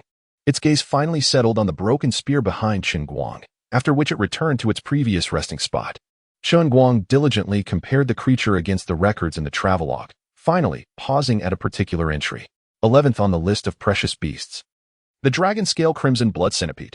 He gasped internally, astonished at how his companion had located and brought back this remarkable creature. However, upon considering his companion's size in relation to the centipede, it was not surprising that it could overpower such a creature. His companion had been with his family since his earliest memories, likely nurtured by an ancestor of the Qin lineage, remaining after that ancestor's passing. After putting away the Blood Knight travelogue, Chen Guang approached his treasured companion and softly said, "You've worked hard, my dear friend." The creature gave a slight nod, as if in acknowledgement. Chen Guang chose not to linger, turning to return indoors. The most crucial aspect of the dragon-scale crimson blood centipede was the fiery crimson blood within it, which contained immense energy capable of transcending the boundaries of medicinal gathering, assisting extraordinary individuals in achieving the pinnacle of herb collection. This is a potent elixir. Chen Guang can only extract the crimson blood from within after achieving mastery in herb gathering. The corpse of the dragon-scaled crimson blood centipede has other uses. It can be infused into liquor. Regular consumption of this medicinal wine can enhance one's physique, render one impervious to the biting cold, and reinforce the true spring source. This substance is an unparalleled treasure for those of the secret realm of springs, far surpassing the royal blood-red serpent that Chen Guang encountered previously. After carefully preserving the dragon-scaled crimson blood centipede, Chen Guang retrieved the exquisite wooden box presented to him by the stone tablet. Holding the box, he felt a tangle of emotions. The Qin family's entanglements were too complex for him to evade. He needed to grow stronger swiftly. Gently caressing the box, he found its surface surprisingly smooth, reminiscent of human skin, crafted from some extraordinary wood. With a snap, the box opened, revealing a small transparent jade vial within, adorned with engravings of celestial dragons and sacred elephants. Peering through the vial, Chen Guang discerned a single droplet of blood, an essence from an unknown entity. The village chief's recommendation certainly held weight. It was said that his family frequently endorsed the most talented individuals from the village for further studies in distant lands. Soon after, a thought struck him. Little Guang, a few days ago, Wang Baofu visited me. He mentioned that a significant figure in town has taken an interest in you and has recommended you to that individual. Shortly, a representative of that esteemed personage will come to assess you, and if all goes well, you will be arranged for further education in the town. Chen Guang was momentarily taken aback. When had he become so sought after? However, the village chief was connected to nobility from the city, far more distinguished than any figure from the town. The first choice would undoubtedly be the aristocrats from the city, should he not be selected. He would have to settle for the town. An hour later, Chen Guang departed from Li Yuan's home, intending to organize his recent acquisitions. Upon arriving at the courtyard, he found the treasured family heirloom, which had previously vanished, resting comfortably in the yard. Hearing the commotion, it opened its eyes and, upon seeing Chen Guang, picked up a blood-red centipede over a meter long and brought it to him. Chen Guang was momentarily bewildered by the sight, then scrutinized the centipede in the heirloom's mouth. It appeared to be a mutated creature, resembling a certain precious beast. Its body was a deep crimson, with sharply pointed antennae and adorned with unique patterns. Undeterred, Chen Guang took the centipede from the heirloom's mouth and flipped through the bestiary section of the Blood Knight Chronicles, recalling that there was a creature similar to this one. After the centipede was removed, the heirloom circled around Chen Guang a few times, seemingly confirming something. Its gaze eventually settled on the broken spear behind Chen Guang. After a moment, the heirloom returned to its previous resting place. Chen Guang meticulously compared the illustrations in the bestiary, ultimately pausing at one entry. The 11th entry in the list of precious beasts was the dragon-scaled crimson blood centipede. Chen Guang was astounded. How had the heirloom discovered and brought back this dragon-scaled crimson blood centipede? However, upon observing the heirloom's size compared to the centipede, it was not surprising that it could overpower it. The heirloom had been with his family for as long as he could remember, likely nurtured by an ancestor of the Chen family, remaining after that ancestor's passing. Putting away the Blood Knight Chronicles, Chen Guang approached the heirloom and softly said, "Thank you for your hard work." The heirloom slightly moved its head, as if in acknowledgement. Chen Guang refrained from saying more and turned to return indoors. The most vital aspect of the dragon-scaled crimson blood centipede was the crimson blood within, intensely fiery and brimming with immense energy, capable of breaking through the boundaries of herb-gathering mastery, aiding extraordinary beings in achieving the pinnacle of herb gathering. Chapter 21. Dragon Elephant Essence Blood. The resounding roars of dragons and elephants echoed in Chen Guang's mind, conjuring visions of celestial dragons and sacred elephants. A divine dragon emerged from the abyss, its immeasurable form soaring through the heavens. With a single claw, it shattered the firmament, obliterating constellations in its wake. The sacred elephant bellowed, its head touching the 9th heaven, its feet planted in the 18th level of hell. With a sweep of its trunk, it convulsed the cosmos, sending tremors through all realms. The visions dissipated, and Chen Guang's gaze returned to the wooden box, the small jade vial within, and the dragon elephant essence blood it contained. To be precise, it was the essence blood of a perfected dragon elephant sacred body, left behind by a supreme powerhouse, sharing the same origin as Chen Guang's innate physique. But hadn't the stone tablet mentioned a millennium-old treasure? How had it transformed into dragon elephant essence blood? Chen Guang's mind swam with questions. Gazing at the essence blood within the jade vial, Chen Guang found himself in a quandary. Should he simply ingest it, or was there a specific procedure? Could he withstand its immense energy? The images he had just witnessed were staggering, dwarfing even the act of plucking stars from the sky. Removing the jade vial, Chen Guang examined the wooden box, eventually discovering a hidden mechanism. Upon pressing it, a secret compartment sprang open, revealing an exquisitely crafted dagger, forged from an unknown material, alongside a slip of paper detailing the essence blood's usage. He was to use the dagger to open his chest, incise his heart, and place the essence blood within. Chen Guang's eyes narrowed. The heart, the chief of the 5 vital organs, governed the blood vessels, making it the optimal location for the essence blood. He glanced at the dagger in the compartment, took a deep breath, and activated the Xian-Ting breathing method to optimize his condition. Simultaneously, he summoned his proficiency panel. Breathing method, Xian-Ting breathing method, seed spring chapter, herb gathering stage, 600-1000, techniques. Zhen Lu step, perfected, Palu fist, perfected. Zhan Lu blade technique, perfected. Meditation, great sun undying contemplation method, second level. Severely incomplete, 98 1000, talent. Dragon elephant sacred body, incomplete. The extraction of the third major medicinal herb had commenced during his return journey. But the automatic operation of the Xianting breathing method resulted in a slower extraction rate compared to his active efforts, yielding only 100 proficiency points thus far. He had chosen the liver as the location for this third major herb, aiming to extract liverwood medicinal power to significantly enhance vitality. Dismissing the panel, Chen Guang inhaled deeply, grasped the dagger, and positioned it over his heart. With a gentle application of force, the dagger effortlessly sliced through his skin, which was as resilient as high-grade steel. The anomalies dissipated, and normalcy returned. Chen Guang rose to his feet, feeling significantly stronger than before. He estimated that even ordinary true spring cultivators would be no match for him. He summoned the panel to assess his current state. Breathing method, Xianting breathing method, seed spring chapter, herb gathering stage perfected. 101, 1000, techniques, Zhen Lu step perfected, Palu fist perfected. Zhan Lu blade technique, perfected. Meditation, great sun undying contemplation method, second level. Severely incomplete, 478, 1000, talent.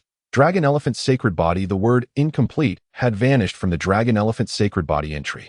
His missing dragon elephant origin had been replenished, granting him a true dragon elephant sacred body, akin to that of the Chun family ancestor who had once dominated an era.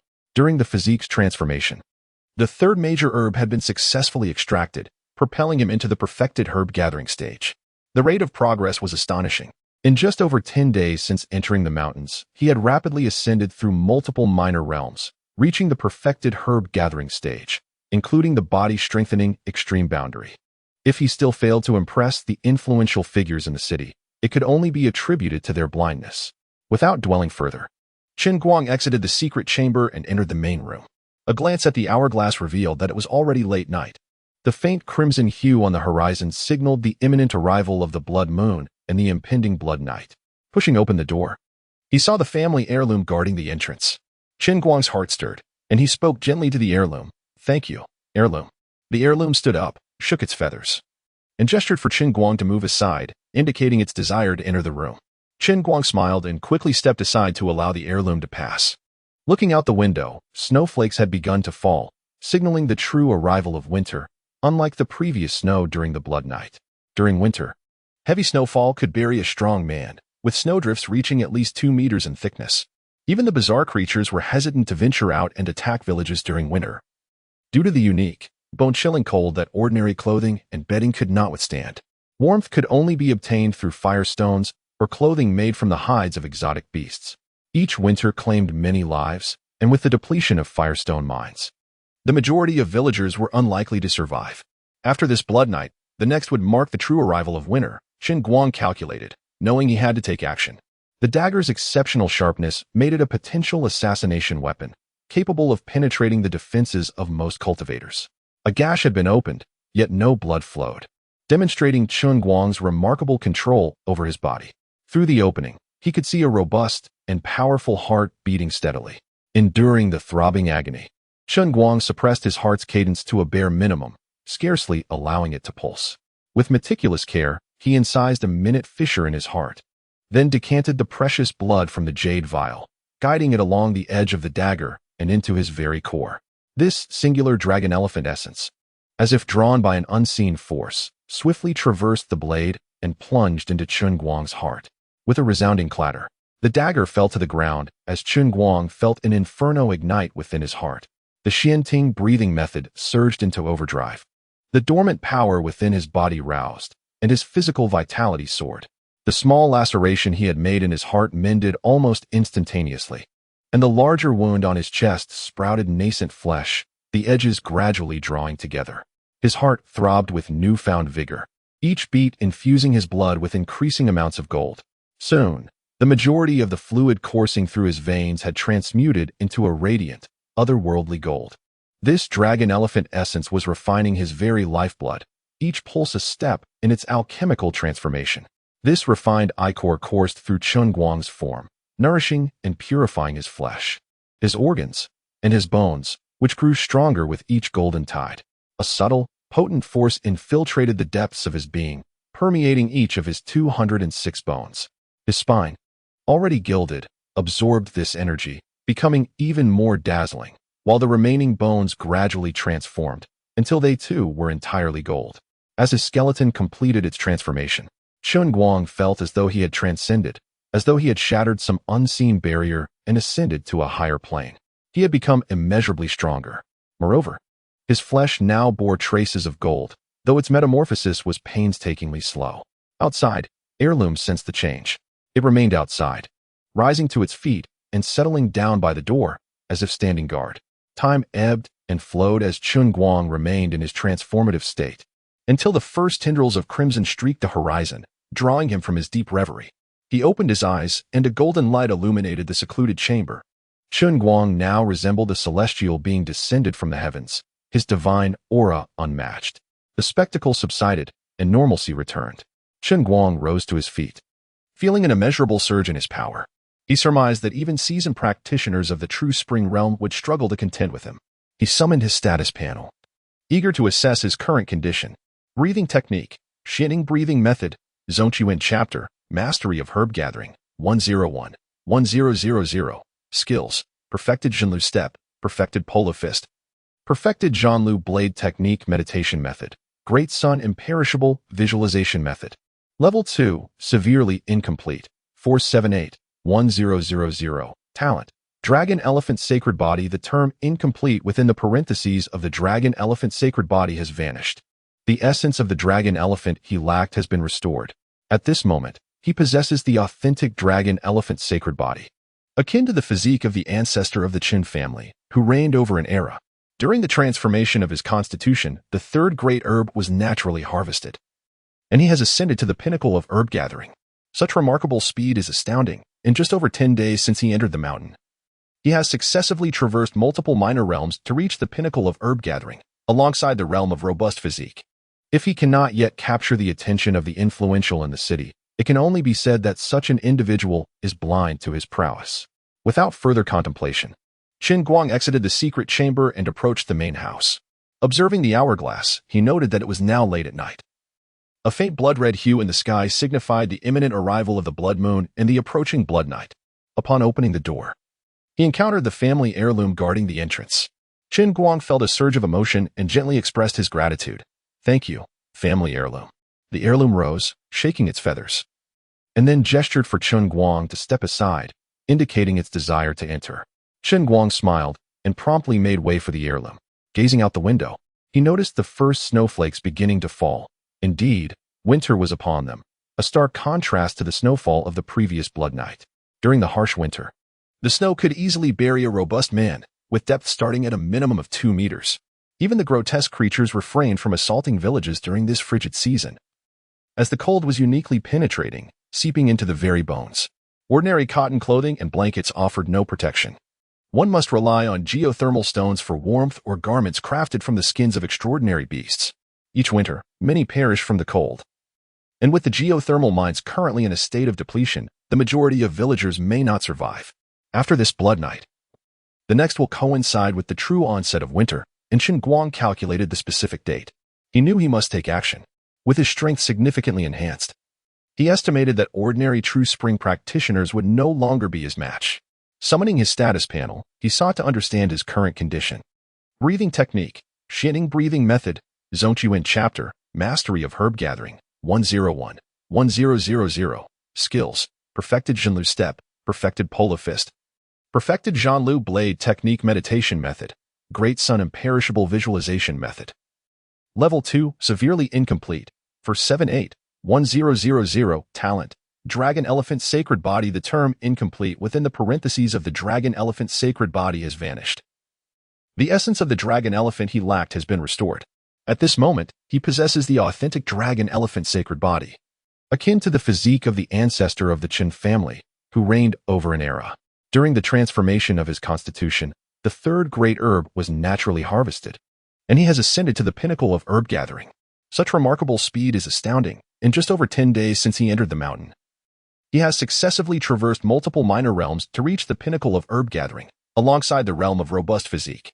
If he cannot yet capture the attention of the influential in the city, it can only be said that such an individual is blind to his prowess. Without further contemplation, Chen Guang exited the secret chamber and approached the main house. Observing the hourglass, he noted that it was now late at night. A faint blood-red hue in the sky signified the imminent arrival of the blood moon and the approaching blood night. Upon opening the door, he encountered the family heirloom guarding the entrance. Chen Guang felt a surge of emotion and gently expressed his gratitude. "Thank you, family heirloom." The heirloom rose, shaking its feathers, and then gestured for Chen Guang to step aside, indicating its desire to enter. Chen Guang smiled and promptly made way for the heirloom. Gazing out the window, he noticed the first snowflakes beginning to fall. Indeed, winter was upon them, a stark contrast to the snowfall of the previous blood night. During the harsh winter, the snow could easily bury a robust man, with depth starting at a minimum of 2 meters. Even the grotesque creatures refrained from assaulting villages during this frigid season, as the cold was uniquely penetrating, seeping into the very bones. Ordinary cotton clothing and blankets offered no protection. One must rely on geothermal stones for warmth or garments crafted from the skins of extraordinary beasts. Each winter, many perish from the cold. And with the geothermal mines currently in a state of depletion, the majority of villagers may not survive. With the passing of this sanguinary night, the advent of true winter and the next blood moon draws nigh, Chen Guang estimated the precise date. He knew he must take action. This time, he resolved to deal with the entity that emerged from the mountains. Its power, however formidable, would not surpass the seed spring mystic realm. Otherwise, it could have annihilated the entire village in one fell swoop. Considering this, Chen Guang realized he must consult with the village chief and discuss the matter with him. Stepping out of the courtyard, he left a trail of footprints as he made his way toward Uncle Yang Yu's residence, situated in the village square, which was also the location of the terrestrial fire mine. Passing by Li Yuan's home, he noticed the closed courtyard indoors. Chen Guang surmised they were already resting and proceeded toward the village center without disturbing them. As he neared the heart of the village, Chen Guang heard a clamorous sound. He observed a large crowd gathered together, their purpose unknown. Suddenly, someone exclaimed, "Chen Guang is here." The crowd turned in unison, their gazes causing a prickling sensation on Chen Guang's skin. Chapter 22. Visitors from the town. A few figures emerged from the crowd, causing the surrounding villagers to part ways. Among them was young Boyue, and another, slightly portly figure, was Wang Baofu, who stood respectfully behind a middle-aged man. This man exuded an air of nobility, adorned in a purple silk robe and wearing a jade ring on his finger. Among the remaining two was Yifeng, who appeared to be in much better spirits than before, indicating he had regained some vitality as the spring in the true spring had begun to flow normally. The last individual was a young man clad in a black robe, embroidered with a soaring eagle, whose haughty gaze revealed a hint of disdain towards the nearby villagers. Though not particularly tall and somewhat gaunt in appearance, this was merely a comparison to Chen Guang. Upon seeing Chen Guang, the middle-aged man inquired, "Baofu, is this the young man you mentioned who rivals, or even surpasses, the talents of our town's youth?" "Indeed, he appears quite distinguished." Wang Baofu replied respectfully, "Manager he. It is indeed true. Chen Guang is undeniably a young talent, having only just turned 16 this year." Manager he rubbed the jade ring on his hand and remarked, 16. The prime age indeed. If what you say holds true, this young man named Chen Guang possesses boundless potential. The young man in the black robe scoffed, "Uncle he. What insight can a mere villager possess? No matter how exceptional he may be, he cannot amount to much. I believe this visit is a waste of time." Wang Baofu's face flushed with indignation. He wished to retort but lacked the courage. The villagers nearby, hearing the young man's words, also felt their faces redden, eager to defend their pride, yet they recognized the harsh reality. "Qing Yun, that is uncalled for. The talents Baofu has introduced over the years, aside from those who have perished, have all established their true springs, and one has recently broken through to a realm beyond that. His discernment is indeed commendable, manager," he stated, recounting the young prodigies Wang Baofu had brought to the town. Both ordinary villagers and extraordinary individuals present were filled with admiration upon hearing manager he's words. For being accepted into the town was a tremendous honor, let alone establishing a true spring or surpassing that realm. "I shall grant Uncle he a favor. I will personally assess the talent recommended by Steward Wang. If he proves himself worthy, I shall grant him an opportunity," the young man declared, standing with an air of youthful superiority. "If you deem it acceptable, it need not concern you." Yifeng maintained a smile, though it had begun to appear strained. The He family was renowned in the vast Huashu town, its founder being a figure of unparalleled stature among the influential, known as the Huashu Sky Eagle. It was said that more than one master of great renown had fallen at his hands. This Huashu Sky Eagle had once journeyed thousands of miles to battle mysterious beings within the Jiaoyang Mountains, retreating with unyielding composure, a testament to his formidable prowess. This ranger. I wonder why you believe this young man Chen Guang possesses sufficient qualifications. Manager, he interjected diplomatically. Having followed the Huashu Sky Eagle since childhood, he had witnessed a myriad of experiences. The grandson of the Huashu Sky Eagle, though perhaps a touch too youthful, would presumably mature with time. However, for a mere ranger to contest the words of the Huashu Sky Eagle's grandson would be seen as a slight against the He family and the Huashu Sky Eagle himself. A glint of coldness flashed in Manager He's eyes, though his expression remained amicable. Yifeng cleared his throat and spoke earnestly. A few days ago, an incident occurred in the mountains, causing me to become separated from my main party. Ultimately, I managed to escape alone. At that moment, I fortuitously witnessed young Chen Guang carrying an otherworldly beast the size of a house back to the village. He had slain that beast with his bare fists. I believe such strength rivals that of the town's young talents. An otherworldly beast of such size, aside from serpentine varieties, would be beyond the capabilities of an ordinary herb-gathering adept to contend with. Only those with profound backgrounds could hope to face such creatures. It was akin to how ordinary extraordinary beings dealt with wild boars, while the gifted confronted the boar kings. Manager He, hearing this, fell into contemplation. Such strength, combined with the age of 16, would suffice to become a disciple of the Huashu Sky Eagle. And what of this beast? Surely you are not fabricating this tale? If you truly defeated it, then let this young master see it, He Qingyan demanded sharply. He was skeptical, for even if he were to attempt capturing such a creature, it would require considerable effort and likely result in significant injury. Yifeng frowned slightly, finding this young master of the He family excessively arrogant. A stark contrast to his sister. As figures emerged from the crowd, the villagers parted ways once more. Among them was Yang Buiyue, and the portly Wang Baofu stood with a respectful demeanor behind the middle-aged man adorned in a purple silk robe and jade ring. Yifeng appeared much improved, suggesting he had regained some vitality, with the true spring flowing normally. The young man in black, embroidered with an eagle, regarded the villagers with disdain. His stature modest yet gaunt compared to Chen Guang. Upon encountering Chen Guang, the middle-aged man inquired about the young man's capabilities, confirming his potential as a distinguished individual. Wang Baofu affirmed the young man's talent, while Manager He noted the promising age of 16, suggesting immense potential. The black-robed youth dismissed Chen Guang's abilities, asserting that no villager could possess true insight, indicating the visit was futile. Wang Baofu felt a surge of indignation but ultimately remained silent, as did the villagers, who, despite their desire to protest, acknowledged the uncomfortable truth. Qingyan, such words are inappropriate. The talents Wang Baofu has introduced have proven their worth, with many establishing their true springs. Manager He remarked, highlighting the esteem associated with being accepted into the town. The young man asserted that he would assess Chen Guang personally, exuding confidence. The onlookers, particularly the young women, were captivated, for marrying an extraordinary being would be a monumental fortune. Should they catch the eye of this young talent from the town, it would be an opportunity beyond imagination. Chen Guang, upon hearing the young man's remarks, raised an eyebrow and scrutinized the arrogant youth named Qingyun. Generally, quite ordinary, exceedingly mediocre. It felt as though I could not withstand even a single blow from him. Just as I was about to speak, a voice resonated.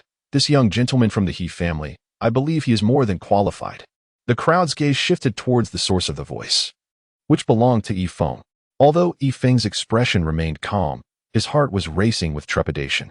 Even at the risk of offending this young scion of the He family, he felt compelled to voice his opinion. He had witnessed Chen Guang carry a beast the size of a house for miles. A creature that even some of the young talents in the town, at the realm of herb gathering, would struggle to subdue. Yet Chen Guang had decisively vanquished it with his bare fists. He was taking a gamble. He had lingered too long at the true spring realm, and the spring he had opened was merely the most ordinary, with limited potential. To ascend beyond the true spring realm, one must first expand their spring to a certain size to amass sufficient true energy for the breakthrough. Furthermore, one's physical vitality must be maintained at an optimal state. If one's blood energy wanes, the body could very well disintegrate during the breakthrough. Yifeng was uncertain whether Chen Guang would remember this moment, but he had already spoken.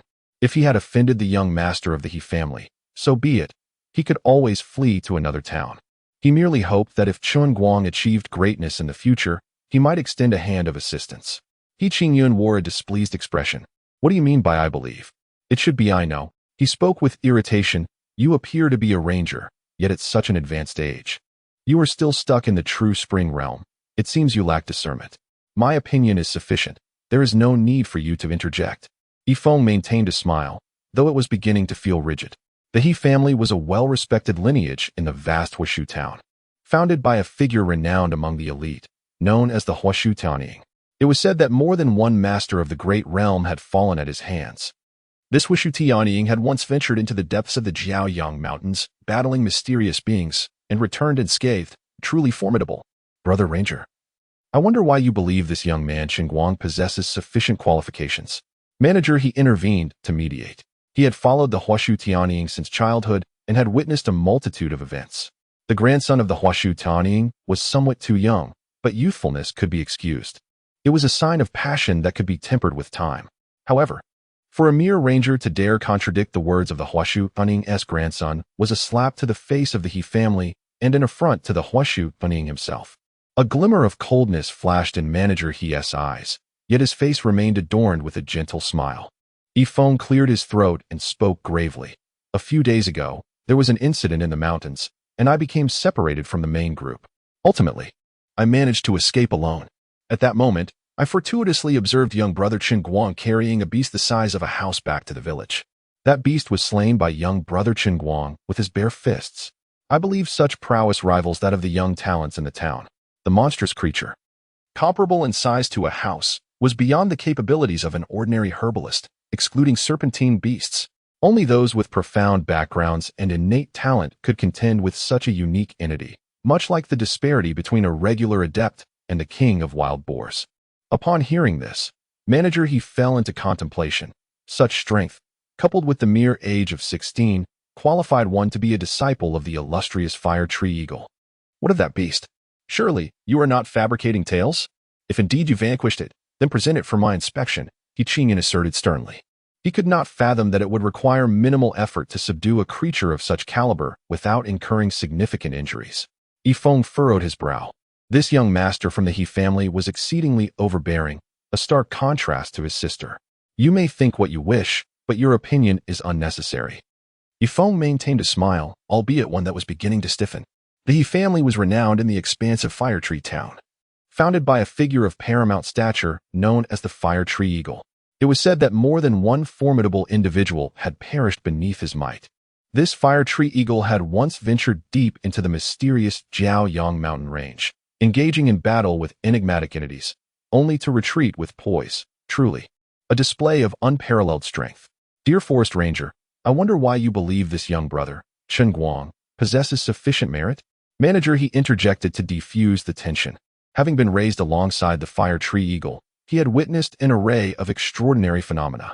Although the grandson of the Fire Tree Eagle was rather youthful, youthfulness could also lead to impetuosity. He would surely mature with time. However, for a mere forest ranger to contradict the words of the Fire Tree Eagle's descendant would be a direct affront to the He family and a slight against the illustrious eagle himself. A glint of coldness flashed in Manager Yi's eyes, yet his countenance remained adorned with a gentle smile.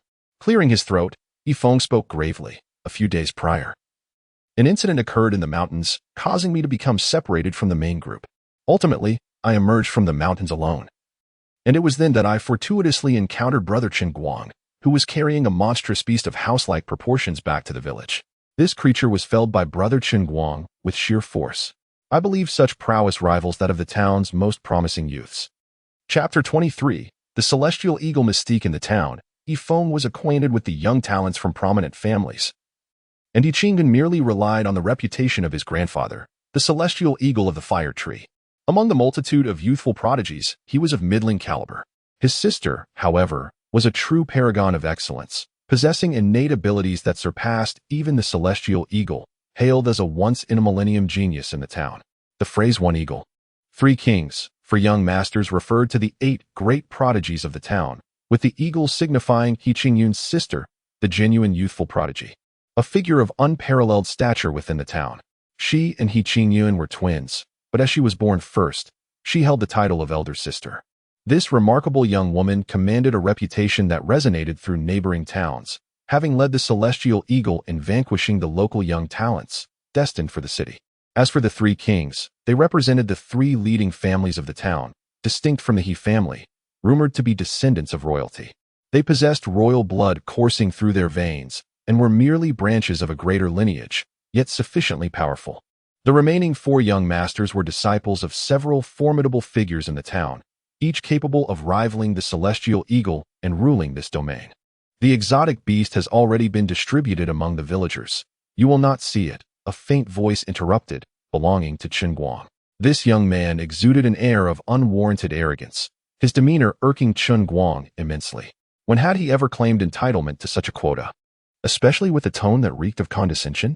Had this been in the mountains, he would have acted long ago. However, the middle-aged man known as manager, he radiated a significant aura of pressure, clearly a master who transcended the realm of the seed fountain. What did you say? Distributed to these wretches? What a colossal joke. Do you comprehend how much geothermic or such a beast could fetch in the town? And you simply gave it to them? Qingyun could scarcely believe his ears. A beast of such magnitude was exceedingly rare in the outer regions, typically appearing only within the boundaries of the Scarlet Line. If such a creature were found in the outer areas, it could very well be the king of a mutated beast clan. The essence contained within this beast king bore exceptional power, invaluable to young talents like them, capable of deepening their foundations and even breaking through prior limitations. No matter how formidable a genius may be, they remain merely a genius and not a prodigy. A prodigy is a favored child of destiny, a status sought after by the town's young extraordinary beings. For only those prodigies possess the qualification to venture to the distant city for further cultivation, returning as individuals comparable to his grandfather, the celestial eagle. Upon hearing Qingyun's words, the villagers in attendance grew restless, casting furious glares in his direction.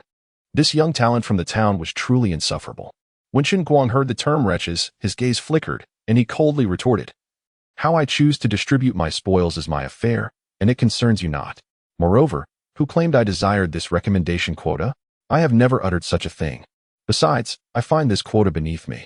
You too, return from whence you." Upon hearing Qingyun's words, the villagers present became restless, casting him furious glances. This young talent from the town was indeed quite irksome.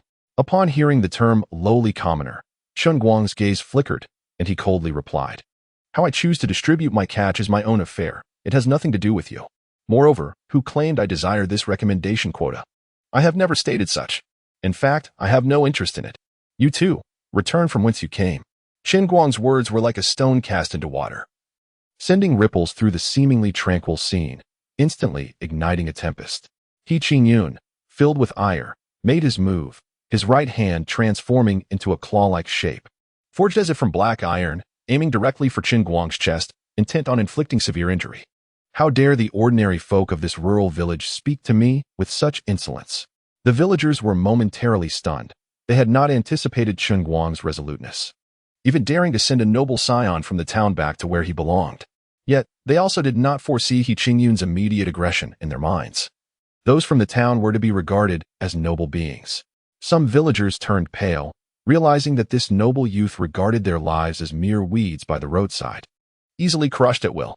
Qingyun's visage twisted into a snarl. It was one thing to be looked down upon by his illustrious sister, but for a mere villager to speak to him so boldly was intolerable.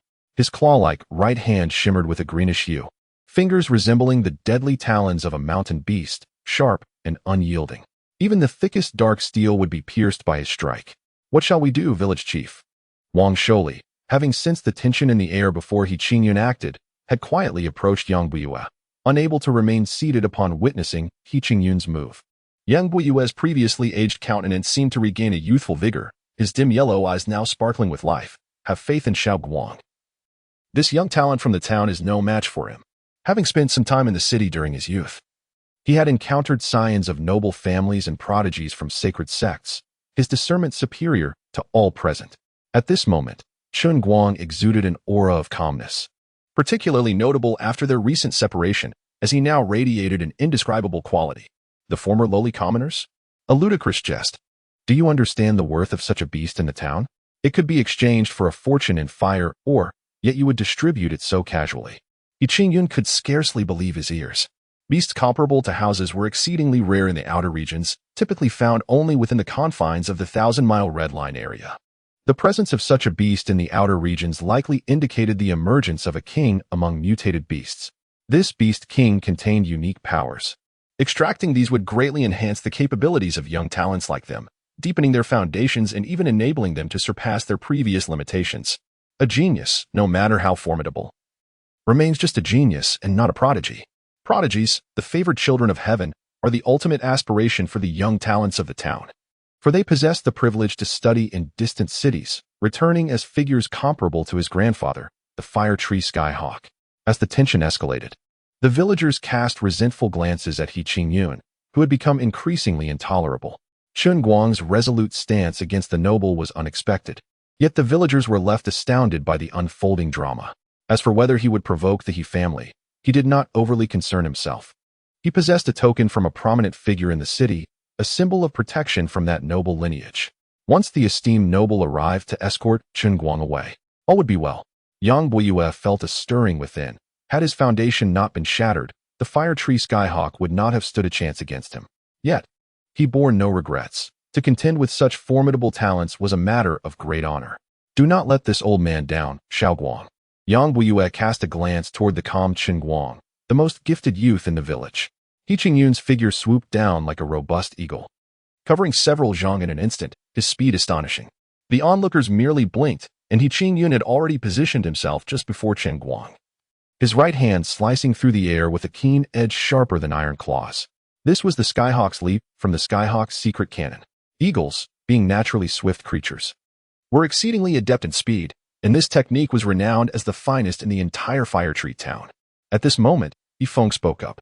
Although his cultivation was modest, he possessed considerable knowledge. Even He Guan, the steward, cast a sidelong glance, acknowledging that this ranger had a discerning eye, albeit lacking in tact. His gaze shifted toward the scene, filled with pity. It seemed that the young man named Chen Guang would require a period of recovery. Commoners? He Qingyun scoffed in disbelief. Do you realize the value of such beasts?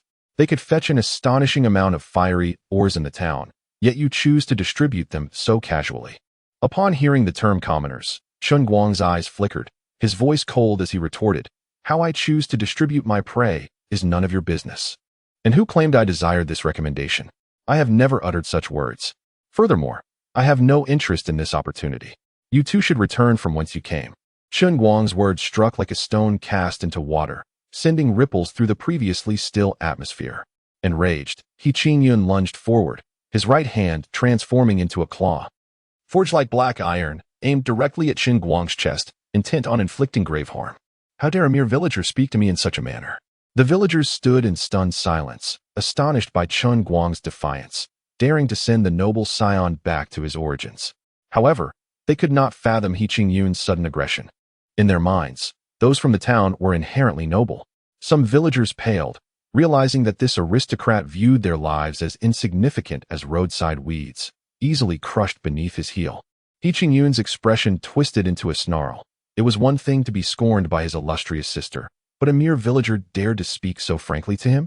His claw-like right hand shimmered with a greenish glow, fingers sharp and hard as the talons of a mountain beast, capable of piercing even solid mystic steel. What shall we do, village chief? Wang Sholi had sensed the tension before He Qingyun acted. He quietly approached Yang Buiyue, who could distinctly feel a sharpness emanating from Chen Guang, as if he were poised to pierce the heavens. Yet, that brilliance had vanished, reigning in its power, appearing mundane and unremarkable. Steadfast as a mountain, when motionless, the heavens tremble.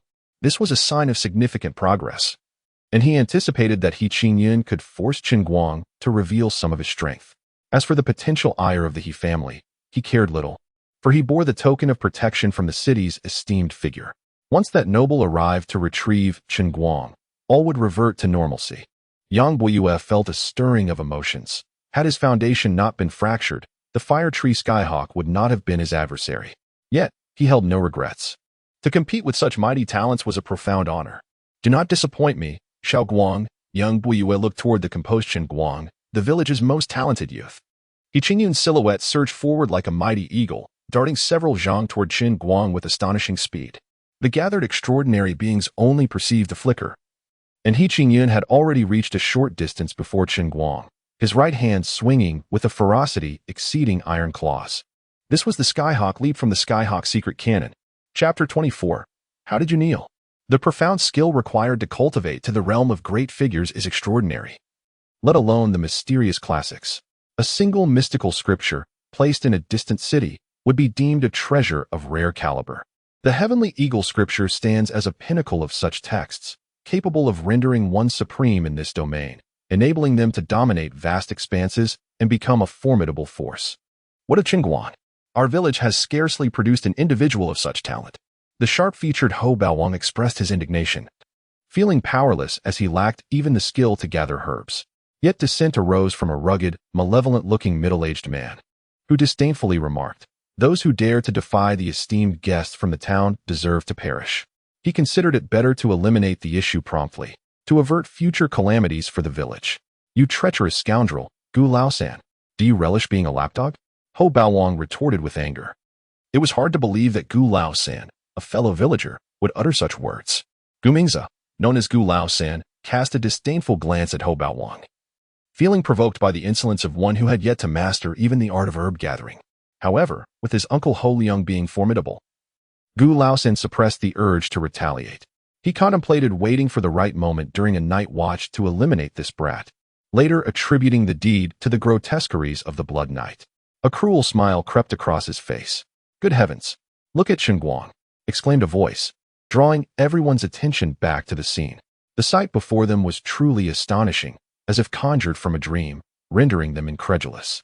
There stood Chen Guang, motionless as a statue weathering the storm, exuding an aura of transcendence, impervious to the tumult of the external world. He Qingyun was momentarily stunned, questioning Chen Guang's intentions.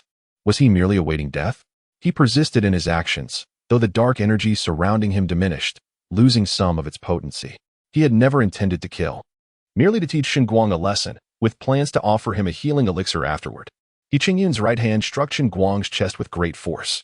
Contrary to expectations of blood and flesh flying, a resounding clash of metal echoed, accompanied by bursts of light that were particularly striking in the night. Chen Guang remained unscathed, while the prowess exhibited by Chen Guang unmistakably resembled that of a prodigy from the city. Alas, trouble had arisen. He Qingyun felt a pang of regret. Should his grandfather learn of this, he might very well break his legs. His sister would undoubtedly look down on him even more. No. She had never regarded him with any semblance of respect. Not far off, the steward he also was taken aback, his previously feigned smile now rendered stiff, as the jade ring he had been nervously rubbing was crushed in his grip.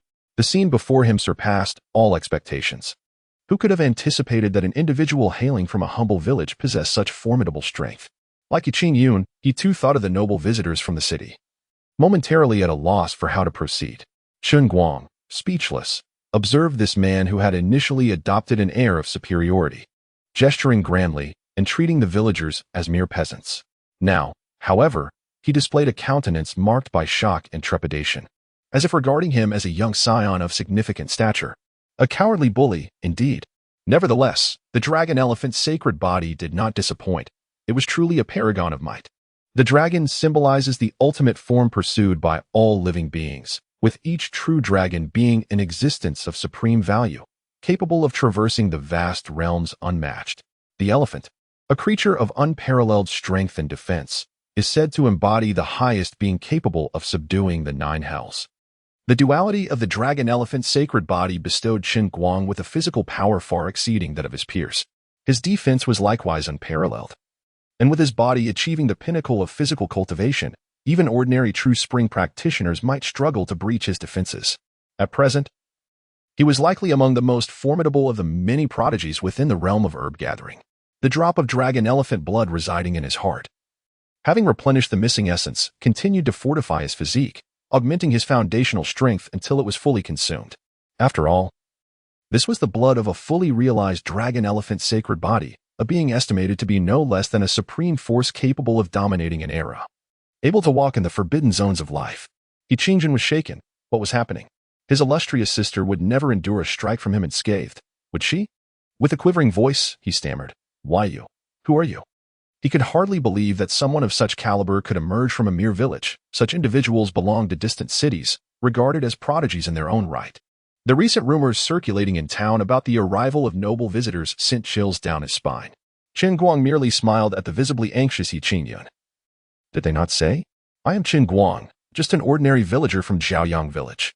This resonated with Yi Qingyun, who felt an overwhelming surge of recognition. He was reminiscent of the distinguished youths he had encountered in the city. His sister, not only extraordinarily gifted but also breathtakingly beautiful, was the epitome of grace. Occasionally, prominent figures from the city would visit, ostensibly seeking to foster connections among the youth, but in truth, they aimed to secure a match for his sister. The demeanor of those young elites in the presence of his sister was forever etched in his memory. Thoughts of her twisted Yi Qingyun's expression.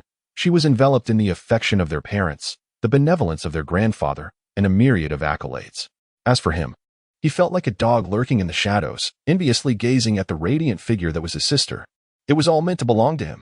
Those so-called prodigies from the city proved to be utterly disappointing, unable to surpass his sister, which only served to amplify her renown and render her even more dazzling. Every time he contemplated this, a surge of resentment would rise within Yi Qingyun. What worthless city brats, unable to contend with someone from the town. The pressure exerted by Chen Guang was overwhelming. A full-force strike from him resulted in not even the slightest harm, bringing with it a profound sense of despair. In light of this, Yi Qingyun's expression hardened, and he unexpectedly knelt before Chen Guang, exclaiming, "Brother, it is I who am blind. All of this turmoil is of my own making, and has nothing to do with Uncle He or the others. If you must seek accountability, let it fall solely upon me." He harbored a desire not only to teach Chen Guang a lesson, but also to later provide him with a healing elixir. With a swift motion, Yi Qingyun's right hand struck across Chen Guang's chest. Contrary to his expectations, there was no splatter of flesh. Instead, a resonant clash of metal accompanied a cascade of sparks, starkly visible against the night sky.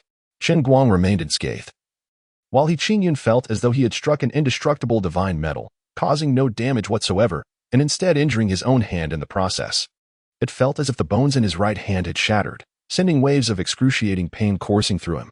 Yi Qingyun's heart trembled. What was happening? Surely, even his illustrious sister could not withstand a blow from him without sustaining any injury. He stammered, "Why you? Who are you?" He could not fathom that a mere village could produce such a figure. This individual would be considered a prodigy even in distant cities. The recent rumors circulating in the town about the arrival of noblemen from the city sent a chill down his spine. For the power Chen Guang displayed bore the unmistakable hallmarks of a city-born prodigy. This was disastrous. Yi Qingyun regretted his actions. If his grandfather were to discover this, he would likely break his legs. His sister would only look down upon him even more.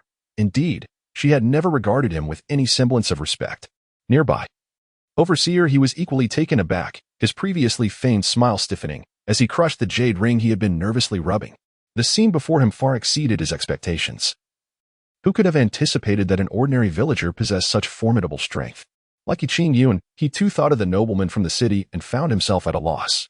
Chen Guang was speechless. This individual had initially assumed a condescending demeanor, as if surveying the world and dismissing these rural folk as mere peasants.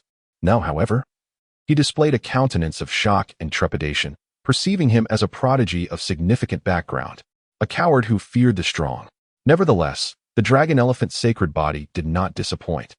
It was indeed supremely powerful. The dragon symbolizes the perfect form sought by all living beings. Every true dragon is a supreme and precious entity, capable of dominating this boundless land. The elephant, revered for its might and unparalleled defense, is said to be the highest being capable of suppressing the 9 underworlds and 18 layers of hell. The combination of the dragon and elephant sacred bodies endowed Chen Guang with a physical strength far superior to that of his peers. His defensive capabilities were also unparalleled, especially given his attainment of the ultimate physique. This was the realm he aspired to reach. Chen Guang turned toward the somewhat fearful Yi Qingyun and smiled broadly. "Did they not say my name is Chen Guang? I am merely an ordinary villager from Zhaoyang village." It resonated perfectly. He was indeed no different from the prodigies he had encountered in the city. His sister was not only extraordinarily talented, but also strikingly beautiful, a paragon of grace. Occasionally, influential figures from the city would arrive with their disciples, ostensibly to foster exchanges among the youth, but in truth, they sought to have these prodigies win over his sister and take her as their bride. The expressions those prodigies wore in his presence were etched in his memory forever. The mere thought of his sister twisted Yi Qingyun's features, the love of their parents, the kindness of their grandfather, and all the accolades surrounded her. As for him, He felt like a dog lurking in the shadows, enviously gazing at the radiant figure of light. It was all meant to belong to him. Those city brats were utterly useless, unable to surpass his sister, which only served to elevate her fame and render her even more resplendent. Each time he pondered this, resentment welled up within Qingyun. What worthless city prodigies, unable to best someone from the town. The oppressive aura emanating from Chen Guang was suffocating. His own full-force strike had inflicted no damage whatsoever, leaving him in a state of utter despair. With this in mind, Qingyun's face hardened once more, and he knelt before Chen Guang, declaring, "Brother, it is I who am blind. All of this turmoil is of my own making, and has nothing to do with Uncle He or the others. If you must seek accountability, let it fall solely upon me." Chapter 25. The onslaught of the true spring. The gathered crowd stood in stunned silence. Had this young prodigy from the town lost his mind under the influence of the blood moon? He was kneeling before Chen Guang, pleading for forgiveness. Yang Bo, perceptive as ever, remained silent, eager to observe how Chen Guang would respond. Meanwhile, manager He could no longer contain himself. He swiftly moved to kneel beside Qingyun, proclaiming, "This young master has no part in this. All blame lies with me. If there is to be punishment, let it be upon me." His humility was profound, a testament to his ability to navigate the complexities of his position. Seeing manager He kneel, Qingyun's eyes reddened as he urged, "Uncle He, please rise. Today's troubles are due to my own recklessness." Manager He was indeed the closest person to him. Chen Guang was genuinely perplexed, glancing at the two kneeling before him. Feeling a headache rise, Qingyun had approached him with lethal intent, and now this unexpected turn made it difficult for him to act against him. Furthermore, manager He was a formidable figure, one he could not contend with at the moment. Since they believed they had a powerful backing, he decided to feign the same. "You two, rise," Chen Guang stated coldly, harboring no fondness for either. "However, you must apologize to them. As fellow humans, how can you refer to them as lowly commoners?" His voice pierced through the air, aimed squarely at Qingyun. Qingyun's complexion drained of color, his fists clenched tightly. He then rose to bow to the gathered crowd, exclaiming, "I am sorry, everyone. I was wrong. As recompense, I shall provide each family with a piece of earth fire stone." The villagers' faces brightened at the mention of the stones, and they quickly expressed their gratitude to Qingyun. Yet, as he observed their joyful expressions and heard their thanks, Qingyun's pallor deepened. What had he done? Simultaneously, he felt a stir within. This was the first time he had received genuine gratitude. The townsfolk had only flattered him due to his lineage, being the grandson of the fire tree skyhawk. Behind his back, countless individuals had labeled him a useless waste. A pitiful comparison to his sister. Suddenly, with a sharp crack, Qingyun broke his own right arm, enduring the excruciating pain in silence. "Uncle He, I am fine. Please distribute the earth fire stones to everyone," he urged. Qingyun halted manager He, who had been preparing to assist him, causing concern to flash in the latter's eyes. Once a promising child, Qingyun had been twisted by the harshness of his environment. After handing a bag to Yang Bo, he approached Qingyun, his expression filled with worry. Qingyun appeared to have undergone a profound transformation, his demeanor markedly altered. "Chen, Brother Guang, when you arrive in town, I shall personally offer my apologies. Let us depart, Uncle He," Qingyun remarked to Chen Guang. Subsequently, the steward, he led him away without a backward glance.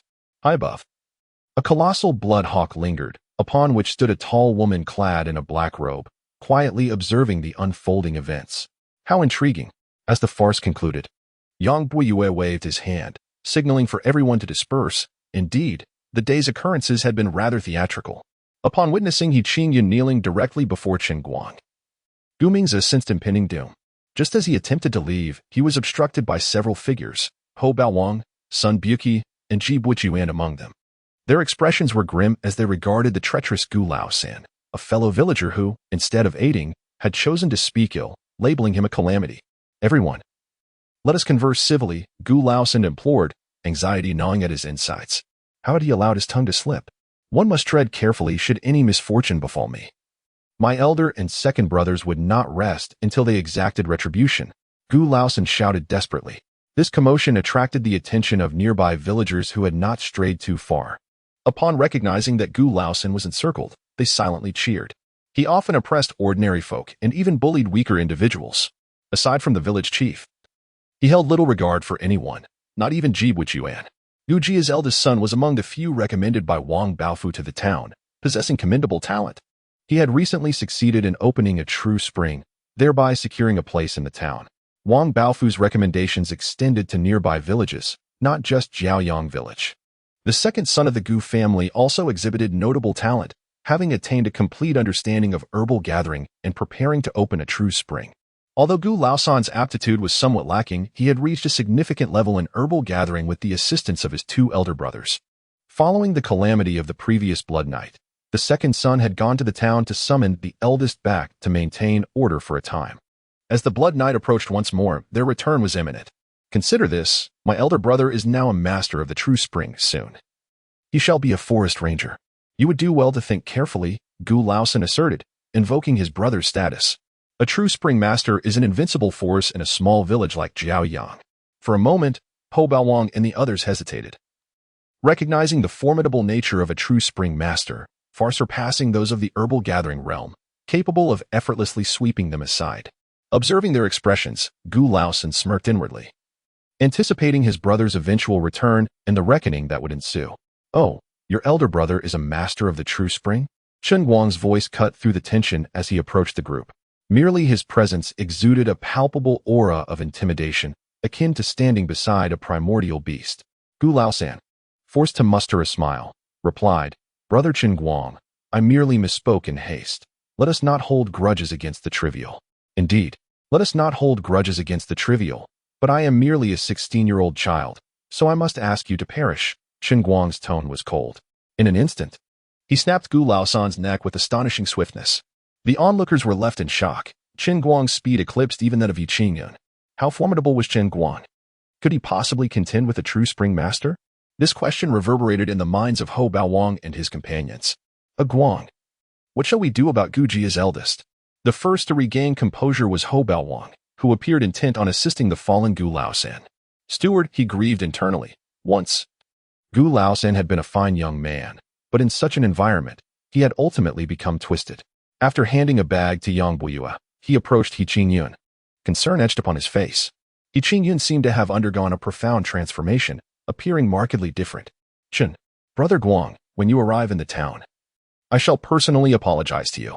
Now, let us depart, Uncle Yi Qingyun said to Chen Guang before the steward led him away, not once glancing back. High in the sky, the massive blood hawk remained, and the tall woman in the black robe continued to observe the scene unfold with quiet interest. How captivating. As the farce concluded, Yang Buyue waved his hand, dispersing the crowd. Indeed, the day's events had proven to be quite theatrical. Gu Laosan gazed at Chen Guang, unable to suppress a faint smile. Brother Chen Guang, I merely spoke out of turn. Let not a great man hold a small man's transgressions against him. What do you say? Indeed, a great man should not remember the faults of a small man. But I am merely a 16-year-old child, Chen Guang replied coldly. Therefore, I bid you farewell. In the blink of an eye, he snapped Gu Laosan's neck. The onlookers were taken aback by the speed of Chen Guang's actions. It was so swift that even Yi Qingyun's speed paled in comparison. How formidable was Chen Guang? Could he possibly contend with a true practitioner of the Zhenchuan realm? This thought filled the minds of Ho Baowang and the others. A Guang, what about the eldest of the Gu family? The first to regain composure was Ho Baowang. Despite his somewhat unsavory appearance, he was quite astute. Chen Guang turned his gaze towards the distant sky, chuckling softly. This village has no need for such villains.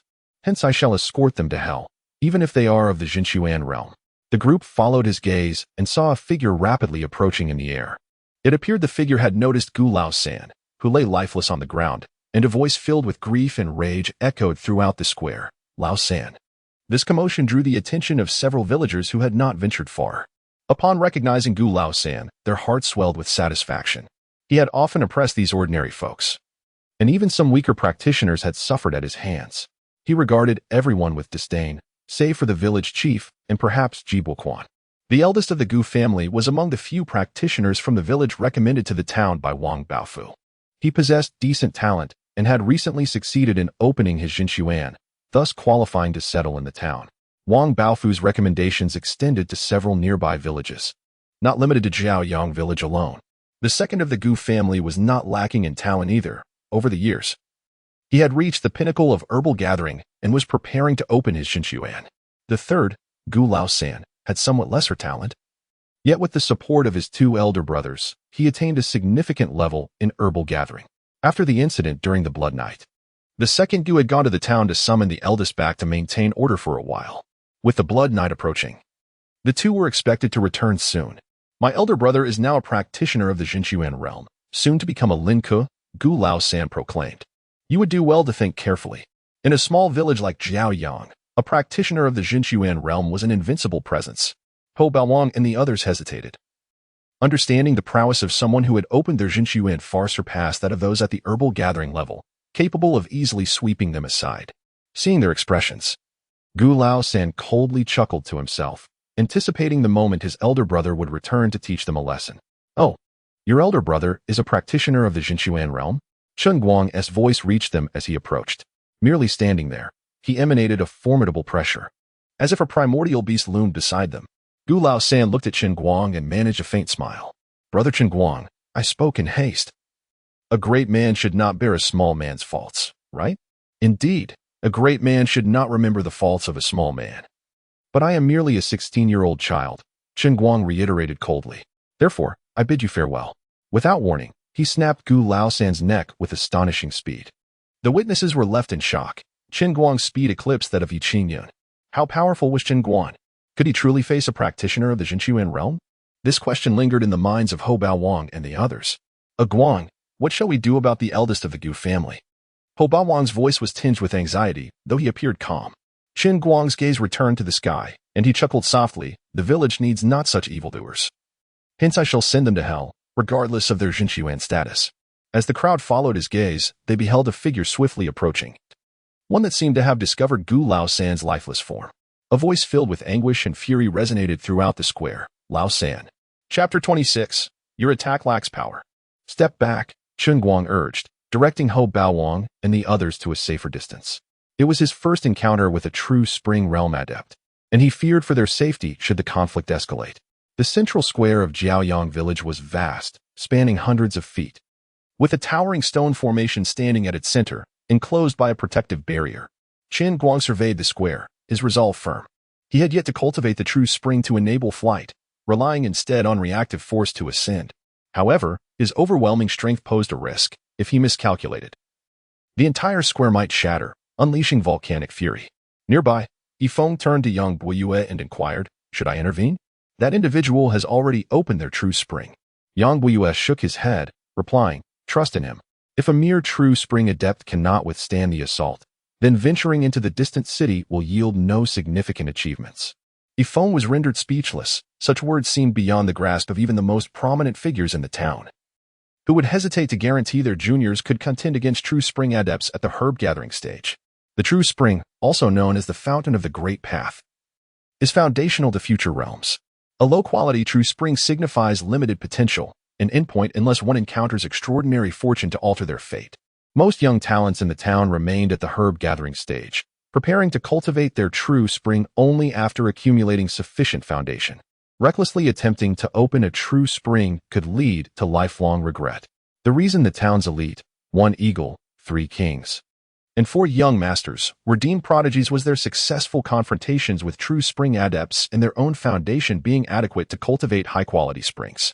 As the evening breeze tousled Chen Guang's long black hair, his towering figure, endowed with the dragon elephant sacred body, stood strikingly with a chiseled face, prominent brows, and eyes that sparkled like stars. At this moment, the eldest son of the Gu family, Gu Minglu, was agitated. He had recently returned to Jiaoyang village with his second brother, only to find the third missing. After inquiring, he learned that the third had gone to witness the unfolding events in town. After instructing his second brother to guard their home, Gu Minglu soared towards the square. As a newly awakened true spring adept, this action would severely deplete his spring's true power, yet he could not miss the opportunity to showcase his prowess. Gu Minglu, age 53, was considered middle-aged among ordinary folk. However, having opened his true spring, he could live for 160 years, still in the prime of his life. He harbored a twinge of confusion. What brought outsiders to the town at this moment? Adepts at the true spring stage, nourished by true power, experienced a significant enhancement in physical attributes, enabling them to perceive events miles away. In midair, Gu Minglu discerned a familiar figure. It appeared to be his younger brother, albeit in a precarious situation, seemingly surrounded by adversaries. As he drew near, he confirmed it was indeed his third brother. However, a tall man struck and his brother fell directly to the ground. A surge of fury ignited within Gu Minglu, prompting him to bellow and retaliate. A massive handprint, measuring Tinjiang, manifested above Chen Guang, radiating a metallic sheen. Even before it approached, a tremendous pressure enveloped the area, causing cracks to appear in the flagstone floor. Hao Baowang and the others, witnessing this, hastily retreated to the edge of the square, their faces painted with astonishment. Is this the prowess of a true spring realm adept? The young talent from the town previously exhibited only a fraction of this handprint's might. Sun Buki murmured. For this was his first encounter with a true spring realm expert unleashing their power. Ji Buoquan, his throat dry and voice hoarse, questioned, can Xiao Guang endure this? He is being too impulsive. He could have cultivated to a higher realm before acting. Uncle Ji, you are growing old and losing your keen sight. Did you not see that the village chief and that ranger remained unfazed? I believe a Guang can certainly defeat the Gu family's leader, Hao Baowang asserted, swallowing hard. Despite his words, his legs trembled. Within the arena, the overwhelming pressure bore down on Chen Guang, yet he felt only a slight burden compared to his former self. With a gentle stomp, the flagstone floor beneath him shattered, revealing the dark red earth beneath. Facing the immense handprint, he leaped skyward, breaking the siege fist, mountain shaker. His right fist surged forth, a tempest roaring as the air before him was swept away. Even the void seemed to tremble. At this moment, not even a mountain could withstand the force of his strike. His fist glimmered with a stunning golden radiance, as though forged from pure gold, and it collided with the massive handprint. A resounding crack echoed as the Tinjiang handprint instantly became riddled with fractures, like shattered porcelain, before disintegrating into nothingness. The flying sword, akin to a dragon emerging from the sea, surged towards Chen Guang, propelled by true power. Shadows of the sword danced around him, weaving left and right like phantoms. Each contact igniting sparks upon his body, leaving behind a series of delicate wounds. However, these injuries healed almost instantaneously, with not a drop of blood spilled. As if Chen Guang possessed an extraordinary regenerative ability. Your attacks, SE weapons and armor crafted from hundred-forged mystic steel undergo a significant metamorphosis, earning them the designation of magical implements, frequently employed by cultivators of the true spring realm. The flying sword, akin to a dragon emerging from the sea, propelled itself directly towards Chen Guang, fueled by the surging power of true energy. The sword's shadow danced, flitting left and right, weaving around Chen Guang like a phantom. Each contact ignited a series of brilliant sparks on his body, leaving behind subtle wounds. Yet, these injuries mended almost instantaneously, without a single drop of blood. As if Chen Guang possessed an extraordinary regenerative ability. Your attacks seem rather insufficient, Chen Guang remarked coolly, wielding his broken spear. He seized the opportune moment to shatter the flying sword. Gu Minglu, who was manipulating the sword, was shaken and cried out, "Spare me. I am." Bang. A headless corpse plummeted from the sky as Chen Guang obliterated Gu Minglu's head with a single punch, creating a massive crater in the plaza. Fortunately, the villagers had been evacuated, as ordinary people are far too vulnerable against cultivators. Even the residual force could prove fatal. Good heavens, Guang shattered that massive hand seal. Hao Baowang exclaimed. This is truly astonishing. The others beside him nodded mechanically, numbly acknowledging Chen Guang's rapid transformation in power, which had surpassed their comprehension. Goodness. Guang pulverized the head of the Gu family's eldest son. He has slain a true spring realm cultivator. Even the prodigies of the town are no match for him. Hao Baowang's voice rang out once more. Ji Buoquan and the others exchanged glances, uttering with a tinge of bitterness, "We are aware." Upon witnessing Chen Guang's slaying of Gu Minglu, Yang Buiyue erupted in laughter. Excellent. Truly excellent. 10 cycles of 60 years, a full 10 cycles. At long last, a true dragon has emerged. As he laughed, tears welled up in Yang Buiyue's eyes, for his family had awaited this moment for far too long. Yifeng, standing beside him, was also in a state of bewilderment, deeply shaken by Chen Guang's display of power. He sensed that Chen Guang had exerted minimal effort in eliminating Gu Minglu. Just how formidable was he? Chen Guang plummeted rapidly from midair, hastily executing the Jinlu step. Nevertheless, upon landing, he still created a large crater in the plaza. Leaping out of the pit, Chen Guang wore an awkward expression as he surveyed the ravaged plaza. At that moment, a resonant voice echoed, deafeningly loud. A colossal figure materialized in the plaza, casting a shadow that blotted out the sky. How is this possible? Gu Minglu exclaimed in terror, unable to contain his cry. This hand seal was a true-level technique he had obtained from the town's Forest Ranger Association after opening his true spring in exchange for 20 years of service. The Blackwater Profound Origin Great Hand Seal could, upon reaching its pinnacle, conjure a gigantic hand tens of thousands of feet in size, capable of obscuring the sky, rending mountains, and crushing peaks with ease. This hand seal had consumed fully 50% of its true energy, yet it had been shattered with a single punch. Chen Guang's momentum was momentarily stalled after shattering the massive hand seal, but the perfected Jinlu step enabled him to borrow force a second time in midair. Executing the Jinlu step, Chen Guang borrowed force once more in the sky, hurtling towards Gu Minglu like an arrow loosed from a fully drawn bow, stirring up gusts of wind along the way. Gu Minglu, having risen to his current position, was far from an imbecile. He reacted swiftly, summoning a 100-forged mystic steel flying sword. Leaping from the pit, Chen Guang surveyed the ravaged square, a hint of embarrassment etched upon his face. At that moment, a resounding voice pierced the air, thunderous and commanding. A colossal figure materialized above the square, casting a shadow that obscured the sun.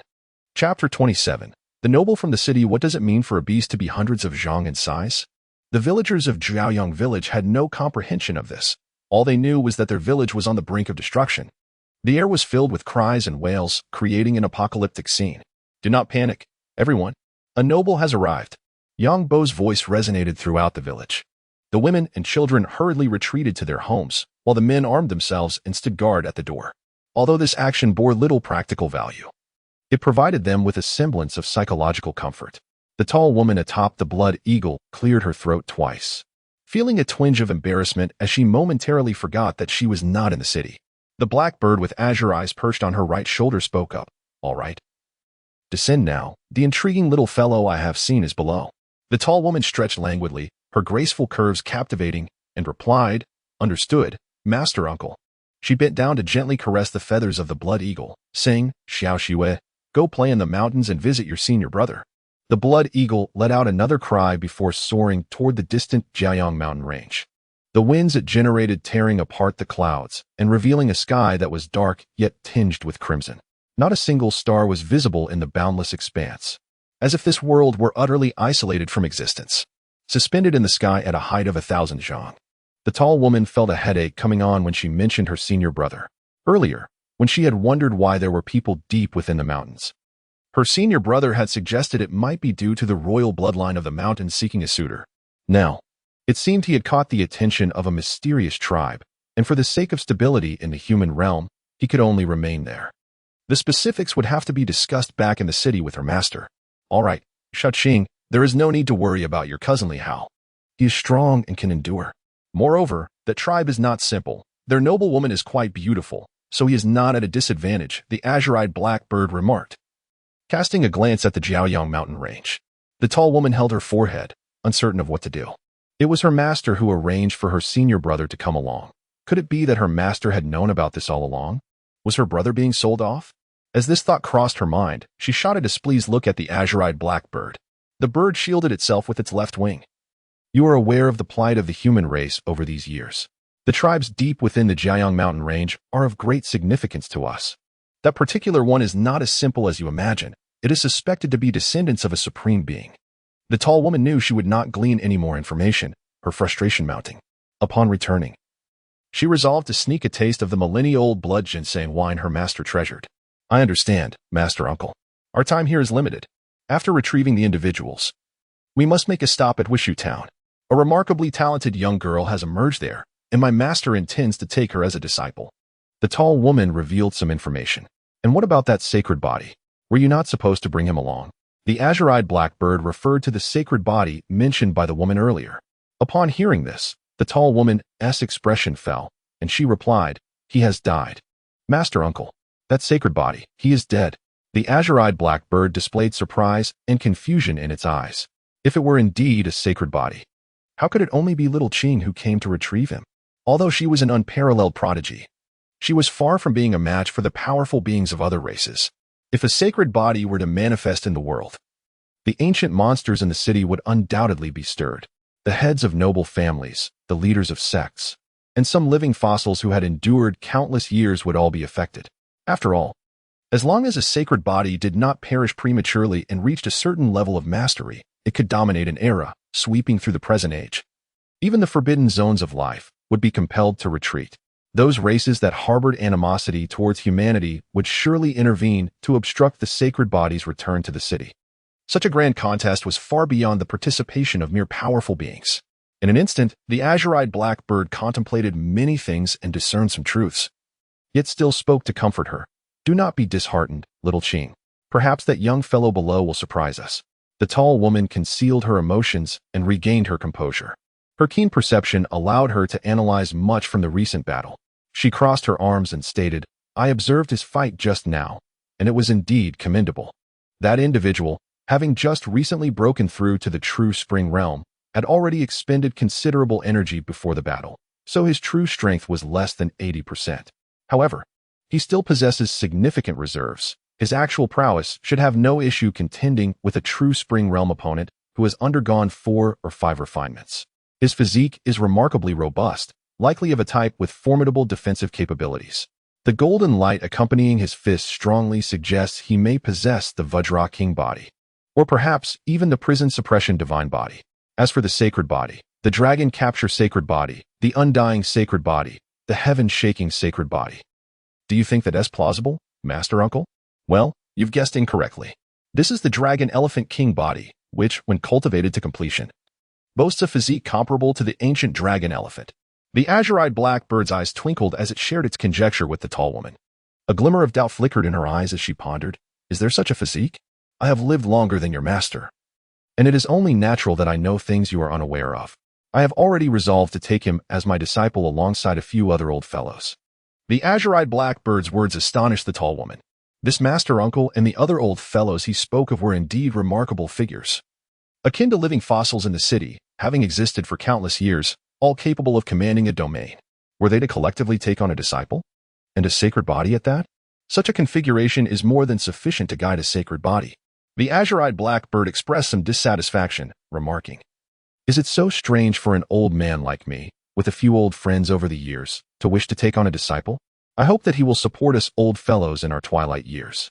With that, he urged, come now, descend, as others are waiting eagerly. The tall woman suppressed her doubts, deciding to return and inform her master of this matter. Ever since she had become her master's disciple, she had been warned that this particular uncle was not to be trifled with. Her grandfather had echoed similar sentiments, cautioning her about this uncle's dubious past.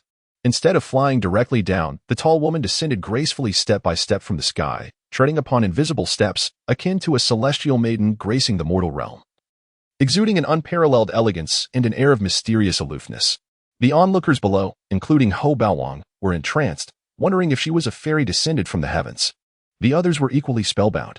Was this truly the noble lady from the city? She was infinitely more illustrious than the previous young talent from the town. Chen Guang also beheld the tall woman, noting that her entrance was resplendent, a lesson for him to learn. As she descended with remarkable speed, her every step was like a blossoming lotus, radiating purity. She approached Chen Guang, seemingly intrigued by him. A waft of enchanting fragrance filled the air, causing Chen Guang to feel a flutter of nerves. Nevertheless, he maintained his composure and respectfully addressed her. You must be the esteemed lady from the city. I am Chen Guang, honored to meet you. The women and children hurried indoors, while the men brandished weapons at the entrance. Though their actions might be of little practical use, they provided a sense of psychological reassurance. The tall woman above the blood sculpture cleared her throat, feeling a touch of embarrassment for having forgotten that this was not the city. The azure-eyed black bird perched on her shoulder spoke.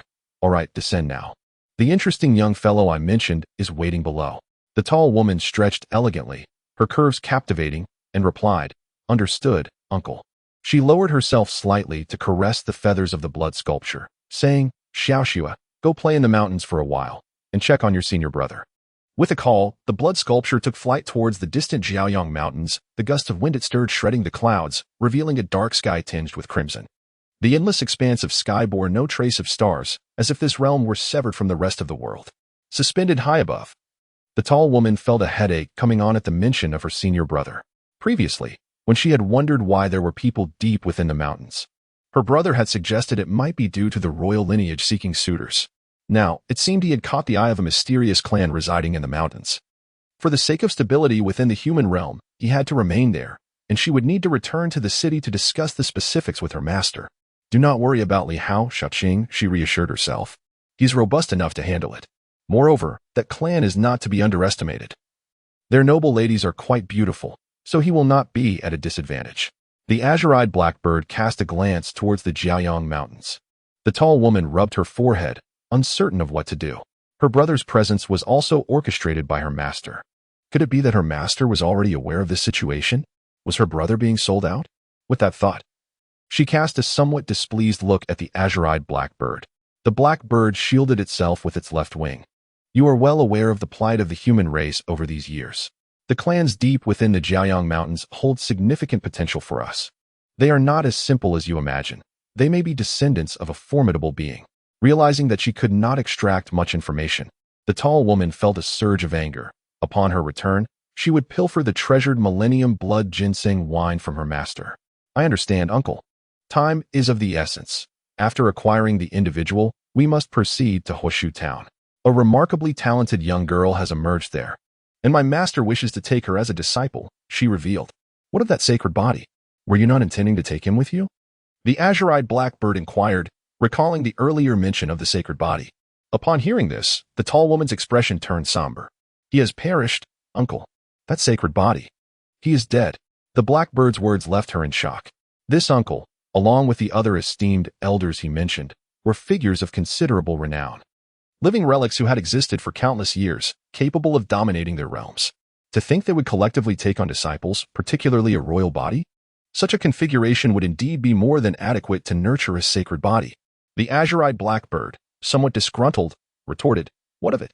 Is it so strange that an old man like me, with several old friends over the years, wishes to take on a disciple?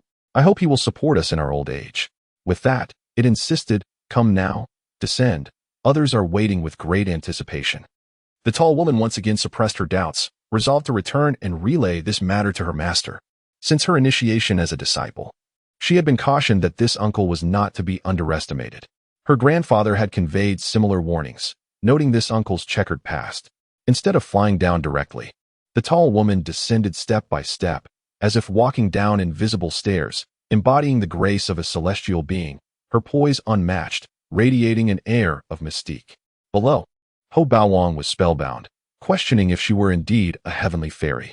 The others were equally entranced. Was this truly the noble lady from the city? She was infinitely more esteemed than the previous young talent from the town. Chen Guang, too, observed the tall woman, noting that her entrance was nothing short of spectacular. A lesson for him to learn. As she descended with remarkable swiftness, each step akin to a blossoming lotus, she approached Chen Guang, seemingly intrigued by him. A delightful fragrance wafted through the air, causing him to feel a flutter of nerves, yet he maintained his composure and respectfully addressed her. You must be the esteemed lady from the city. I am Chen Guang, honored to make your acquaintance. Chapter 28. An eagerness to accept a disciple before the statuesque woman could respond, a voice emanated from her shoulder. Enough, my dear disciple, fret not over such trivialities. Let us hasten to the city, shall we? Who speaks? Chen Guang wondered, his gaze drawn to the woman's right shoulder. There perched a blackbird with azure eyes, seemingly the source of the voice. A talking blackbird? The woman sighed, Esteemed Uncle Master, perhaps we should clarify matters first. Your approach is rather abrupt. Indeed, you are correct. Proceed with informing the lad, the azure-eyed bird conceded, acknowledging the unconventional nature of their first attempt at discipleship. Young Boyue approached. His voice tinged with emotion as he addressed the woman, young mistress. She regarded him with hesitation. Uncle you? The vibrant young Boyue of the city had become a shadow of his former self, a poignant reminder of times past. The Wang family shall pay for this, she declared, her tone hardening. As a prominent clan in the city, they were embroiled in a deep-seated feud with the Wang family, a conflict spanning generations. Like her own family, the Wangs were an ancient and influential lineage in the city. Yang Boyue had once been a prodigious talent, a force to be reckoned with. However, during a trial, the Wang family's prodigal son shattered his spiritual spring, obliterating his cultivation. Though he could have remained in the city, he chose to return to his ancestral village, forsaking urban life. Those are distant memories. Time has flown by, and Qing'er has blossomed, Yang Boyue mused, reminiscing about the past. He had shared a close bond with her father, both of similar age when he was recommended to the city. He had known Qing'er since her infancy, their connection strong. When he departed, her father pleaded with him to stay, but their ties remained unbroken over the years. Uncle Yu, This will not encroach upon any existing opportunities. My uncle master intends to accept Chen Guang as a disciple, she revealed, steering the conversation away from previous topics. Yang Buyue's heart skipped a beat as he recognized the azure-eyed bird, recalling tales from his time in the city. So it is this venerable senior. It is Chen Guang's great fortune to become your disciple. He gestured subtly towards Chen Guang. Understanding his cue, Chen Guang was about to kneel when the azure-eyed bird interjected. The formal ceremony can wait until we return to the city. I am not the only one who wishes to take him as a disciple. Several other elders will join me. Yang Buyue was astounded. For these esteemed figures to jointly accept Chen Guang as a disciple was an unparalleled opportunity. Without needing further prompting, Chen Guang, clear-minded, responded, "Understood, master." The azure-eyed bird beamed at the salutation. "Excellent, young Guang. With our guidance, you will surely trounce those arrogant city dwellers, leaving them humiliated. Their haughtiness is long overdue for a reckoning." Chen Guang couldn't shake the feeling that he had just boarded a ship of questionable repute. Yang Buyue hesitated, his lips moving as if to speak, but he remained silent. Noticing his unease, the woman inquired, "What troubles you, Uncle Yu?" Yang Buyue sighed inwardly before finally speaking. "Young mistress, I require your assistance with a matter. If you address me as young mistress again, I shall turn around and leave you to your own devices," she retorted, her exasperation palpable. She yearned to return to the city and vent her frustration on the Wang family's prodigies. Without the need for Yang Buyue's indication, Chen Guang responded with clarity, "Understood, master." The azure-eyed blackbird, pleased by the term master, remarked, "Well done, little Guangzi. With our guidance, I assure you, you'll make those arrogant fellows in the city tremble in fear and cry for mercy. They strut about with their noses in the air, truly deserving a lesson." Upon hearing this, Chen Guang felt a sense of entrapment wash over him. Yang Buyue, nearby, moved his lips but remained silent. The tall young woman noticed his unease and inquired, "What troubles you, Uncle Yu?" Sighing inwardly, Yang Buyue finally spoke, "Miss, there is a matter for which I require your assistance. Uncle Yu, if you call me miss again, I'll turn around and leave without helping you." The tall young woman was genuinely annoyed. She longed to return to the city and vent her frustrations on several young scions of the Wang family. Indeed, it is the handiwork of the Wang family. They not only shattered my spring, but also severed my foundation, a maneuver characteristic of their clan, the azure-eyed blackbird elucidated. Its profound strength allowed it to arrive at this conclusion. Yi Yunk, the tall young woman, sighed inwardly. Her master possessed remarkable insight. This was the truth. After all, he was an ancient being who had lived for quite some time, despite appearing somewhat unreliable. Yang Buyue looked even older, self-deprecatingly chuckling. "In my youth, I was somewhat arrogant, foolishly attempting to obstruct a holy sun, only to withstand 3 moves before my foundation was shattered." Yi Yunk's family was renowned as an immortal lineage, with ancestors who had once reigned supreme over an era. Logically, given the Knight family's formidable foundation, they should be able to restore the shattered spring, unless it was irreparably damaged. Upon hearing the term Holy Sun, Chen Guang's gaze sharpened. He pondered who was stronger, the Holy Sun or one who had passed the supreme trial. "Is there something you require my assistance with, Uncle Yu? Is there something in the mountains targeting the village?" Yi Yunk deftly changed the subject. After contemplation, Yang Buyue replied, "The last Blood Night incident surely stirred something in the mountains, specifically the Wang family. They can be considered sworn enemies. Like her family, the Wang family was one of the most ancient clans in the city. Yang Buyue had once been a prodigy, not among the weaker ones. However, during a trial, he was defeated by the holy son of the opposing Wang family, resulting in the shattering of his spring and a complete loss of his cultivation. He could have remained in the city, yet he chose to return to his original village. Much like his ancestors, rejecting the allure of urban life.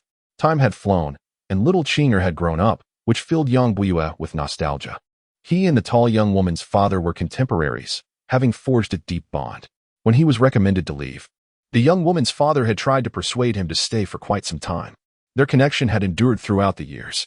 "Uncle Yu, this time I won't take up a slot. My master wishes to accept Chen Guang as a disciple."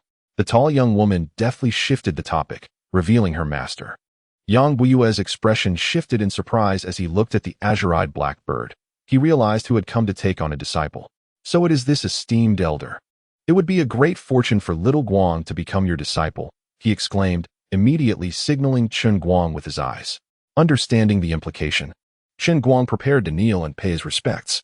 However, the azure-eyed blackbird interjected, We can hold the formal ceremony upon our return to the city. It's not just I who wish to take on a disciple, but several other esteemed elders will join me in accepting him." Yang Buiyue was shaken. The prospect of several venerable figures collectively taking Chen Guang as their disciple was an extraordinary opportunity. Without needing Yang Buiyue's prompting, Chen Guang, with clarity of mind, declared, "Understood, Master." The azure-eyed black bird, pleased by his acknowledgement, responded, "Very well, little Guangzi. With our mentorship, I guarantee you will instill fear in those arrogant individuals in the city, making them cry for mercy. They have been too haughty for too long." Chen Guang felt an overwhelming sense of being swept into a new undertaking. Yang Buiyue, still silent, seemed troubled. The tall young woman noticed this and asked, "What is it, Uncle Yu?" He sighed, finally admitting, "Miss, there is something I need your help with. If you call me miss again, I will walk away and refuse to assist you," she retorted, her frustration evident. She was eager to return to the city and confront the Wang family's science. Indeed, it was the Wang family's doing, the azure-eyed blackbird remarked. "Not only did they shatter my spring, but they also disrupted my foundational path. This is their signature move." Its profound abilities allowed it to arrive at this conclusion. Yi Yunk sighed inwardly, acknowledging her master's exceptional perception. Despite his seemingly unreliable demeanor, he had insights that cut to the truth. Yang Buiyue appeared even older, self-mockingly chuckling. "In my youth, I was somewhat arrogant, foolishly attempting to challenge a holy sun, only to falter in 3 moves, resulting in the shattering of my own foundation." Yi Yunk's family, known as an immortal lineage, boasted ancestors who had once been unrivaled. Under normal circumstances, the Knight family's foundational strength should have sufficed to restore the shattered spring, unless it was beyond repair.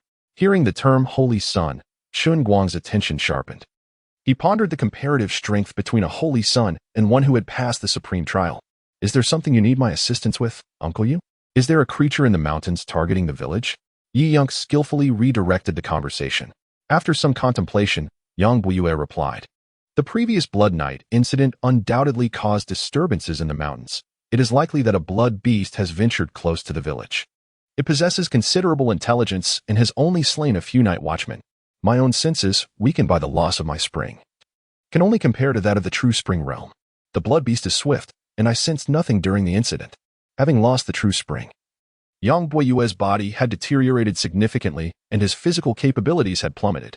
If it were merely a second-tier blood beast, it wouldn't stop at killing just a few.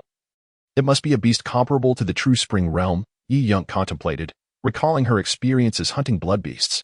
Hearing this, the azure-eyed blackbird addressed Chen Guang.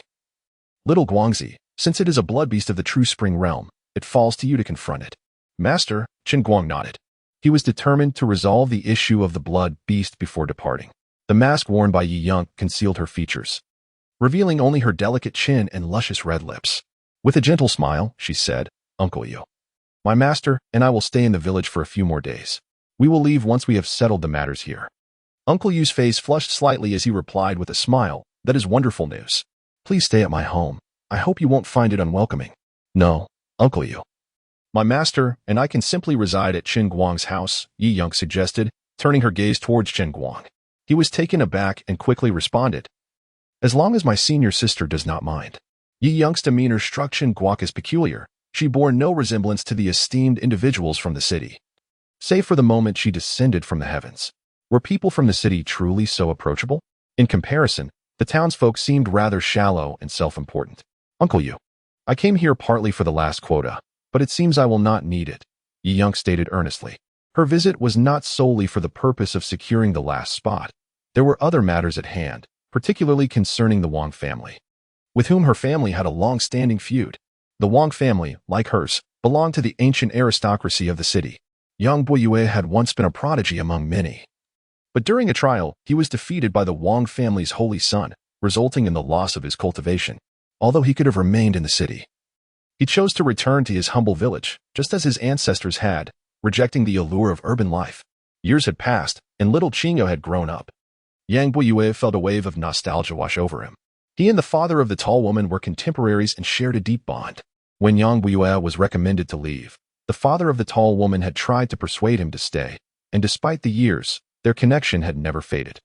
"Uncle Yu, this time I won't be occupying a quota, as my master intends to take Chen Guang as a disciple." The tall woman veered the conversation to her master. Yang Buiyue looked at the black-feathered bird with astonishment. He had learned much about this figure in the city and was taken aback that this esteemed individual had come to accept a disciple. "It is indeed a great fortune for little Guang to be your disciple," he said, signaling to Chen Guang. Chen Guang understood and was about to kneel in reverence when the black-feathered bird interjected, "There is no rush for the formal acceptance ceremony. We can hold it once we return to the city. This time, it is not only I who wish to take him under my wing. Several other esteemed elders will join me in accepting him as a disciple." Yang Buiyue was shaken. The prospect of multiple revered figures taking Chen Guang as a disciple was an extraordinary opportunity. Without needing Yang Buiyue's prompting, Chen Guang expressed, "Yes, master." The black-feathered bird was pleased by the title. "Well done, little Guang. With our guidance, you shall surely defeat those arrogant city dwellers, leaving them in disarray. They seem to think highly of themselves. It is time they were put in their place." Chen Guang felt an uneasy thrill at the bird's words. Yang Buiyue opened his mouth to speak, but hesitated. The tall woman noticed his discomfort and inquired, "What troubles you, Uncle Yu?" He sighed internally before revealing, "Miss, there is something I require your assistance with. Uncle Yu, if you call me miss one more time, I shall turn and leave," refusing to help. The tall woman was genuinely irritated. She longed to return to the city and take vengeance on a few of the Wang family's scions. It seems a blood beast has made its way to the village. It possesses a high level of intelligence and has only killed a few night watchmen. Given my diminished abilities, I could only sense its presence at the moment of the incident. The loss of my fountain means I can no longer draw from the true power of the spring, which has severely diminished my physical condition, Yang Buiyue explained. If it were merely a second-tier blood beast, it would not have left after killing only a few. This must be a blood beast akin to the true spring realm, Yi Yang mused, drawing on her experience with such creatures. The black-feathered bird turned to Chen Guang. "Little Guang, since this is a blood beast of the true spring realm, it falls to you to confront it." "Yes, master," Chen Guang affirmed, resolute in his intention to resolve the matter of the blood beast before departing. Chapter 29, The Sun's Flame in the Past. The ancestor of Yang Buiyue saved the grandfather of Yi Yang and subsequently declined the opportunity to go to the city, instead bestowing it upon a talented individual from the village. He and Yi Yang's grandfather established a 7-generation pact, whereby each generation of the Yang family would have a recommendation quota, and Yang Buiyue happened to be the 7th generation. At that time, the most gifted individual in the village was Yang Buiyue, and his father's quota was granted to him. He was also the most gifted person in the village's history, possessing a natural tyrannical physique. It was astonishing that a humble village gave rise to a youth endowed with such a formidable constitution. Although this physique was inferior to the divine body and far less than the sacred body, once fully developed, it could rival the supreme kings of the land, capable of dominating vast distances. A king in the city is a figure of great esteem. A single king could shield a family for countless generations. Thus, those of kingly stature are often referred to as ancient titans. Even in the era of the Great Sun, they remained formidable warriors. After his grandfather recovered from his injuries, he lingered in the village for a time, which allowed him to predict the imminent depletion of the village's geothermal mine. "My visit this time is to heed his counsel and rejuvenate the geothermal mine." Yi Yang revealed another purpose for her presence in the village. Upon hearing this, Yang Buiyue's eyes reddened slightly. How could my Yang family be deserving of such favor from ancestor Xiaoshuang? The ancestor Xiaoshuang he referred to is Yi Yang's grandfather, a figure of the Xia generation in the Yi family, now the patriarch and an unparalleled king. Compared to the life-saving grace, this is nothing, Uncle Yu. "You should remain in the city," Yi Yang replied, her tone tinged with a hint of helplessness. After his foundation was shattered, like his ancestor, Yang Buiyue was unwilling to stay in the city and instead devoted everything to the village. In the past 10 decades, aside from Yang Buiyue, the others recommended by the Yang family achieved little, yet were regarded as significant figures in the town. However, these individuals had not returned even once over the years, seemingly forgetting Jiayang village and who had enabled their rise to such heights. Out of respect for the Yang family's ancestor, the Yi family had not dealt with these individuals harshly, but instead relegated them to remote and barren areas. Glancing at the sky, Yi Yang realized that time was limited. The blood night was approaching, and all matters must be settled before its arrival. Yi Yang turned to Yang Buiyue and said, "Let us go examine the geothermal mine." "Uncle Yu, it is just ahead." Yang Buiyue pointed to the towering boulder at the center of the village square, measuring 3 zhang high. Chen Guang observed, "This is the geothermal mine. Isn't there a need to excavate a mine shaft?" The enormity of the Three-Zhang High stone was indeed perplexing, as the quantity of geothermal stones produced during a single blood night far exceeded it. Yang Buiyue affirmed, "This is the geothermal mine. It is not a mine in the traditional sense." Yang Buiyue then divulged some secrets. "From this mother mine, we collect the geothermal stones we use daily." "Now I see," Chen Guang pondered. In this world, following the absence of the great sun, various peculiar changes had occurred, including the geothermal mine, which was indeed nearing depletion, capable of sustaining only 5 more blood nights. Yi Young perceived this with clarity. As her words fell, a small jade bottle materialized in her hand. Chen Guang naturally noticed the appearance of this small bottle and wondered about the rarity of such spatial storage treasures. This was the second time he had witnessed one. Previously, the steward he had presented Yang Buiyue with a spatial sack. Yi Young gently shook the small jade bottle, and fiery patterns emerged upon its surface, transforming it into a flame bottle in an instant. Yang Buiyue seemed to recognize what it was. "Young, what is this?" Yi Young approached the geothermal spring, uncapping the bottle and tilting it downward. A liquid akin to lava flowed forth from the bottle's mouth, cascading into the geothermal spring below. "This is the sun's flame." Yi Young revealed the name of the liquid. Chen Guang glanced around, realizing he was the only one in the dark, and thus inquired, "What is the sun's flame?" Yang Buiyue chimed in, seemingly delighted to see Chen Guang's ignorance. "The sun's flame, like the firestones, is an essence left behind after the fall of the great sun. However, the sun's flame is condensed from the depths of the great sun, far more precious than the firestones formed in the outer regions. Its greatest function is to allow the geothermal mine to undergo a rebirth, even surpassing its original limits." As he spoke, Yang Buiyue felt a sense of pride. Chen Guang's rate of growth was indeed astonishing, far surpassing his own speed as a kingly body in his youth. The only edge he had over Chen Guang was his experience, which he could showcase before him. Simultaneously, a blinding radiance erupted as the Three-Zhang High geothermal mother mine began to glow. It seemed to come alive, absorbing the sun's flame, drawing in the essence of the great sun. This process continued for a while, during which fiery patterns appeared upon the surface of the geothermal mother mine. When the brilliance faded, the mine fell silent, an aura of lifelessness emanating from it, as if it had lost all vitality. The onlookers remained silent, merely observing. Chen Guang, noticing the lack of reaction from the others, could only watch in silence. Was this a rebirth? Yang Buiyue had mentioned that the sun's flame could enable the geothermal mother mine to undergo rebirth. Having spoken, he led the group to the side of the colossal stone. There, the immense rock stood erect above a geothermal spring of roughly 10 feet in diameter, occasionally shedding fragments of stone. Moments later, the missing portions would regenerate automatically, filling the gaps left by the fallen debris, only to continue the cycle anew. Chen Guang was momentarily taken aback. Was this the origin of the geothermal, or absorbing the energy from the spring and transforming it into geothermal stone? Yet, he had previously encountered geothermal springs in the mountains, which gave rise to geothermal molten milk, devoid of any geothermal ore. Wasn't it astonishing? This was indeed a gift from Mother Earth, enabling us to endure steadfastly through this eternal night. Yang Buiyue remarked with a sense of wonder. The massive stone occasionally emitted a faint glow, but that was the extent of its vitality. It was on the verge of extinguishment. Chen Guang reached into the geothermal spring, feeling its icy coldness, devoid of any warmth. The geothermal spring he had witnessed in the mountains was intensely hot, and it was only due to his rugged resilience that he dared to plunge his hand directly into it to extract geothermal molten milk. It was quite remarkable, entirely different from what he had seen in the mountains. Shaking his hand, he found himself perplexed. Yang Buiyue stroked his beard, pride evident as he explained, "The spring in the mountains is a living spring, while the one that nurtures geothermal ore is a dead spring. The living spring is intensely fiery, capable of yielding special treasures, among which geothermal molten milk and geothermal rock essence are common. And what of the dead spring, village chief?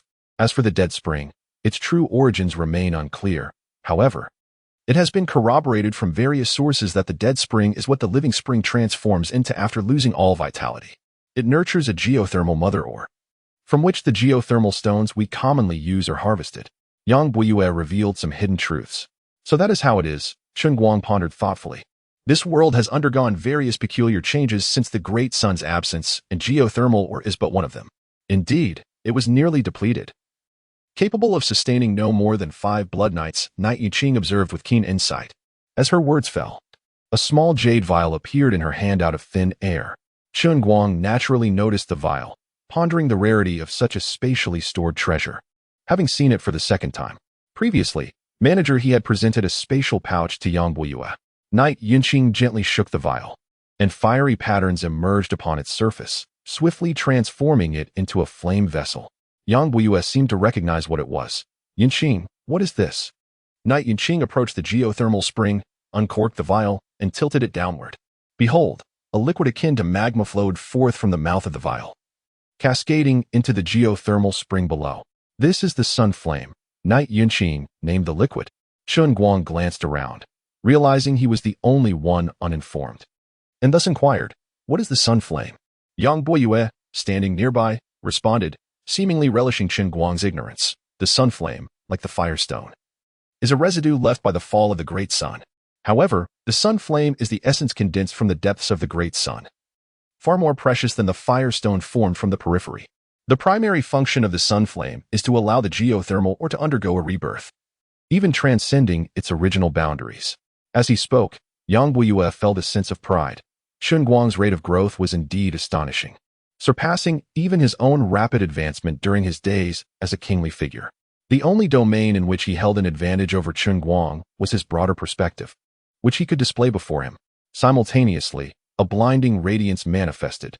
The towering geothermal mother ore of 3 zhang was beginning to glow. It seemed to come alive, absorbing the sun flame, the essence of the great sun. This process continued for quite a while, during which fiery patterns danced upon the surface of the geothermal mother ore. When the brilliance faded, the ore fell silent, emanating a sense of lifelessness, as if it had lost all vitality. The group remained silent, watching intently. Chen Guang, observing the lack of reaction from the others, could only gaze in silence. Was this the process of rebirth? Just moments ago, Yang Buiyue had mentioned that the sun flame could facilitate the rebirth of the geothermal mother ore. Some doubts lingered. Is this the geothermal ore? Is there no need to excavate or mine for it? It was indeed quite mysterious. A 3 zhang tall stone appeared substantial. Yet the combined volume of geothermal stones distributed across a single blood knight far exceeded it. Yang Buiyue affirmed, this is indeed the geothermal ore. But it is not a mine in the conventional sense. Beside him, Yang Buiyue spoke up, seemingly delighted to see Chen Guang's ignorance. The sun flame, like the firestone, is a remnant essence left after the great sun's fall. However, the sun flame is a condensation from the depths of the sun, far more precious than the firestone formed in the periphery. Its greatest function is to enable the geothermal mother ore to undergo a rebirth, even transcending its original boundaries. As he finished speaking, Yang Buiyue felt a swell of pride. Chen Guang's rate of growth was indeed astonishing, surpassing his own as a royal body from years past. The only advantage he held over Chen Guang was his broader perspective, which he could showcase before him. At that moment, a blinding radiance emerged, and the towering geothermal mother ore began to glow. It seemed to come alive, absorbing the sun flame and the essence of the great sun. This process continued for a significant duration, during which fiery patterns manifested upon the surface of the geothermal mother ore. As the light faded, the ore fell into a stillness, emanating a sense of lifelessness as if it had lost all vitality. The group remained silent, quietly observing the spectacle, noticing the lack of reaction from others. Chen Guang could only watch in earnest. Was this the rebirth he had mentioned? Just moments ago, Yang Buiyue had asserted that the sun flame could facilitate the geothermal mother ore's transformation. Suddenly, a cracking sound echoed. Something had split open. A fragment of the geothermal mother ore emerged. The geothermal stones they typically utilized were harvested from this very source. Yang Buiyue revealed some hidden truths. So that's how it is, Chen Guang pondered. This world had undergone various peculiar changes following the great sun's demise, and the geothermal ore was among them. It was indeed nearly depleted, capable of sustaining only 5 blood knights at most, as Knight Yunqing observed keenly. As she spoke, a small jade vial appeared seemingly out of nowhere in her hand.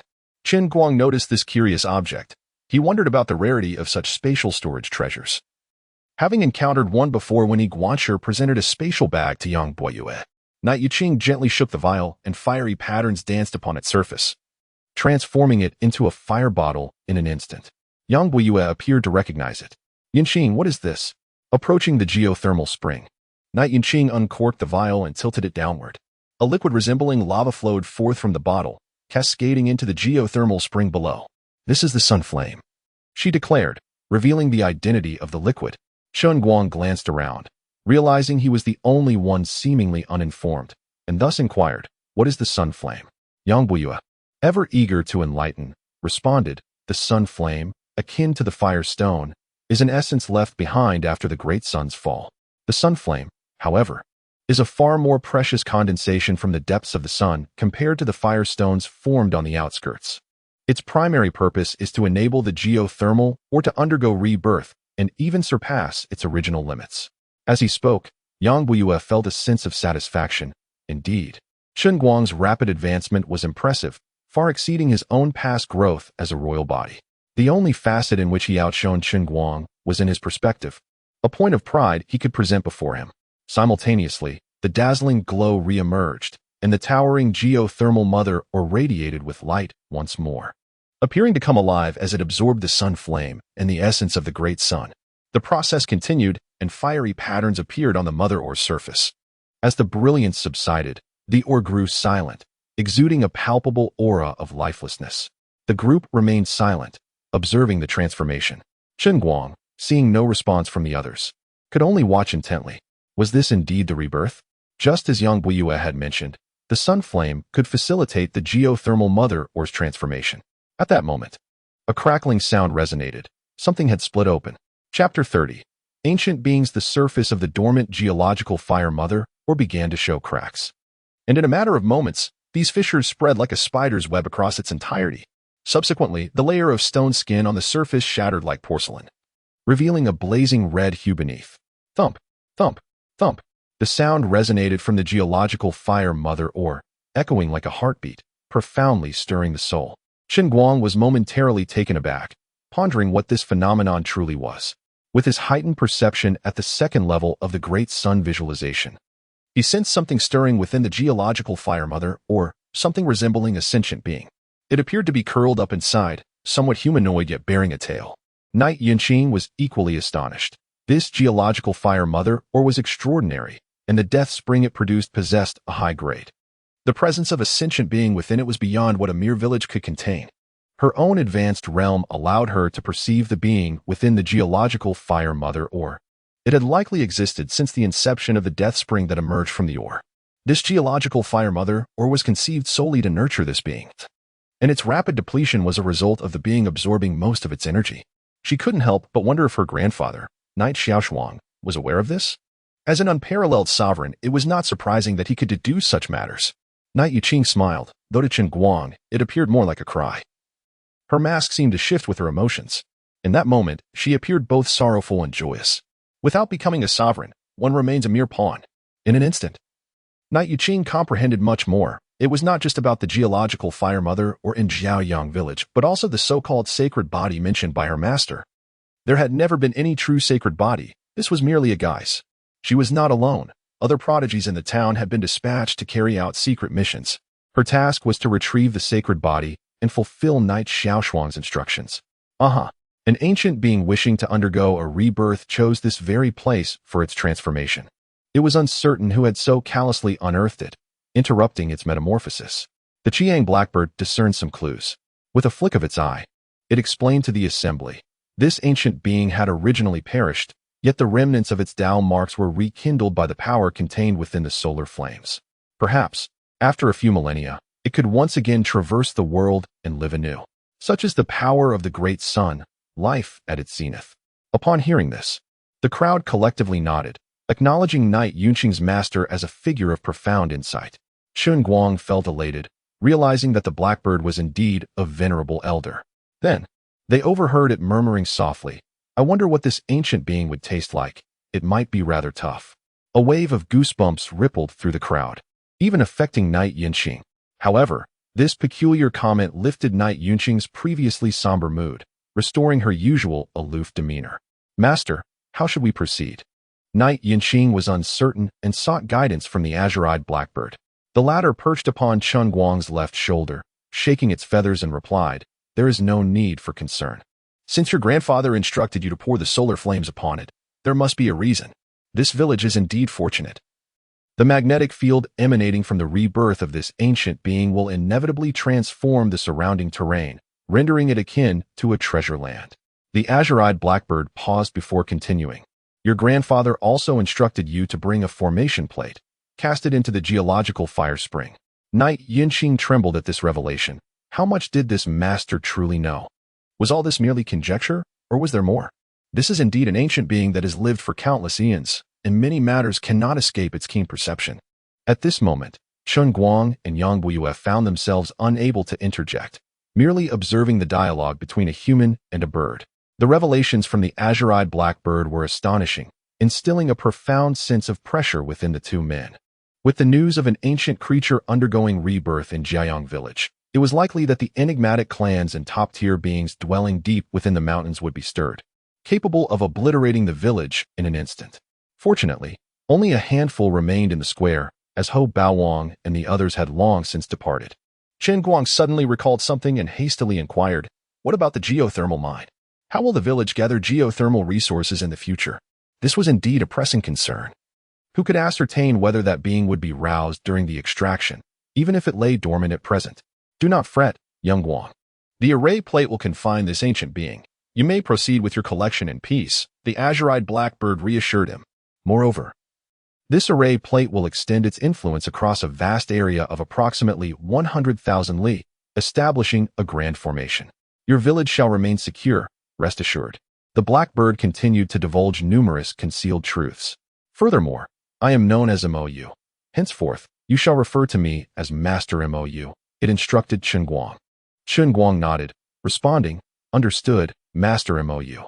Through her mask, Yi Qingyun observed as viscous, magma-like liquid streamed from the geothermal mother mine, emitting a sizzling sound upon contact with the geothermal spring. Ultimately, several vibrant red stones, shimmering with brilliance, emerged from the spring, glowing radiantly. "Is this geothermal essence?" Yang Buiyue questioned, disbelief etched upon his face. In such a short span, numerous pieces of geothermal essence had materialized, their quality far superior to those previously produced by the village. These pieces alone could suffice as rewards for several years of patrolling duty, each equivalent to dozens or even hundreds of lower-quality stones. Chen Guang gazed at the geothermal essence in the spring, marveling at this being's first encounter with such an entity. The geothermal essence, rich in geothermal vitality, possessed a fervor comparable to that of fire stones. It was also essential for the rangers who vigilantly patrolled the mountains. As for firestones, they were referred to as sun fragments or sun essence, distributed uniformly from the town. Each village received a specific allotment for the night watchman. A peculiar thought crossed Chen Guang's mind. The village relied on firestones for protection, while the rangers utilized geothermal essence. Was this not a reversal of roles? He suppressed these questions within, knowing that in time, he would uncover the answers as he grew stronger. Yi Qingyun produced an array plate, intricately engraved with elaborate patterns that coalesced into several arcane symbols, exuding an aura of profundity. Without hesitation, she cast the plate into the geothermal spring.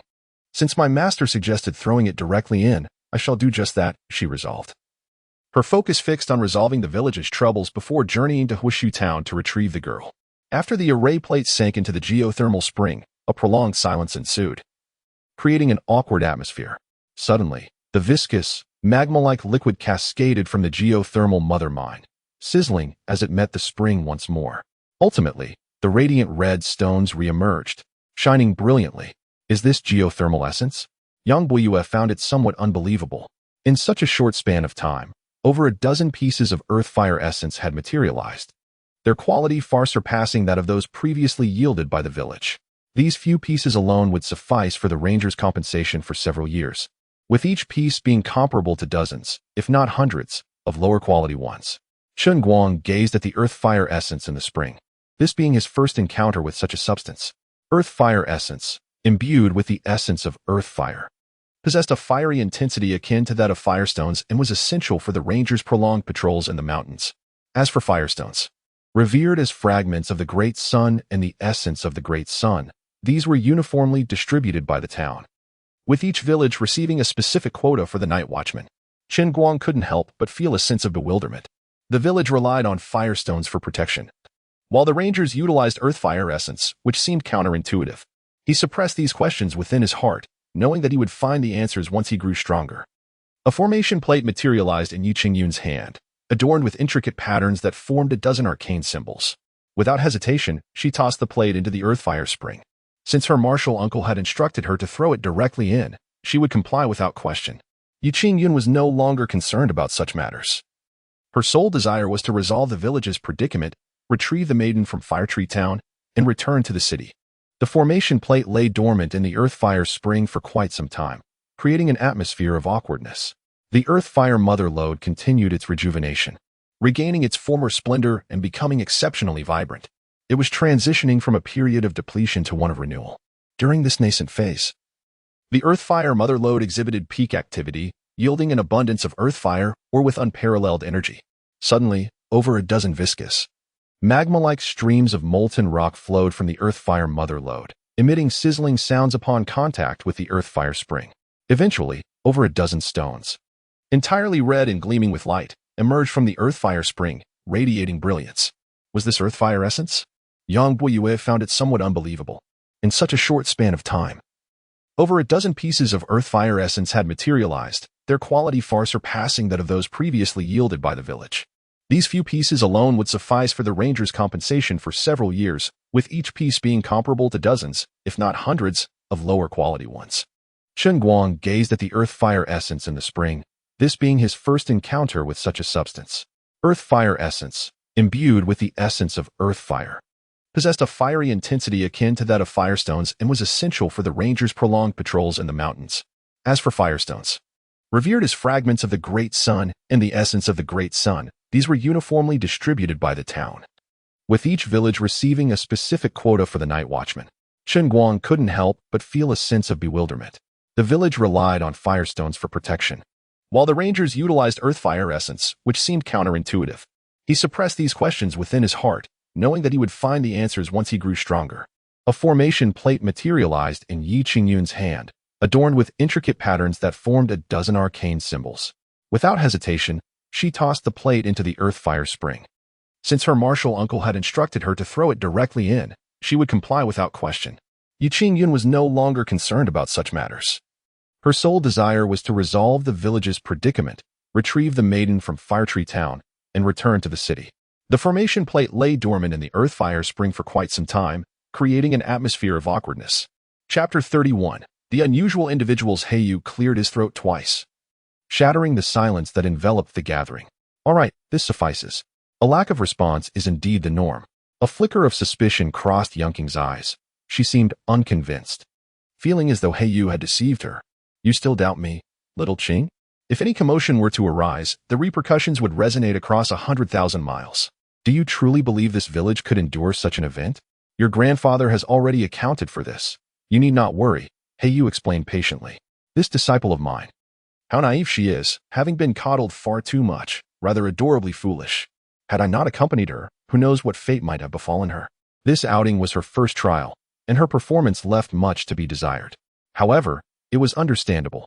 The Yeu family had only recently welcomed a daughter in this generation, and thus they would undoubtedly guard her fiercely.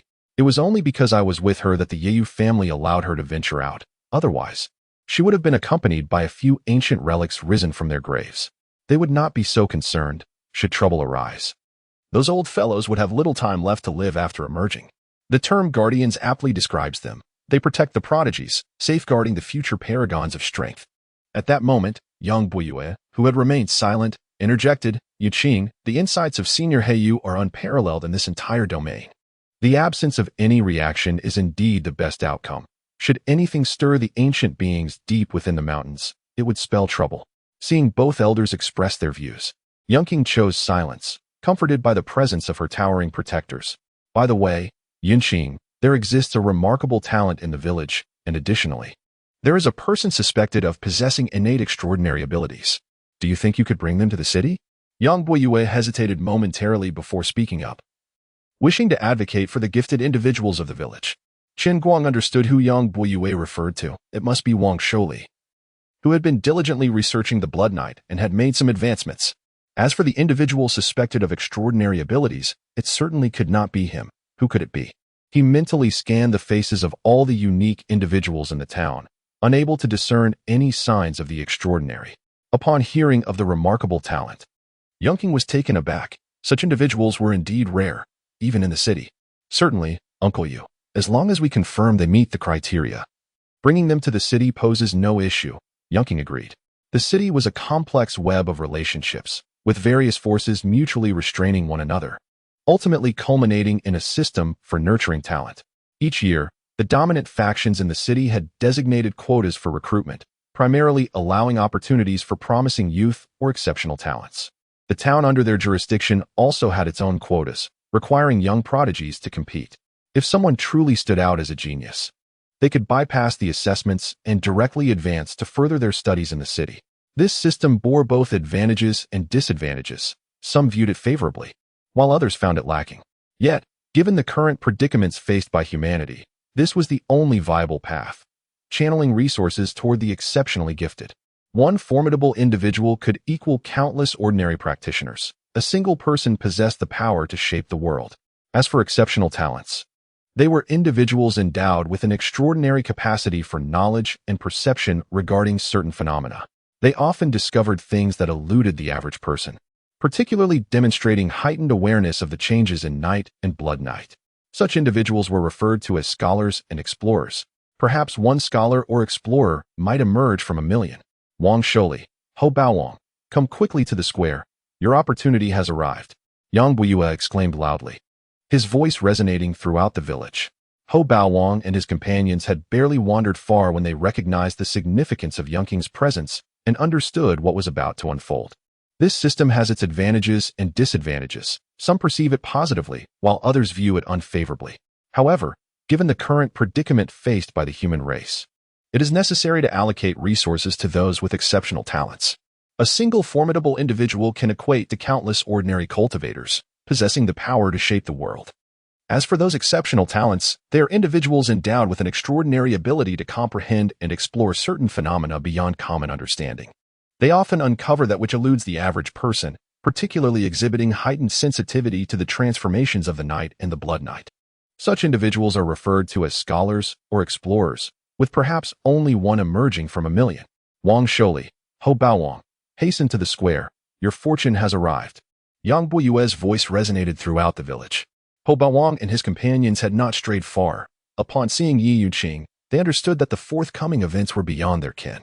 Thus, they retreated from the square, observing from a nearby pavilion. Upon hearing Yang Buyue's proclamation, Ho Baowang and Wang Sholi exchanged glances and promptly exited the pavilion. Racing towards the square, those in the pavilion, including Ji Buquan, gazed at them with envy, realizing that Wang Sholi and Ho Baowang were on the cusp of greatness. In just a few days, the village underwent a transformation that surpassed their comprehension. However, they recognized this as a positive development, heralding a brighter future for their community. Chen Guang observed two figures approaching in the distance, Wang Sholi and Ho Baowang. Upon scrutinizing Ho Baowang, he discerned that there was indeed something extraordinary about him. Beyond his appearance, Chen Guang noticed a flicker of golden light in his eyes, an indication of some unique ocular anomaly.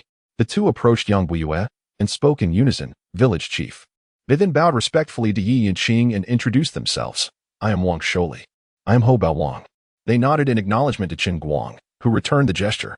Yang Buyue gestured towards Wang Sholi, stating, Yuqing, this is the Protector, a title given to those who safeguard the extraordinary, ensuring the rise of future powerhouses.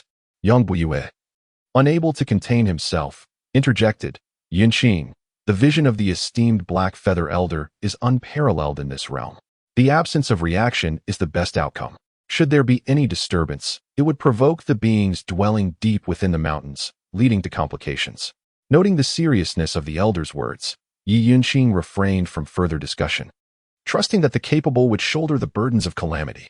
By the way, Yuqing, there exists a special talent in the village, and additionally, an individual suspected to possess innate anomalies. Do you think it possible to bring them to the city? Yang Buyue hesitated before speaking, wishing to advocate for the gifted among their ranks. Chen Guang surmised that the special talent referred to was indeed Wang Sholi, who had been diligently studying the Blood Night and had made notable progress. As for the one suspected of innate anomalies, he pondered who that could be. Reflecting on the unique individuals in the town, but failing to identify any with apparent extraordinary traits, Yi Yuqing, intrigued by the mention of special talent, was taken aback. Such individuals were exceedingly rare, even within the city. Certainly, Uncle Yu, as long as they meet the requirements, bringing them to the city poses no issue, Yi Yanqing affirmed. The city's dynamics were intricate, with various factions exerting mutual checks, ultimately establishing a talent system. Each year, the major forces within the city had a quota for recruitment, predominantly offering opportunities to young prodigies or exceptional talents. The towns under their jurisdiction also had quotas, necessitating competition among the young elites. Those truly exceptional could bypass assessments and directly pursue training in the city. This system, while beneficial, also had its drawbacks. Opinions were divided on its efficacy. Nevertheless, in light of the current challenges confronting humanity, this allocation of resources to the exceptionally gifted was imperative. A single powerful individual could rival countless ordinary cultivators, wielding the might to stabilize the cosmos. The exceptional talents, with their extraordinary perceptual and investigative abilities, were capable of discerning phenomena that eluded the common eye, particularly exhibiting remarkable sensitivity to transformations during the night and blood night. Yang Buiyue called out again, "Wang Shouli, Ho Baowang, hurry to the square, your opportunity awaits." His voice echoed throughout the village. Ho Baowang and his companions, having not wandered far, recognized that the upcoming events were beyond their understanding. They withdrew from the square, observing from a distance. Upon hearing Yang Buiyue's words, Ho Baowang and Wang Shouli exchanged glances, promptly exiting the pavilion to hasten towards the square. The onlookers in the pavilion, including Ji Buoquang, displayed expressions of envy, realizing that Wang Shouli and Ho Baowang were on the verge of ascending to greatness. In a matter of days, the village experienced a seismic shift that far exceeded their expectations. Yet, they understood this to be a fortuitous change, signifying an increasingly prosperous future for their community. Chen Guang, noticing the two approaching figures, Wang Shouli and Ho Baowang, observed Ho Baowang closely, discerning that he indeed possessed an extraordinary quality. Beyond his visage, Chen Guang perceived a flicker of golden light in his eyes, indicative of some unique ocular peculiarity. The two arrived before Yang Buiyue, addressing him in unison, "Village chief." They then bowed respectfully to Yi Yanqing, stating, "We honor the esteemed individual from the city. I am Wang Shouli. I am Ho Baowang." They concluded by nodding towards Chen Guang, who reciprocated the acknowledgement. Yang Buiyue gestured towards Wang Shouli, introducing him. "Yanqing, this is the special talent I spoke of. He possesses a keen sensitivity to the changes in the blood night.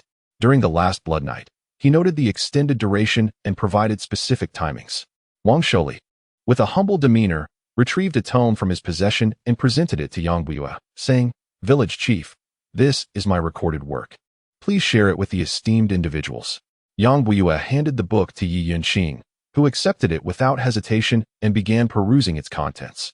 The book detailed various changes during the blood night, including duration, fluctuations in moonlight density, and more. "Have you ever perceived peculiar illusions during the blood night?" Yi Yanqing inquired. Wang Shouli's complexion paled slightly. He seemed reluctant to revisit those memories, but ultimately responded, "During the mid-phase of each blood night, I witness extraordinary visions.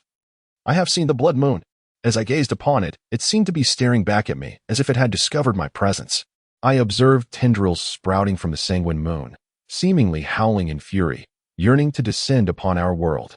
Wang Shouli fervently recalled the terrifying visions he had encountered. He had no doubt that if his mind faltered, he would succumb to madness. Night Yunk understood that scholars sensitive to the blood night would see the sanguine moon's apparition during its arrival, often in dreams, as though the moon were watching them. Seeking communion. Having grasped this, a shard materialized in her hand, dark crimson, the origin of which remained a mystery. Chen Guang glanced at it, feeling as though his spirit had been tainted, a wave of dizziness washing over him. Fortunately, the radiant sun within his mind stirred gently, restoring his normalcy. Yang Buiyue, seemingly aware of the shard's nature, hurriedly covered Ho Baowang's eyes, preventing him from gazing directly at it. Upon seeing the shard, Wang Shouli appeared momentarily dazed, murmuring, "I see it, it has discovered me." Night Yunk, observing his reaction, became resolutely certain, subsequently securing the shard. As equilibrium returned, Wang Shouli gradually regained his composure. What astonished Night Yunk was that Chen Guang, despite staring directly at the shard, seemed minimally affected, merely momentarily distracted before regaining his clarity. It appeared his spirit was remarkably resilient, Night Yunk mused. At this moment, Ho Baowang, his eyes covered, whispered, "Village chief, no need to shield me. I can see." The term guardian refers to those who protect the prodigies, safeguarding the future's mightiest. Yang Buiyue, who had remained silent, interjected Yunk. The vision of Elder Heiyu is unparalleled in this realm. A lack of reaction is ideal, should there be any disturbance. It could rouse the beings dwelling deep within the mountains, leading to calamity. Hearing the words of her elders, Knight Yunk refrained from further comment, comforted by the presence of those who would bear the weight should disaster strike. By the way, Yunk, our village possesses a remarkable talent, as well as another individual, a suspected prodigy. Do you think it possible to bring them to the city? Yang Buyue hesitated before speaking. He wished to advocate for the gifted individuals of their village. Chen Guang recognized the special talent to which he referred. It was undoubtedly Wang Sholi, who had been studying the Blood Knight and had made notable progress. As for the suspected prodigy, he pondered who that could be, scanning his memory for any extraordinary individuals in the town. Knight Yunk was taken aback by the mention of a special talent, as such individuals were exceedingly rare, even within the city. Certainly, Uncle Yu. As long as they meet the criteria, bringing them to the city poses no issue, Knight Yunk assented. The city's dynamics were intricate, with various factions mutually constraining one another, ultimately giving rise to a system of talent recruitment. Each year, the major factions within the city had specific quotas for recruitment, primarily for young prodigies or exceptional talents. The town also had its own quota, requiring young talents to compete.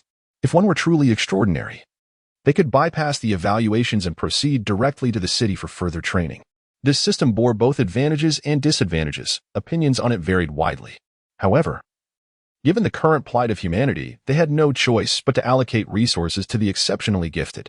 One formidable individual could outweigh countless ordinary practitioners, possessing the power to shape destiny. Special talents are those endowed with extraordinary cognitive and perceptive abilities concerning specific phenomena. They often uncover truths hidden from ordinary eyes, particularly with regard to the mysteries of night and blood night. Such individuals are referred to as scholars or explorers, with perhaps one in a million emerging as a scholar or explorer. Wang Sholi, Ho Bao Wang, come quickly to the square. Your opportunity has arrived. Yang Buyue's voice resonated throughout the village. Ho Bao Wang and his companions, not having ventured far, realized upon seeing Knight Yunk that the forthcoming events were significant. Wang Sholi is the special talent I mentioned. He is acutely aware of the changes during the Blood Night. Last time, he noted the lengthening of the Blood Night and provided precise timings.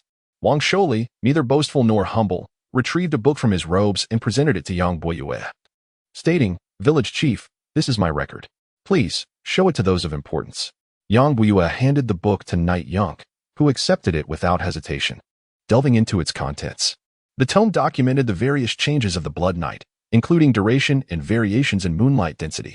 Have you ever witnessed peculiar illusions during the Blood Night? Knight Yunk inquired.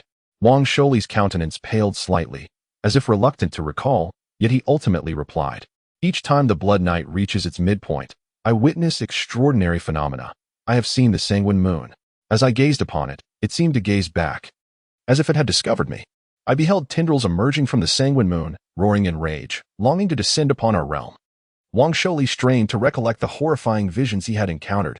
They were truly chilling. He had no doubt that if his spirit could not withstand the experience, he would inevitably descend into madness. Knight Yunk comprehended that scholars in the city, sensitive to the Blood Night, would perceive the sanguine moon's apparition during its arrival, predominantly in their dreams, as though the moon sought to communicate with them. Once she had assimilated enough information, a shard appeared in her hand, dark crimson in hue. Its origin unknown. Chen Guang glanced at it, feeling as though his spirit had been tainted, a wave of dizziness washing over him. Fortunately, the radiant sun within his mind stirred gently, restoring his normalcy. Yang Buyue, seemingly aware of the shard's nature, hurriedly covered Ho Bao Wang's eyes, preventing him from gazing directly at it. Upon seeing the shard, Wang Sholi appeared momentarily dazed, murmuring, "I see it. It has discovered me." Knight Yunk, observing his reaction, became resolutely certain, subsequently securing the shard. As equilibrium returned, Wang Sholi gradually regained his composure. What astonished Knight Yunk was that Chen Guang, despite staring directly at the shard, seemed minimally affected, merely momentarily distracted before regaining his clarity. It appeared his spirit was remarkably resilient, Knight Yunk mused. At this moment, Ho Bao Wang, his eyes covered, whispered, "Village chief, no need to shield me. I can see." Chapter 32. The fiery eyes of insight. The words of Ho Bao Wang captured everyone's attention, prompting Yang Buyue to lower his hand from his eyes. There, before them, Ho Baowang's eyes shimmered with a brilliant golden light, clearly visible in the darkness. What is this? The enlightened mystic eyes? Or perhaps the golden divine eyes? Knight Yinqing exclaimed in astonishment. Such ocular anomalies were exceedingly rare, especially in a small village. It is widely acknowledged that the stronger the extraordinary individual, the higher their level, and consequently, the greater the innate talents of their descendants. With a higher probability of extraordinary phenomena manifesting, the manifestation exhibited by Ho Baowang resembled a form of advanced ocular anomaly, indeed qualifying as rare. Knight Yinqing increasingly felt that this village held secrets, likely tied to the ancient being's rebirth that once graced this place. Initially, it was Yang Buiyue's ancestor, whose fortune was profound. Otherwise, he would not have encountered her grandfather, who saved his life. Then came Yang Buiyue himself, born with the 10 absolute dominance physique. Once renowned in the city as a paragon of excellence, known as the young master of 10 absolutes. The 10 absolute dominance physique is an exceptionally unique constitution, bestowing its bearer the gradual mastery of 10 supreme arts, each comparable to royal divine powers. It is said that should one successfully merge these 10 arts into a cohesive whole, innovating and forging their own path, the 10 absolute dominance physique could evolve into the 10 absolute divine body. However, throughout history, no documented bearer of the 10 absolute dominance physique has achieved this, all succumbing on the path from great achievement to perfection, as if this constitution were inherently cursed, forever unable to reach its ultimate potential. Nevertheless, a fully realized 10 absolute dominance physique is sufficient to dominate among kings, earning the title of Heavenly King. Moreover, Chen Guang had surprisingly been accepted as a disciple by both Black Feather and several ancient figures in the city. This news, once disseminated, would send shockwaves throughout the entire city, reverberating Chen Guang's name across the region. Even the mysterious entities in the boundless wilderness would be stirred, casting their gaze this way. As for Black Feather's claim regarding the Dragon Elephant King body, Knight Yinqing held no belief in it, suspecting it was merely a fabrication to amuse her. The ancient dragon elephant, however formidable, could only rival a king, capable of governing a territory but unable to stabilize the cosmos. Perched upon Chen Guang's shoulder, Black Feather's deep azure eyes resembled two fathomless pools, discerning certain truths. This is neither the enlightened mystic eyes nor the golden divine eyes.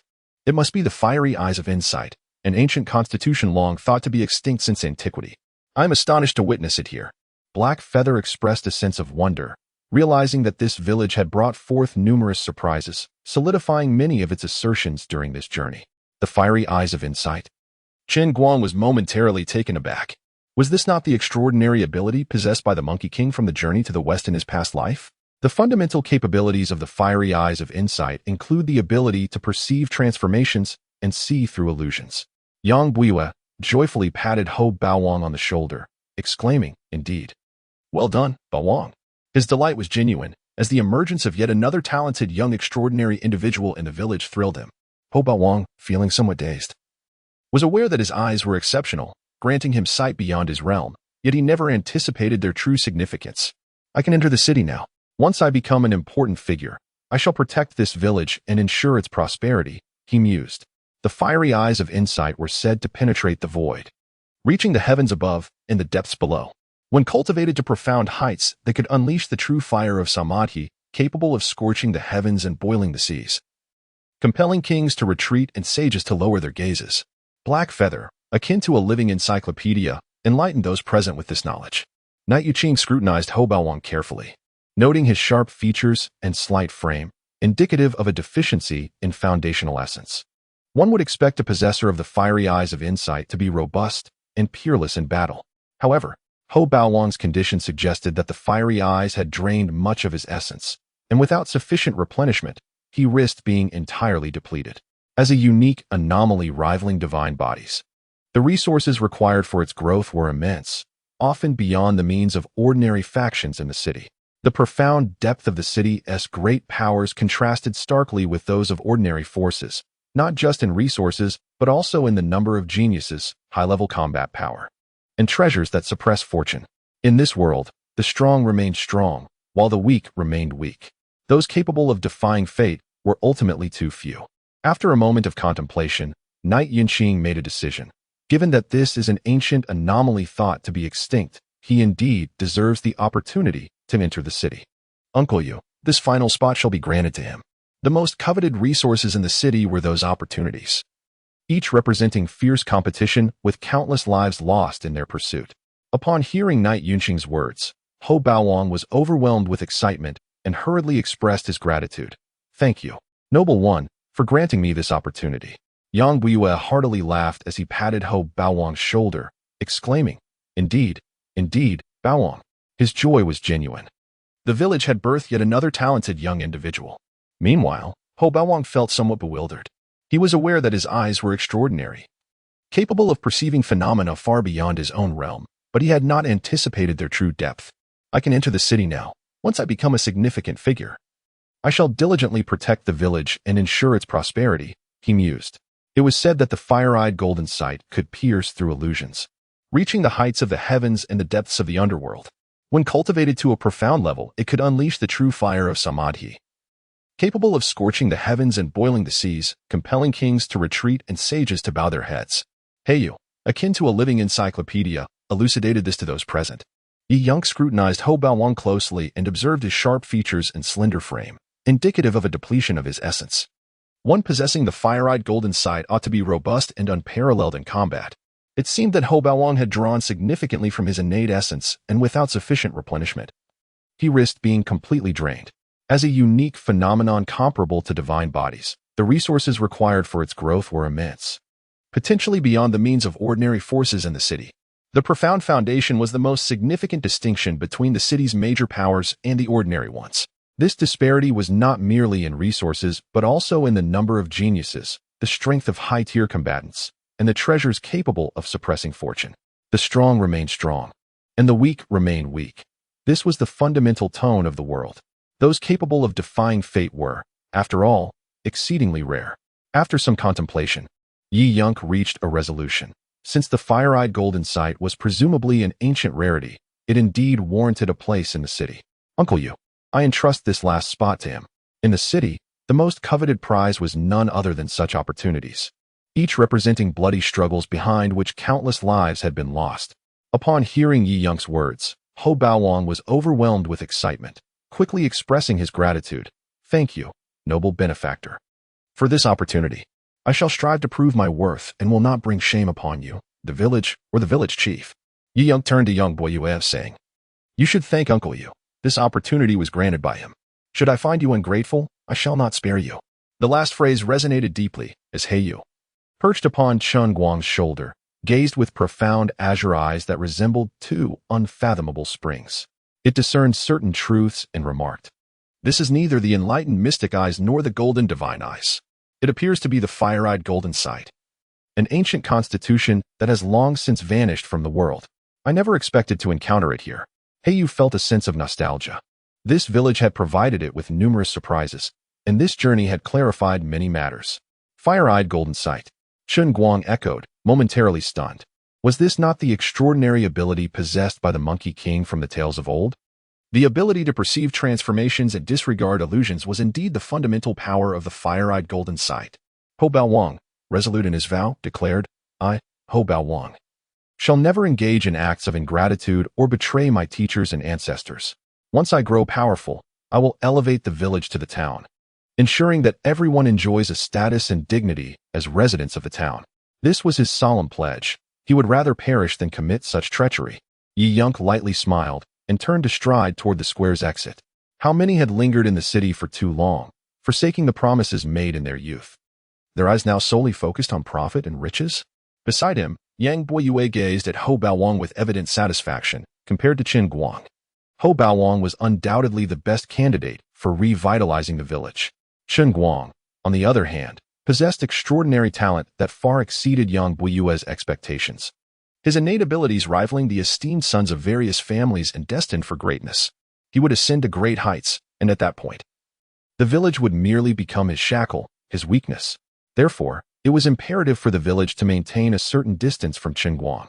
Pulling Hou Baowang aside, Yang Buiyue had some words of wisdom to impart. The young man was still too inexperienced, having lived in close proximity to the village his entire life, never even venturing into the town. To rashly enter the city like this could easily offend others, leading to potential resentment or even loss of life. Bao Wang, you must heed my words carefully, he said. Yes, village chief, came the reply. Once you enter the city, let everything revolve around Chen Guang, understand? I understand, village chief. If Chen Guang tells you to go east, do not venture west. If he instructs you to confront someone, then you shall do so. He is your older brother. Your true brother, do you comprehend?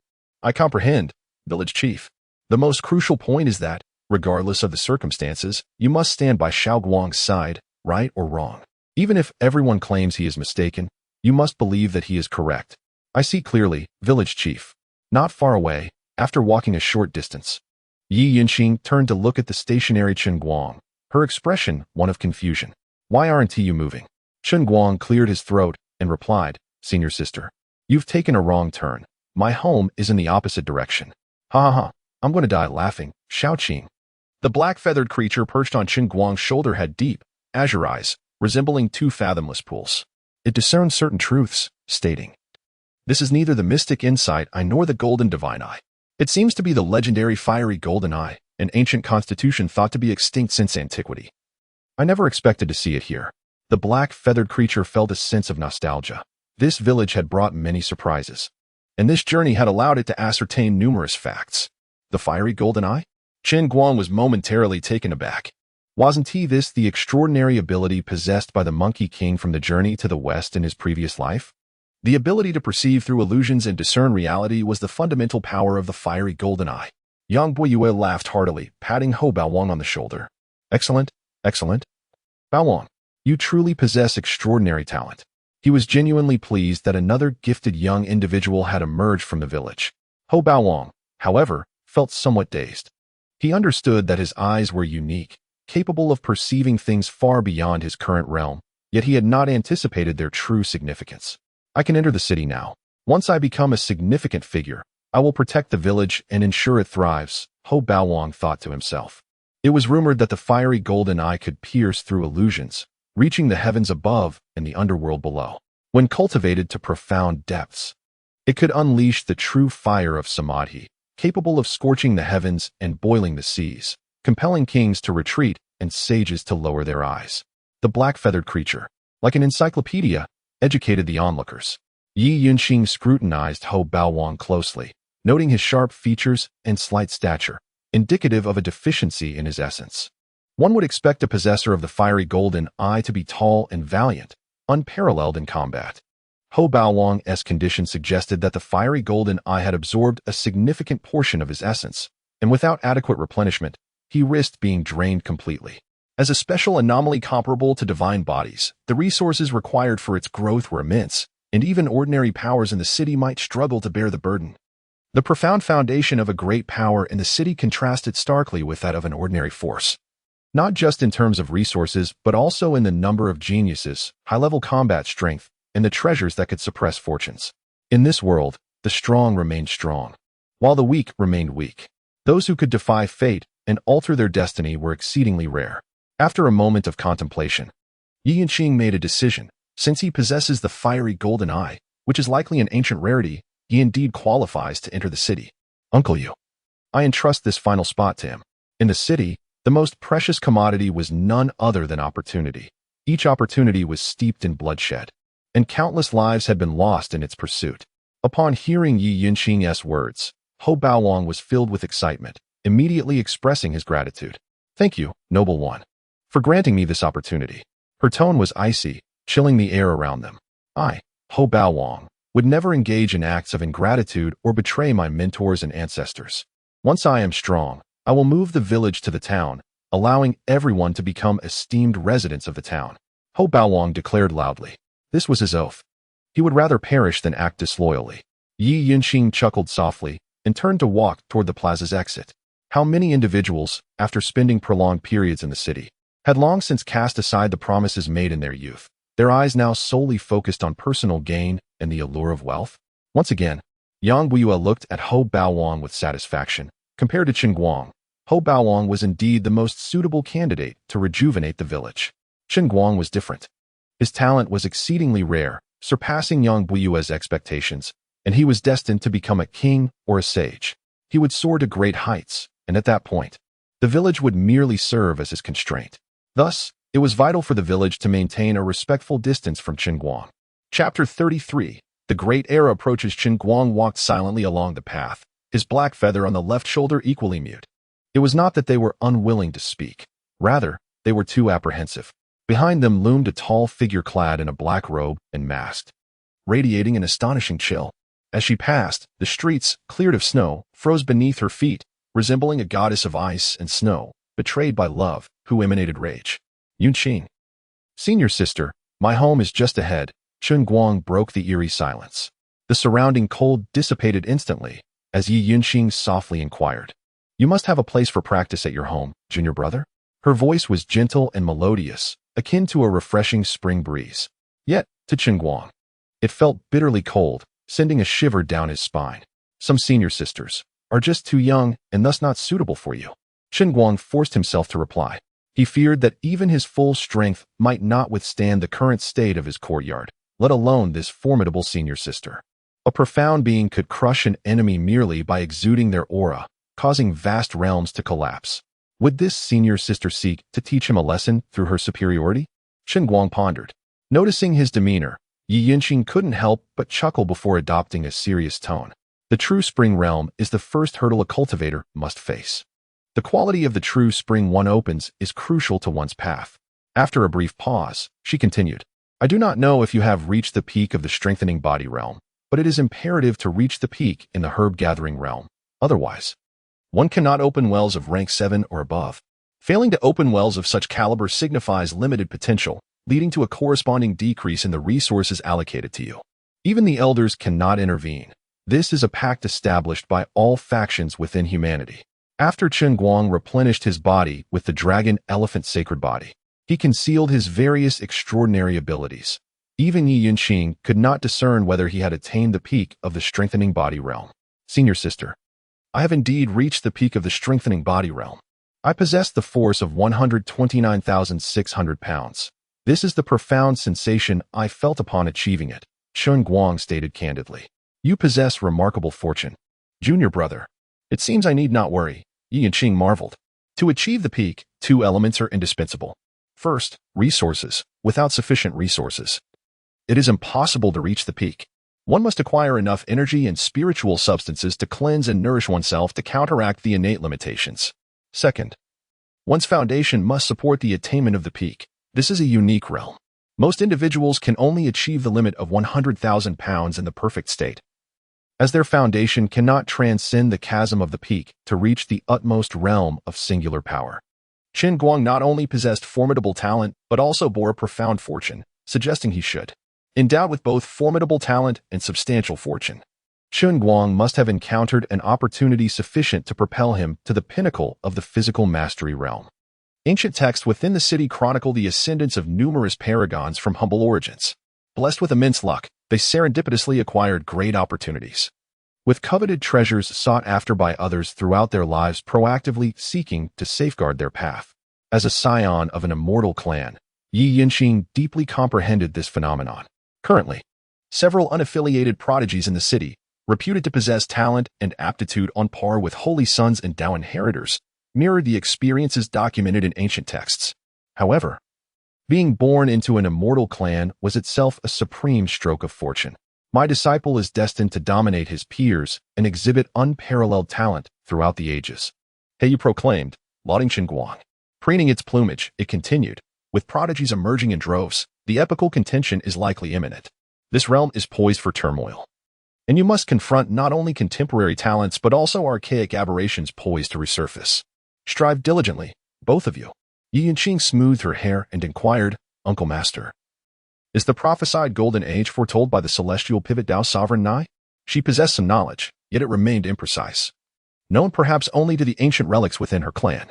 Fortunately, Heiyu, an ancient entity of considerable longevity, possessed astonishing insights, unheard of even among nascent major powers. As for the celestial pivot Tao sovereign, he was one of the legendary 9 Tao sovereigns of the Taoist school, renowned for his mastery of celestial mechanics. Omniscient and capable of divining all matters. In his twilight years, he delivered his final divination before dissolving into a beam of sanguine light, vanishing from the world.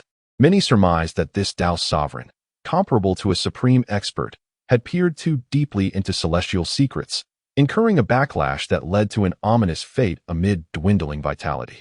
His prophecy foretold, when the great sun wanes and the crimson moon descends, an unprecedented golden age shall dawn after an epoch. At the zenith of this golden age, an opportunity to ascend to the paramount of supremacy shall emerge. What realm did the celestial pivot Tao sovereign inhabit? Chen Guang inquired. His comprehension of this world remained insufficient. The depths of this realm were unfathomable, and he yearned to unravel its history. The 9 Tao sovereigns represent the 9 supreme experts who have graced the annals of the Taoist school, each having suppressed an era, sweeping away all opposition, Yi Yunqing replied. A hint of longing in her eyes. Supremacy, no being can resist the allure of attaining it. Brother Guang, a voice called out. Xian Yi waved at Chen Guang, flanked by Li Yuan and his spouse.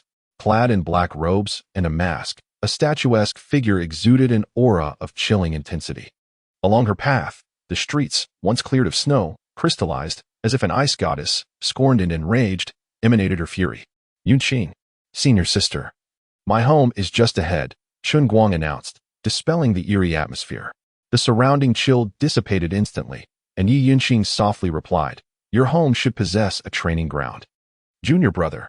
Her voice, gentle and melodious, was like a spring breeze, yet it sent shivers down Chen Guang's spine. Yes, senior sister, but it is too small for you. Chen Guang stammered. His courtyard would likely crumble under his full power, let alone that of his formidable senior sister.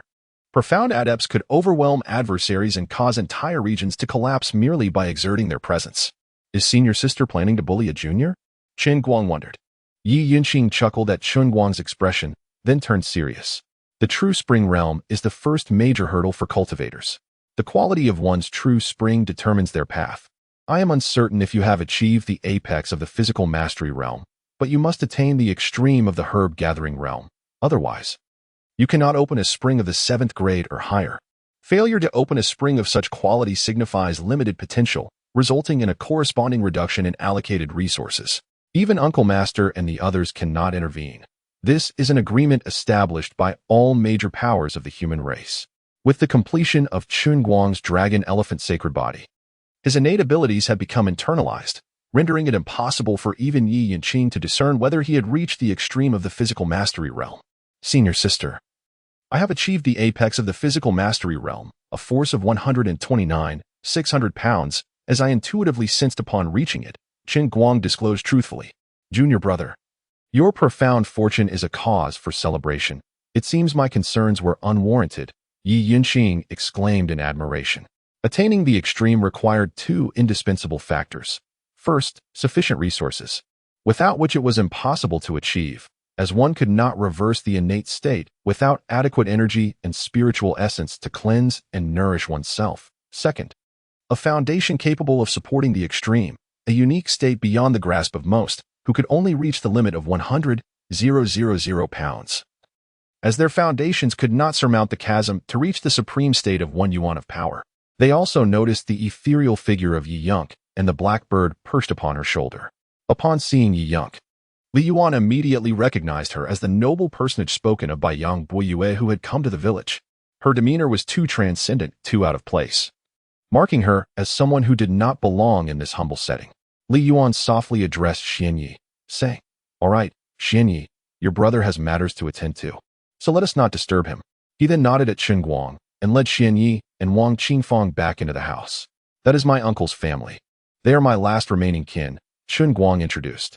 Yi Yunq was taken aback to learn that Chen Guang was an orphan, stirring a tender part within her heart.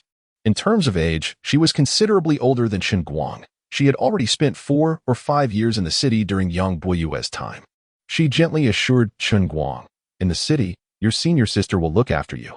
Chen Guang was perplexed, finding this senior sister to be quite peculiar, with her rapidly shifting emotions.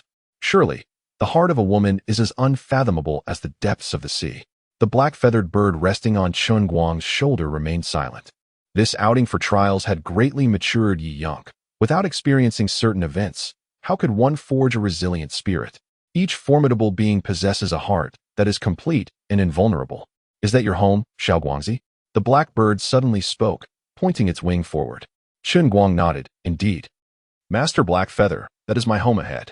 What a magnificent creature, though he dared not voice his thoughts.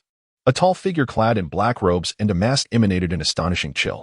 As she passed by, the snow-covered streets beneath her feet turned to ice.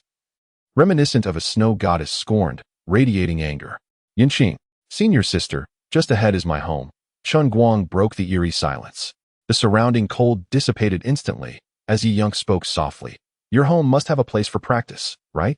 Her voice was gentle and melodious, akin to a spring breeze.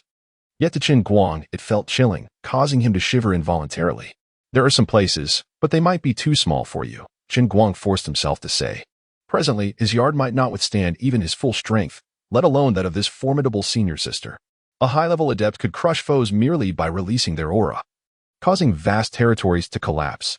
Could this senior sister possibly intend to teach him a lesson with her overwhelming strength? Chen Guang pondered, seeing Chen Guang's demeanor. Yi Yunk couldn't help but chuckle lightly, then adopted a serious tone. The true spring realm is the first hurdle faced by cultivators. The quality of the true spring one establishes is crucial to their path. After a brief pause, she continued, I am unaware if you have reached the pinnacle of the body refinement realm, but it is essential to achieve that level before attempting to open springs of the 7th rank and above. Failing to do so implies that your potential is limited, which in turn diminishes the resources allocated to you. Even your senior uncles cannot intervene, as this is an agreement established by the various factions of humanity. After Chen Guang's dragon-like body was enhanced, he had suppressed his various extraordinary abilities. So much so that even Yi Yunk could not discern whether he had reached the pinnacle of the body refinement realm. Senior sister, I have indeed achieved the pinnacle of the body refinement realm. I possess a strength of 129,600 pounds. This is the sensation I gleaned after reaching that state, Chen Guang spoke candidly. My junior brother possesses a profound fortune. It appears there is no need for my concern. Yi Yunk marveled. To attain the pinnacle, 2 elements are indispensable. First, resources. Without sufficient resources, reaching the pinnacle is impossible. One must acquire enough energy and spiritual materials to cleanse and nurture oneself to transcend the innate limitations. Second, one's foundation must be robust enough to support reaching the pinnacle, a unique realm where most can only attain the limit of 100,000 pounds. Their foundations cannot bridge the chasm to reach the ultimate strength of unity. Chen Guang not only possessed remarkable talent but also bore a weighty fortune. He should be among the 9 supreme beings, each a figure who had dominated an era, sweeping through contemporary times and vanquishing forbidden zones. The weapons they left behind are deemed supreme artifacts, hence they are also referred to as supreme beings. A glimmer of yearning appeared in Yi Yunk's eyes. Supreme. No being can resist the allure of achieving the supreme. Big Brother Guang. A voice called out as Xian Yi waved at Chen Guang, standing alongside Li Yuan and his wife. They also noticed Yi Yunk and the black bird on her shoulder. Upon seeing Yi Yunk, Li Yuan immediately recognized her as the noble personage mentioned by Yang Buyue, who had come to the village. Her demeanor was too ethereal, making her seem like someone who did not belong here. Li Yuan gently told Xian Yi, All right, Xian Yi, your brother has matters to attend to, so let us not disturb him. He then nodded at Chen Guang and led Xian Yi and Wang Qingfang back into the house. That is my uncle's family. They are my last remaining kin, Chen Guang introduced. Yi Yunk was surprised to learn that Chen Guang was an orphan, stirring a tender part within her heart. In terms of age, she was considerably older than Chen Guang. She had already spent 4 or 5 years in the city during Yang Buyue's time. She gently assured Chen Guang, In the city, your senior sister will look after you. Chen Guang was perplexed, finding this senior sister to be quite peculiar, with her rapidly shifting emotions. Surely, the heart of a woman is as unfathomable as the depths of the sea. The black-feathered bird resting on Chen Guang's shoulder remained silent. This outing for trials had greatly matured Yi Yunk. Without experiencing certain events, how could one forge a resilient spirit? Each formidable being possesses a heart that is complete and invulnerable. Is that your home, Xiao Guangzi? The blackbird suddenly spoke, pointing its wing forward. Chen Guang nodded. Indeed. Master Black Feather, that is my home ahead. What a magnificent creature, though he dared not voice his thoughts. Chapter 34 Inquiry upon encountering the family heirloom. Hey, you couldn't help but exclaim in astonishment at the sight of such a magnificent koan in this quaint village. Even in the city, there were scarcely a few of such grandiose koan, truly a marvel to behold. The family heirloom, possessing a high degree of sentience, was awakened by He Yu's voice and, groggily opening its eyes, beheld a black bird with azure eyes perched upon Chen Guang's shoulder, gazing back at it. For a moment, the bird and the Kuan stared at each other in wide-eyed wonder. "Awk, awk, awk," the family heirloom called out a few times before rising to its feet. The black bird on Chen Guang's shoulder made it rather uncomfortable, clearly harboring some mischievous intentions. Yi Yiqi was genuinely surprised to discover the existence of a Kuan in Chen Guang's home, especially one of such immense stature. This creature was indeed a highly unique being, a member of a mysterious race. Many scholars in the city were studying the birth of Kuan, most believing them to be beings formed from fragments of the Great Sun's core. The Great Sun, fierce and brilliant, gives rise to unimaginable vitality, yet also embodies the principle of opposites. These creatures, seemingly born from the remnants of the Great Sun's core, appeared as if they were destined for the blood moon. Shortly after the blood moon descended, the Kuan emerged. They possessed the ability to dispel the intensely psychic pollution emanating from the moonlight of the blood moon, exhibiting formidable restraint and suppressive power against the grotesqueries spawned during the blood night. Each Kuan recognizes only one master at a time, and only upon the death of the master will they choose a new one. In the city, those who raised Kuan were given a special title, Yao Kuan Ku. Some of these Yao Kuan Ku were not even extraordinary individuals, but ordinary people who could still be recognized as masters by the Kuan. Generally, Yao Kuan Ku serve as guides, leading beings through the perils of the blood night. Each Yao Kuan Ku is deserving of admiration, for they have perished for countless members of humanity. Those who die beneath the blood night meet only one fate, to transform into grotesqueries that wreak havoc. Fortunately, dying in the presence of a Kuan can prevent such a transformation. They will carry the bodies of their Yao Kuan Ku to a safe place for burial before seeking a new master. "Junior brother, is this your family's Kuan?" Yi Yanqing inquired, her gaze fixed upon the family heirloom, causing it to bristle slightly. Chen Guang hurriedly intervened to shield the gaze of both the person and the bird before replying. "Yes, my ancestors have been raising it since time immemorial, continuing through my generation. Hence, I named it the family heirloom." "Ah, I see. Your ancestry is quite remarkable, junior brother," Yi Yanqing remarked with a hint of admiration. Inside the main house, Chen Guang observed the gentle flutter of He Yu's wings, and suddenly, the surrounding scenery vanished, replaced by a canvas of azure sky and white clouds. With the great sun hanging high above, he and He Yu had transported to an unfamiliar realm, one still under the watchful gaze of the great sun. They found themselves in a golden rice field, the shimmering grains swaying gracefully in the breeze. "Master He Yu, where are we?" Chen Guang inquired. "This is my cave abode, where our conversation shall remain unheard by any other entity," He Yu explained. Chen Guang, perplexed, asked, "Cave abode? You shall have one when you ascend to kingship." He Yu elaborated. "Now, Xiao Guangzi, I must ask you, are you the dragon elephant sacred body?" He Yu posed the crucial question. Chen Guang did not conceal the truth. Responding candidly, "Master He Yu, I indeed possess the dragon elephant sacred body." He saw no benefit in obfuscation. The more formidable his displayed potential, the greater the attention he would garner. Upon hearing Chen Guang's answer, He Yu displayed no sign of surprise, as if it had already deduced Chen Guang's constitution beforehand. "Demonstrate your sacred body's manifestation for me to see," He Yu urged, wishing to confirm once more. At that moment, a colossal manifestation appeared behind Chen Guang. The heavenly dragon roared, and the sacred elephant trumpeted as the dragon elephant commanded the world. He Yu gazed intently at the manifestation behind Chen Guang, excitement evident in its voice as it exclaimed, "It is indeed unmistakable." Subsequently, its tone shifted to a grave solemnity. "Xiao Guang, remember, you are not merely the dragon elephant sacred body, you are the prison-suppressing divine body."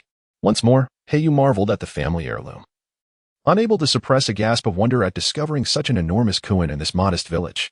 Even in the city, there were scarcely any of such size. A true spectacle.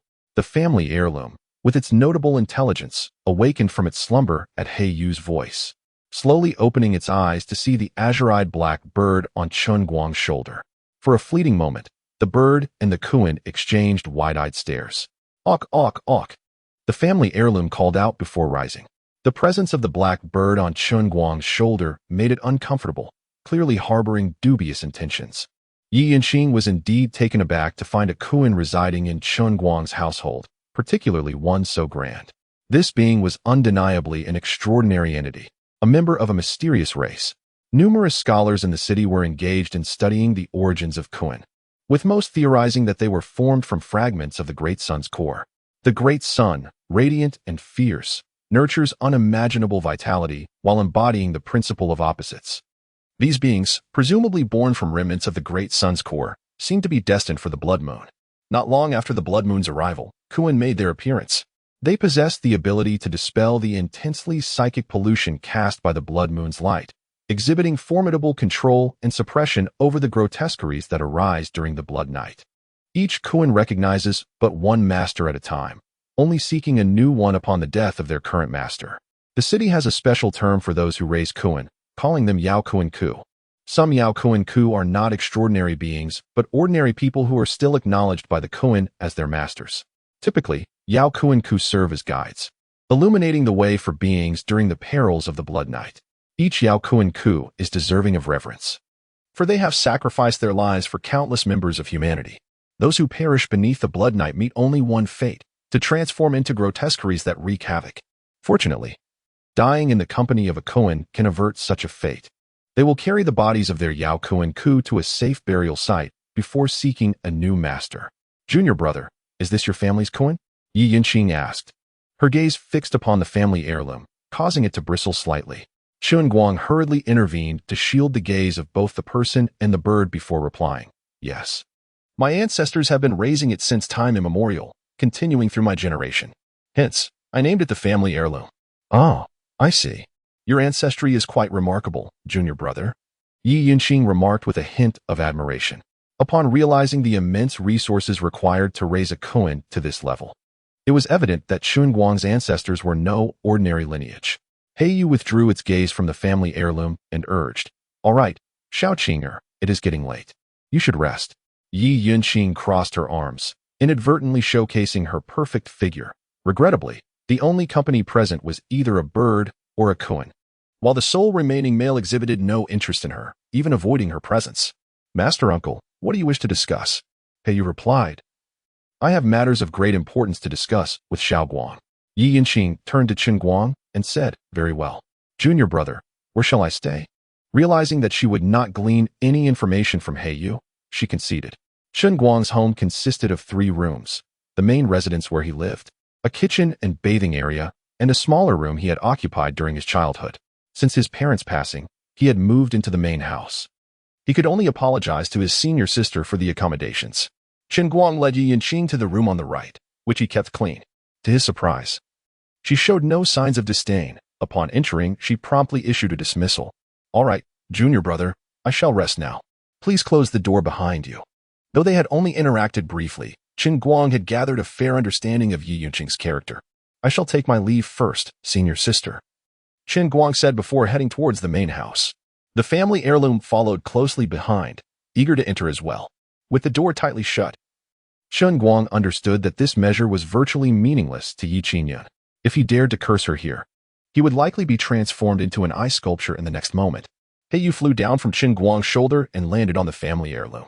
Contrary to Chen Guang's expectations of a tumultuous reaction, the heirloom allowed Heiyu to settle upon it without protest. It merely shook its body in discontent before lying down, closing its eyes as if to rest. Chen Guang inquired, Master Heiyu, would you like to ask me? Heiyu surveyed the surroundings and replied softly. What I am about to ask is of utmost importance concerning your future path. After speaking, it gestured for silence with its wings. Chen Guang nodded in understanding. Meanwhile, in the adjacent room, Yi Qingyun eavesdropped, her keen hearing capable of detecting sounds from hundreds of miles away, let alone within the same courtyard. Inside the main house, Chen Guang observed as Heiyu's wings stirred slightly, causing the surrounding scenery to vanish, replaced by a vast expanse of blue sky and white clouds. With the sun hanging high above, he and Heiyu found themselves in an unfamiliar realm, one still illuminated by the great sun. They stood upon a golden rice paddy, the swaying stalks shimmering in the breeze. Master Heiyu, where are we? Chen Guang asked. This is my cave dwelling. Here, our conversation will not be overheard by others. Heiyu explained. Chen Guang, puzzled, asked, cave dwelling? You will understand when you become a king, Heiyu elucidated. Now, little Guang, I must ask you, are you the dragon elephant sacred body? Heiyu posed the critical question. Chen Guang did not conceal the truth, answering honestly, Master Heiyu. I am indeed the dragon elephant sacred body. He had no intention of hiding this fact, as displaying greater potential would earn him more recognition. Upon hearing Chen Guang's response, He Yu exhibited no signs of surprise. It seemed to have already determined the nature of Chen Guang's physique. Unleash your sacred body manifestation for me to see. He Yu commanded, seeking confirmation. Instantly, a colossal manifestation emerged behind Chen Guang. The celestial dragon roared, the sacred elephant trumpeted, and the dragon elephant commanded the world. He Yu fixated on the manifestation with palpable excitement, exclaiming, "It is it. Without a doubt, it is indeed it."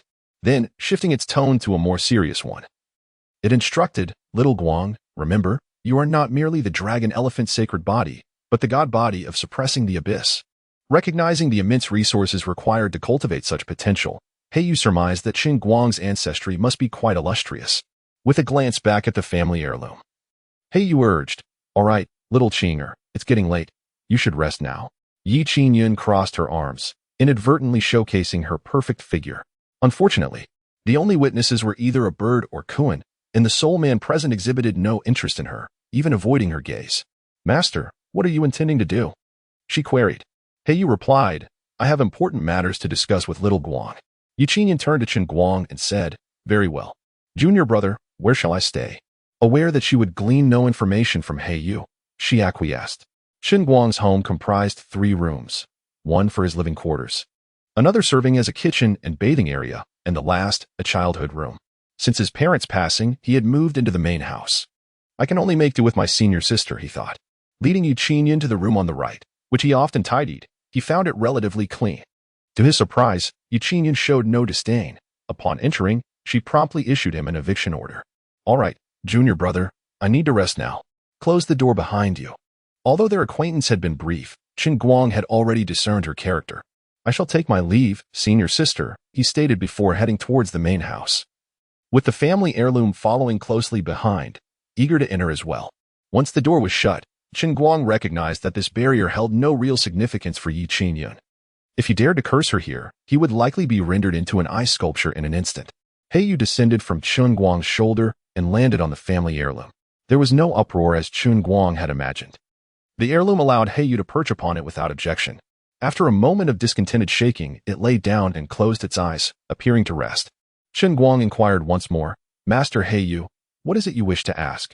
He Yu glanced around before whispering, "What I am about to ask is of great significance, pertaining to your future path." After speaking, it gestured for silence with its wings. Chen Guang acknowledged with a nod. Meanwhile, in the adjacent room, Yi Qingyun listened intently, her acute hearing capable of picking up sounds from afar, especially within the same courtyard. However, upon hearing the term path, she could discern no further sounds. Yi Qingyun realized that He Yu had intervened, shielding the main house from eavesdropping. Even now, her mind was filled with questions. Ever since He Yu's arrival at the Jiaoyang mountain range, it had exhibited peculiar behavior, especially upon encountering Chen Guang, as if it had reunited with a long-lost kin. Most astonishing was the matter of taking disciples. This ancient being, having lived for countless ages, suddenly chose to accept students, and not just one but several.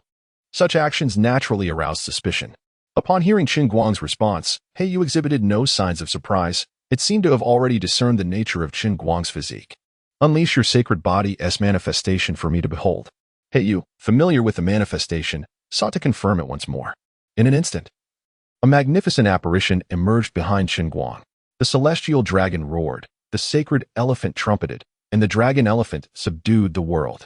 He Yu fixated intently on the manifestation, exclaiming with palpable excitement, "It is it, unmistakably, indeed it is."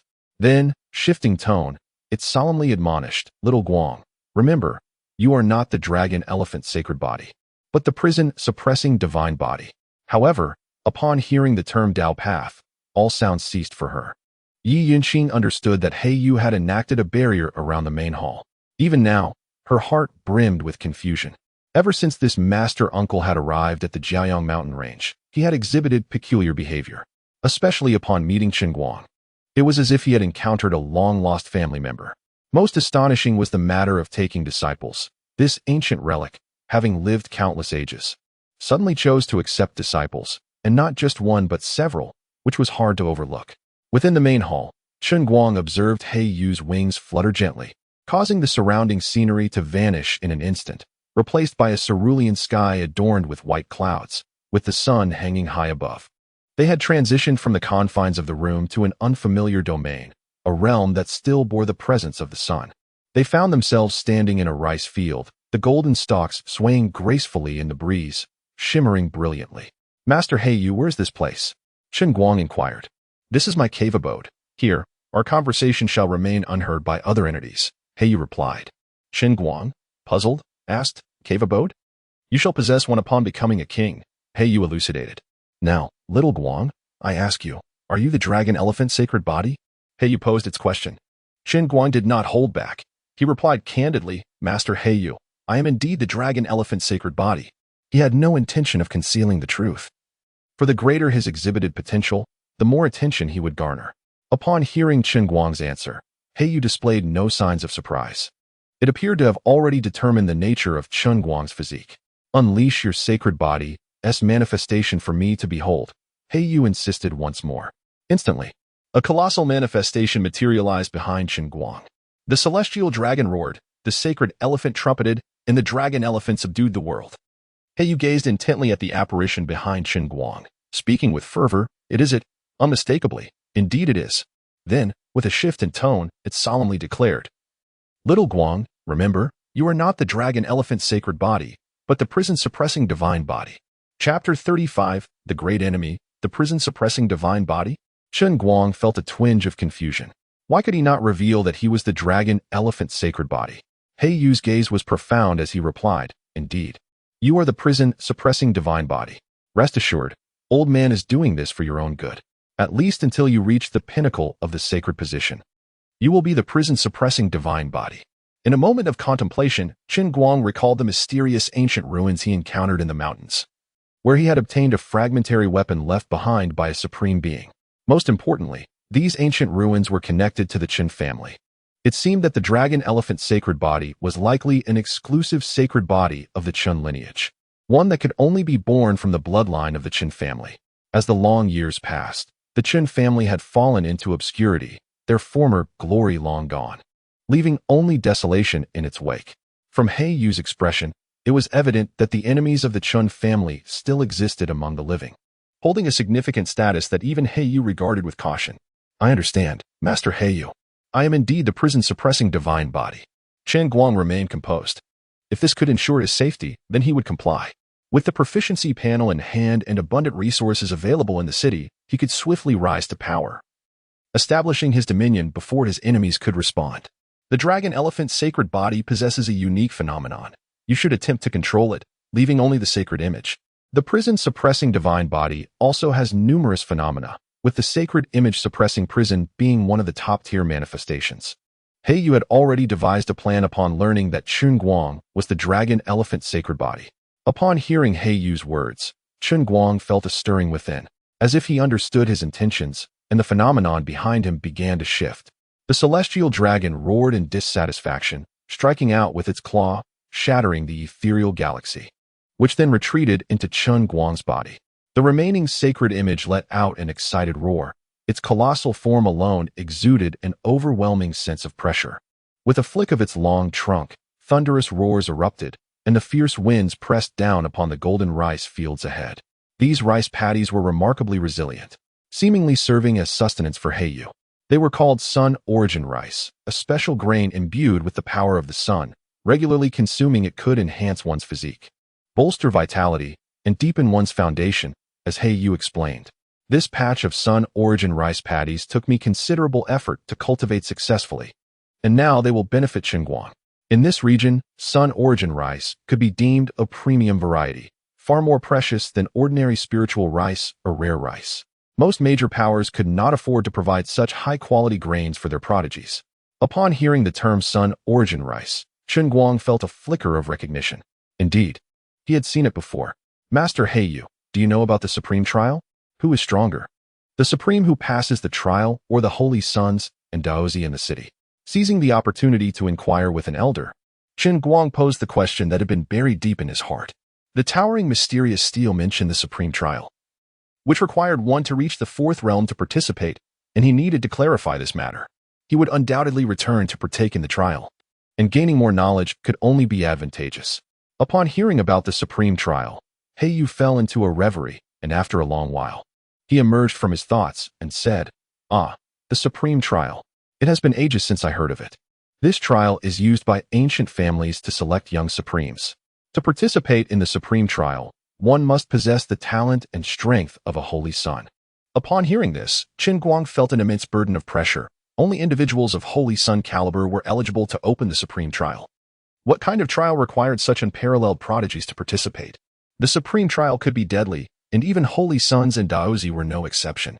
Those who succeeded in the trial were referred to as young supremes, the strongest among the younger generation, surpassing many holy sons and daozi. Young supremes were also known as the highest seats. Yu did not hold back and shared everything he knew. In the subsequent period, Chen Guang remained within Yu's cave dwelling, practicing the control of the sacred image suppressing prison phenomenon, which was essential for his stable growth. Time passed, and Yu's figure appeared within the cave dwelling. "Little Guang, the blood night is upon us. After dealing with that blood beast, we must set forth. Those who are insatiable will find themselves without a grave." Subsequently, the ancestor Chen Dao took some rice seeds and exited through a path that had appeared, leaving that realm behind. Once outside, he could not discern the location of the mysterious fissure, no matter how he probed. He could not help but express his sentiments and pin down some conjectures. Although these conjectures were somewhat incomplete, it was evident that the cultivation of the sun origin rice was linked to a being of supreme stature. "Little photon, what is this?" The voice of Black Feather trembled slightly, recognizing the origin of the diary. Chen Guang noticed Black Feather's unusual reaction and instinctively connected it to the ancestor Chen Dao. Could they possibly be acquainted? The sun origin rice was left by a being of suspected supremacy, and it was unclear how many fated individuals had ventured there before Chen Dao. It could not have been many, otherwise, the sun origin rice would be ubiquitous. This was a blood-soaked travelogue left by an ancestor named Chen Dao. Chen Guang revealed the name of the ancestor. Black Feather closed its eyes, seemingly lost in thought. Chen Guang could not refrain from asking, "By the way, Master Black Feather, do you know of the supreme trials? Who is stronger? Those who have passed the supreme trials, or the holy sons and Taoists in the city?" Seizing the opportunity to inquire while in the presence of an ancient relic, Chen Guang voiced the questions that had long been buried in his heart. The towering, mysterious steel had mentioned the supreme trials, which could only be undertaken at the fourth realm, and he felt compelled to clarify this matter. He knew he would need to return to participate in the trials. Gaining more understanding could only be beneficial. Upon hearing about the supreme trials, Black Feather fell into a reverie, and after a considerable time, it awakened and spoke. "The supreme trials, it has been ages since I last heard of them. This is a trial devised by ancient families to select young supremes. To participate in the supreme trials, one must possess the talent and strength equivalent to a holy son." Upon hearing this, Chen Guang felt an overwhelming pressure. Only those of holy son caliber could qualify to initiate the supreme trials. What a rigorous trial this must be, requiring such unparalleled prodigies to participate. The supreme trials are perilous, and even holy sons and Taoists are not exempt from danger. Those who succeed are referred to as young supremes, the strongest among the youth, surpassing many holy sons and Taoists. The young supremes are also known as the seeds of supremacy. Black Feather revealed all that it knew without reservation. In the following days, Chen Guang remained within Black Feather's cave, practicing the control of the sacred elephant suppression phenomenon, an essential endeavor for his steady growth. Time passed, and soon Black Feather's figure reappeared within the cave. "Little photon, the blood night has arrived. After we deal with that blood beast, we shall set forth." The blood-soaked travelogue left by the ancestor Chen Dao contained records of such rice. Without hesitation, he produced the travelogue in front of Black Feather. Clearly, Black Feather had ties to the Chen family, and perhaps even a significant connection. Upon seeing the blood-soaked travelogue, Black Feather's gaze was instantly captivated. With its discerning eye, it was evident that this book was no ordinary text. It was ancient, likely left behind by a venerable elder. Chen Guang swiftly flipped through the travelogue to the section on grains, and in no time, he found information related to the sun origin rice. Ranked third on the grain list, the sun origin rice. In the past, ancestor Chen Dao traveled in the Qi Shao realm and one day inadvertently stumbled upon a mysterious fissure. With his strength, he was unafraid of spatial collapse, let alone a mere fissure.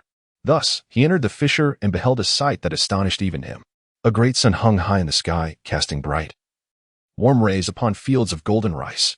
These fields were cultivated with sun-origin rice. It was unknown who had planted them or whose sustenance they provided. This ancestor Chen Dao was quite audacious, exploring this mysterious realm without hesitation. Ultimately, he searched the entire area but found only fragments of information. Those with fate could enter and take some rice seeds.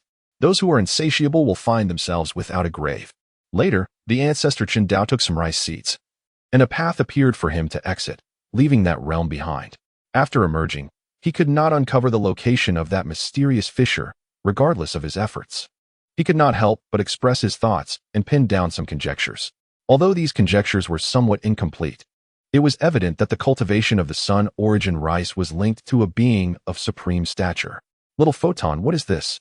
Blackfeather's voice trembled slightly, recognizing the origin of the diary. Chen Guang noticed Blackfeather's unusual reaction and instinctively connected it to the ancestor Chen Dao. Could they possibly be acquainted? The sun-origin rice was left by a being of suspected supremacy, and it was unclear how many fated individuals had ventured there before Chen Dao. It could not have been many. Otherwise, the sun-origin rice would be ubiquitous. This was a blood-soaked travelogue left by an ancestor named Chen Dao. Chen Guang revealed the name of the ancestor. Blackfeather closed its eyes, seemingly lost in thought. Chen Guang could not refrain from asking, Master Blackfeather, do you know the ancestor Chen Dao? Blackfeather suddenly opened its eyes wide and chuckled lightly. How could I recognize such an ancient existence? I doubt I was even born during his time. Well, I have shared all that I know with you. The rest can wait until we meet those old fellows in the city. Chen Guang understood that Blackfeather was reluctant to elaborate further and did not press the matter. Nodding in acknowledgement. I understand, Master Blackfeather. By the way, Master Blackfeather, do you know of the Supreme Trials? Who is stronger among those who have passed the Supreme Trials and the Holy Sons and Taoists in the city?